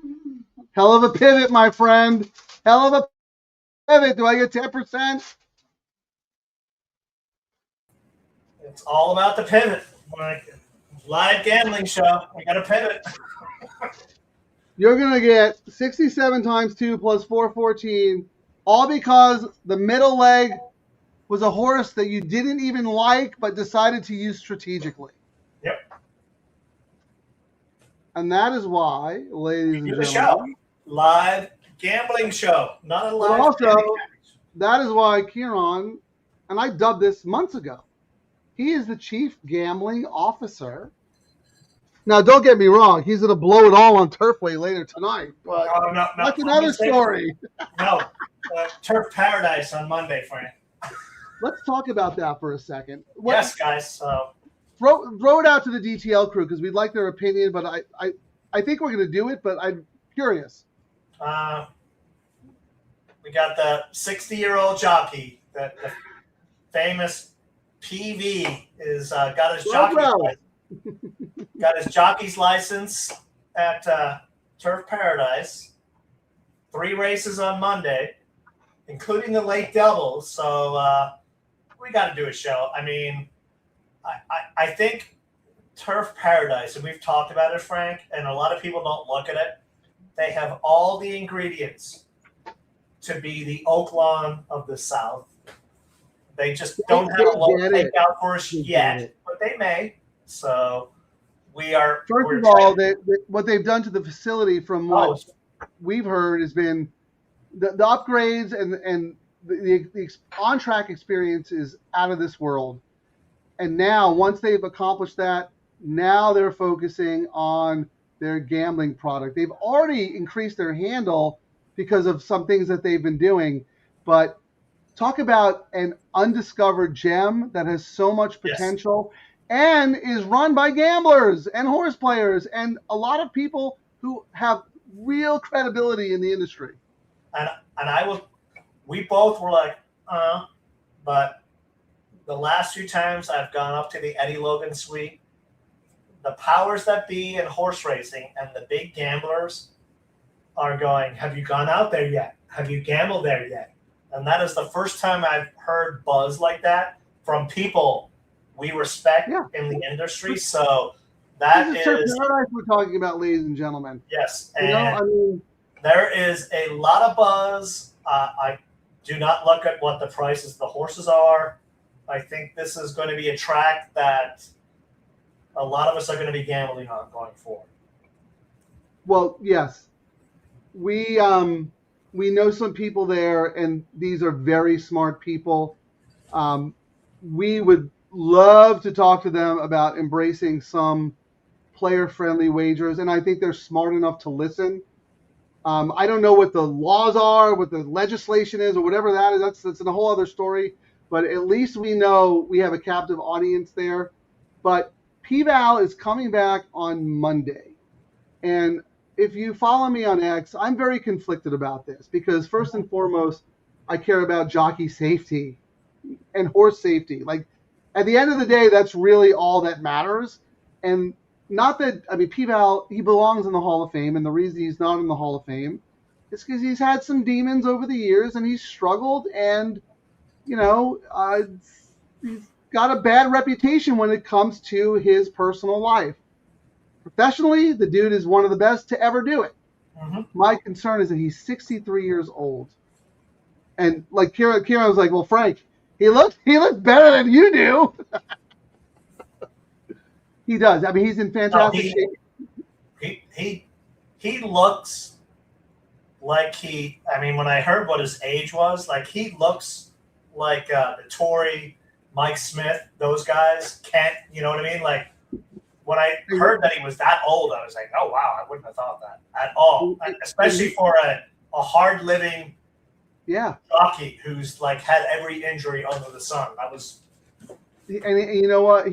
He has been working at this, like, I think since like 2014. And the CHRB here in California has rejected him numerous times, but he never gave up. He's been exercising horses, so, you know, that's not an issue. he got some recommendations about his rehabilitation. Like, this is the best he's ever been. So you know what? We want to root for him. We want to support him. I hope he absolutely crushes it, because what a story. Like, what a redemption story. Yeah.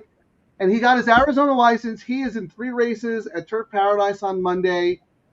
2 of them are the late double. So Yeah, we were thinking about just hopping on and doing a show to celebrate his return, and maybe throw our Arizona friends a little business. Yeah, I mean, who do you want to? You want to gamble at Parks or Turf Paradise? I would say Turf Paradise every day to Sunday. Yeah, I mean, it's like, what are you guys doing? Late in the afternoon on a Monday. The East Coasters are already done with work.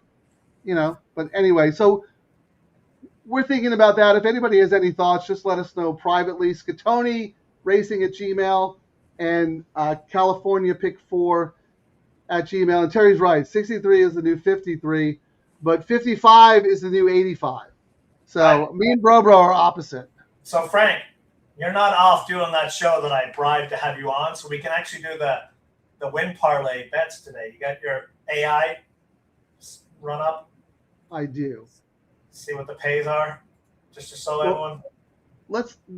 Okay, and we also need to look at pool sizes and whatnot, but let's do the parlay. I like that. But first of all, Ciaran, this is the most modest you've ever been in victory. You haven't even celebrated. Dude, you did really good today, man. That pivot wager. Used to it. Whatever. Winners You win. arrogant SOB. He's like, Frank, act like you've been there before. That is the San Diego State basketball motto. But no, I mean, this was a great day. Both those horses, Tropical and the Pick 3 here at Santa Anita, did not use them. They were my 18th horse, but the betting and the action told me I had to use them. I mean, you got to be able to adjust on the fly. That's why a Tuesday or Wednesday handicapping show may give you some information, but it's the real-time info that tells you where to make the money. Follow it's a gambling game. You do this to make money. You do not do this to brag or get accolades or grow your ego, although you do that too. But at the end of the day, who would you rather be? The guy who gave out 8 winners and made $0, or the guy who used 3 horses he didn't like and walked away with 1,000? Right? That's usually the case. I mean, and plus the guy who gave out 8 winners picked 8 horses in the 8-horse fields. All right, you ready? What do you want to do first? Let's do the alt turf. I'm just curious. $3 win parlay. 920. It's got to be good because it was so chalky. Oh wait, I'm thinking of the tropical. Wait. Go ahead. 920. This is Santa Anita, right? Correct. We're just going to do Santa Anita, I think. Okay. Who won that race? I'm trying to remember. That was the 8-horse, the Doug O'Neill. Got it. Go ahead. Yeah, the one that I reluctantly threw in. Yeah, your last one. You used 4. That was the last one. Channel place. Okay. Then 1460. My horse, Irish Royalty. I'm so glad you did that. That was a great pivot. Okay, and then 560. Second choice though, but went off favor. That's very interesting. Yeah, like it. Yeah. So okay, calculate a $3 win parlay with horses that paid $9.20, $14.60, and $5.60. Please, you got to ask them nicely.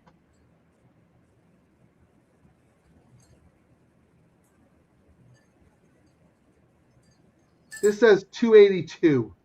Yep. 414. It's just the pick 3 is the best bet in racing by far. We got almost 45% bigger pay on that low takeout bet, Frank. Can't beat it. Yeah, right? But my exacta should have paid $80 and it only paid $40. All right. Who's the idiot? Sorry. The guy's whining, but they're going to whine anyway. I see something let's anyway, what do you want to do next? Pick 3. So, and by the way, Ciaran did have that payout there, right? Oh no, yeah, you had the all turf as well. Yeah, I think you did. Did I? No, you didn't have the middle leg, the Irish No, Royal. I missed the middle leg. I didn't Yeah, have the I missed final. the first leg and you missed the middle leg. That's a bummer. Yep. Okay, but anyway, still. All right. So that was 282. Now we're going to do the regular pick 3? Correct. Okay, Cal. But that's also to our handcuffing thing. I didn't have that 5 in my all turf, which made it easy to pivot and use it on the pick 3. And use it, yeah. But I also think that if we had more time and talked about, we both probably would have hit it because I might have used your 8 to start it, but we were doing Gulfstream, so. But anyway, it doesn't matter. We're all over it. All right, $3 win parlay with horses that paid. Go ahead. 1460. Irish royalty. Yep. 880. The 2 horse that screwed me. And, okay. 560. 560. Wow, they really whacked that horse. That's the Galvin Hernandez. They whacked it. Yep.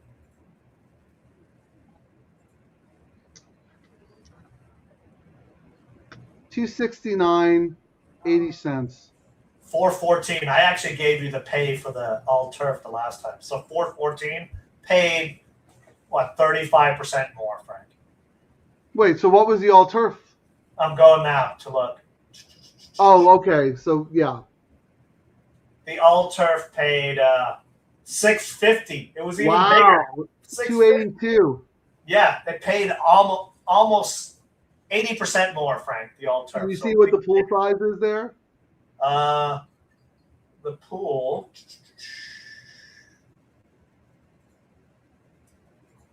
Why do I not show the pool? I don't get. Sometimes they show the pool, sometimes they don't. I can find it after. It's not. We'll Do look not at have it. Yeah, let's stay on this. So that paid 6 something. Parlay was 280. Yeah. The late pick 3 paid 4 something, and the parlay was only like 250. Yep. And now the double. Let's see. 880 with 560. $5 win. We should probably do the tropical turf parlay too, because that you hit. We both hit that. Yeah. Yep. $5 win parlay that paid. I'm sorry. What's first leg? 880 with 560. And 560. I'm very curious about this. Calculate a $5 win parlay that paid 880 and 560.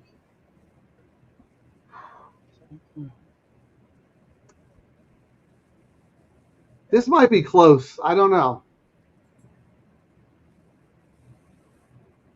61. 67. That's the Yeah, whole. I knew it was going to be close. But that's the takeout. You made 10%. Still a win. Ciaran, still an overlay. Yep. Still an overlay. All these bets just pay more than you get. We said months ago the best by far. We The started pick the three. show to do the late double. We called it double trouble for a reason. And we After a week, we're like, we need to do the pick 3. like we saw the pays, we saw it, and we're like, and then we can correct our mistakes on the pick 3 with the double, or we can press or hedge or whatnot. It is absolutely the best bet. I mean, Keeneland, It's fantastic. not even is doing close, pick 3. man. It's not Wish they even had a close. double so we could hedge, but one step at a time. And you know what? I actually don't know what the Oaklawn. I don't know if the Oaklawns are better than the parlay or worse than the parlay. They might be worse because they don't have us doing a show for them. Like, I have no idea. But I'm telling you right now, around the world, the best bet in horse racing is the $3 late pick 3 at Santa Anita Park. It's not even close. Nope. Mic drop. Let's do the pool sizes, and then we'll move on to the tropical turf. And you know what? We could actually do the parlays it's our show. We're not going anywhere. If you want to stick around, stick around. If you don't, that's fine too. We will do the Oaklawn parlays just to see. All right, Ciaran, let me look at the pool sizes. Do you want to call up last year? For Santa Anita? All right. Yeah. I mean, not that it even matters. The fact that our late pick 3 pool beat Oaklawn, like, oh my their God. on their big This day. wasn't even an official show for us. No. All right. Santa Anita. All right. Last Here, year, the late pick 3 did outhandle the pick 4 today. So today's late pick 3 at Santa Anita, 232,000. they had 10 races last year, Frank, on the Saturday. Oh, historical charts are unavailable. Well, it might have been Santa Anita Derby Day, actually. Oh, I can't. They do not have it for some reason. All right, I'll look. Give me 1 second. And you know what? I'm starting to think that the year-to-year comparisons doesn't mean as much as we originally thought. Like, it did when we first started to give us a benchmark. We have a rival track. That's the benchmark. Are we doing better or worse than that track? That's all that matters. Where's the money going? Not smoking the rival track. Is the money going to Santa Anita or is it going to Oaklawn? The market has spoken. All right, 10 races last year, like you said. No, actually, I was able to pull it up a different way. All right, double last. What was the double this year, Frank? Well, I did the pick 3. The pick 3 was 232. 199 last year, Frank. Once again, 30,000. That's the DTL Crew. 300 people betting $100. Yep. Okay. Hold on 1 second. Let me look at the double.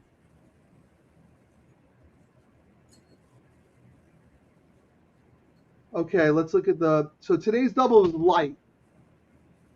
But that's okay because it's all about the pick 3 these days. I say 165,000. I think that's a little light. 160 last year, Frank. Oh, still better. Still gross mark. What was the pick 4? Pick 4. 282. Yeah, 227. Ciaran, the pick 3 outhandled the pick 4. Yeah, we already know that. It's the best bet there is. The smart gambler are betting the pick 3 at 70. Period. You know what? And we could grow that pick 4 because we could stick in a middle double. We could do a $1 low takeout and handcuff all these bets together. Yep. But anyway, what did the pick 5 do? Pick 5 last year was 493. Wow, 274. Yep. Yeah. There's only only 2 growth areas in the whole sport. Let me look at the all turf.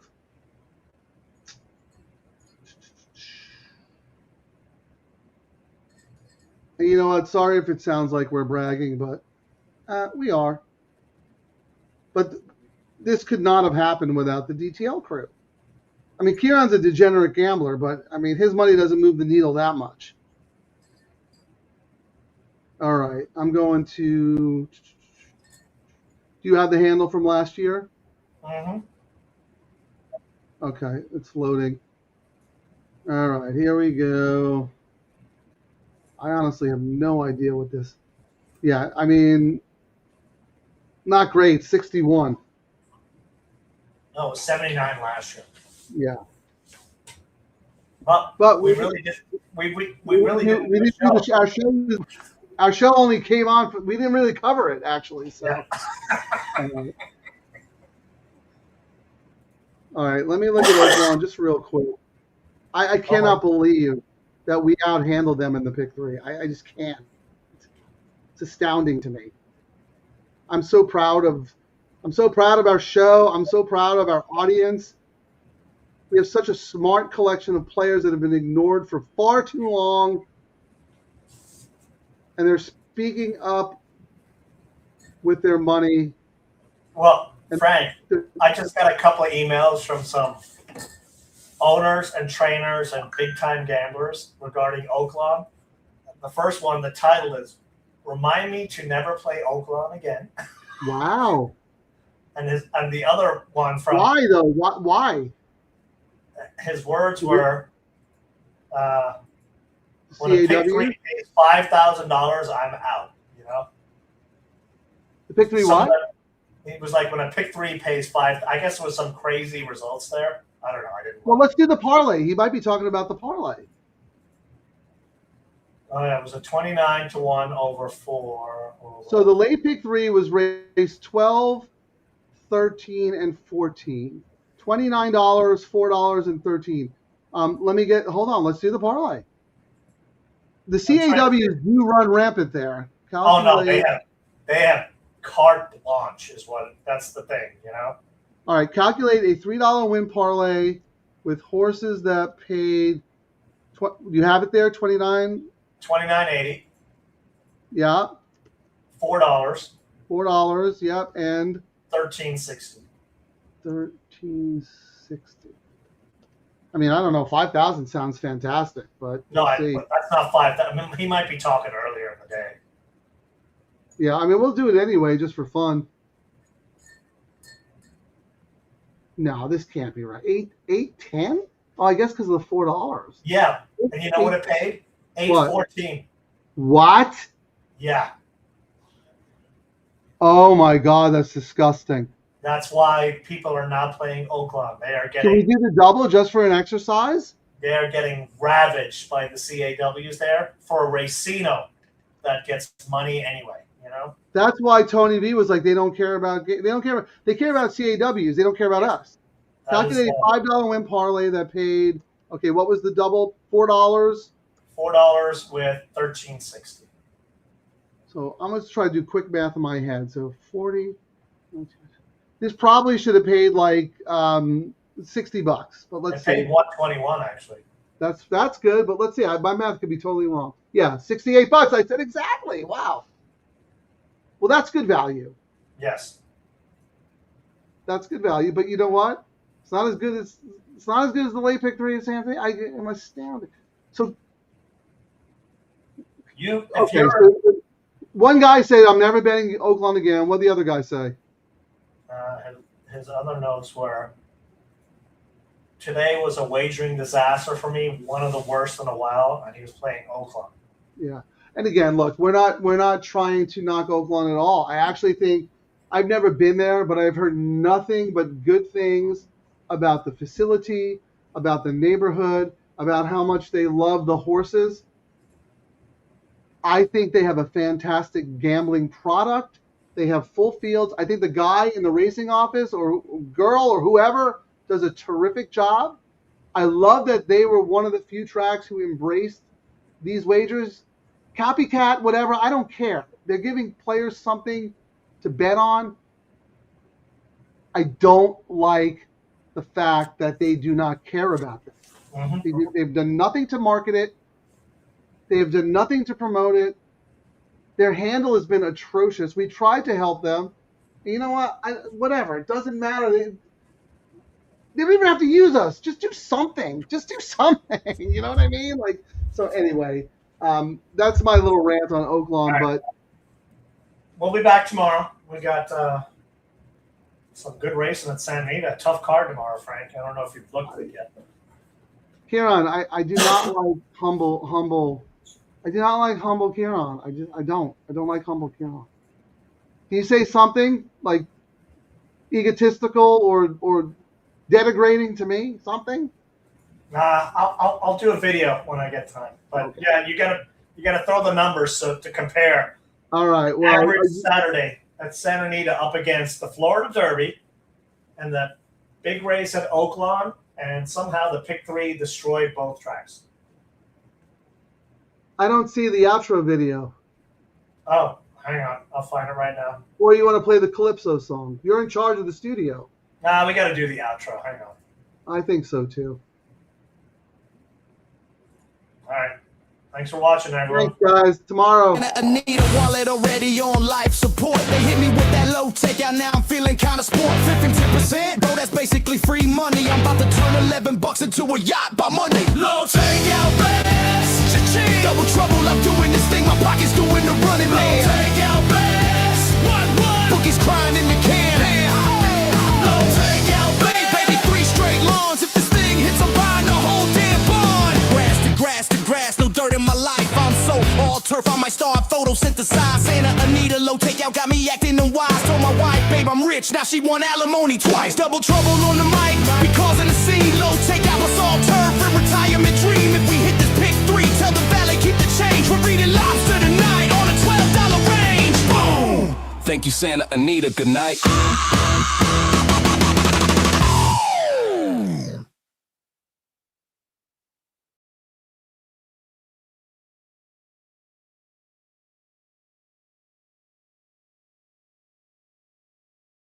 Thanks for watching, everyone. Remember to like and subscribe to Double Trouble Live on YouTube. Get out, get up, get paid.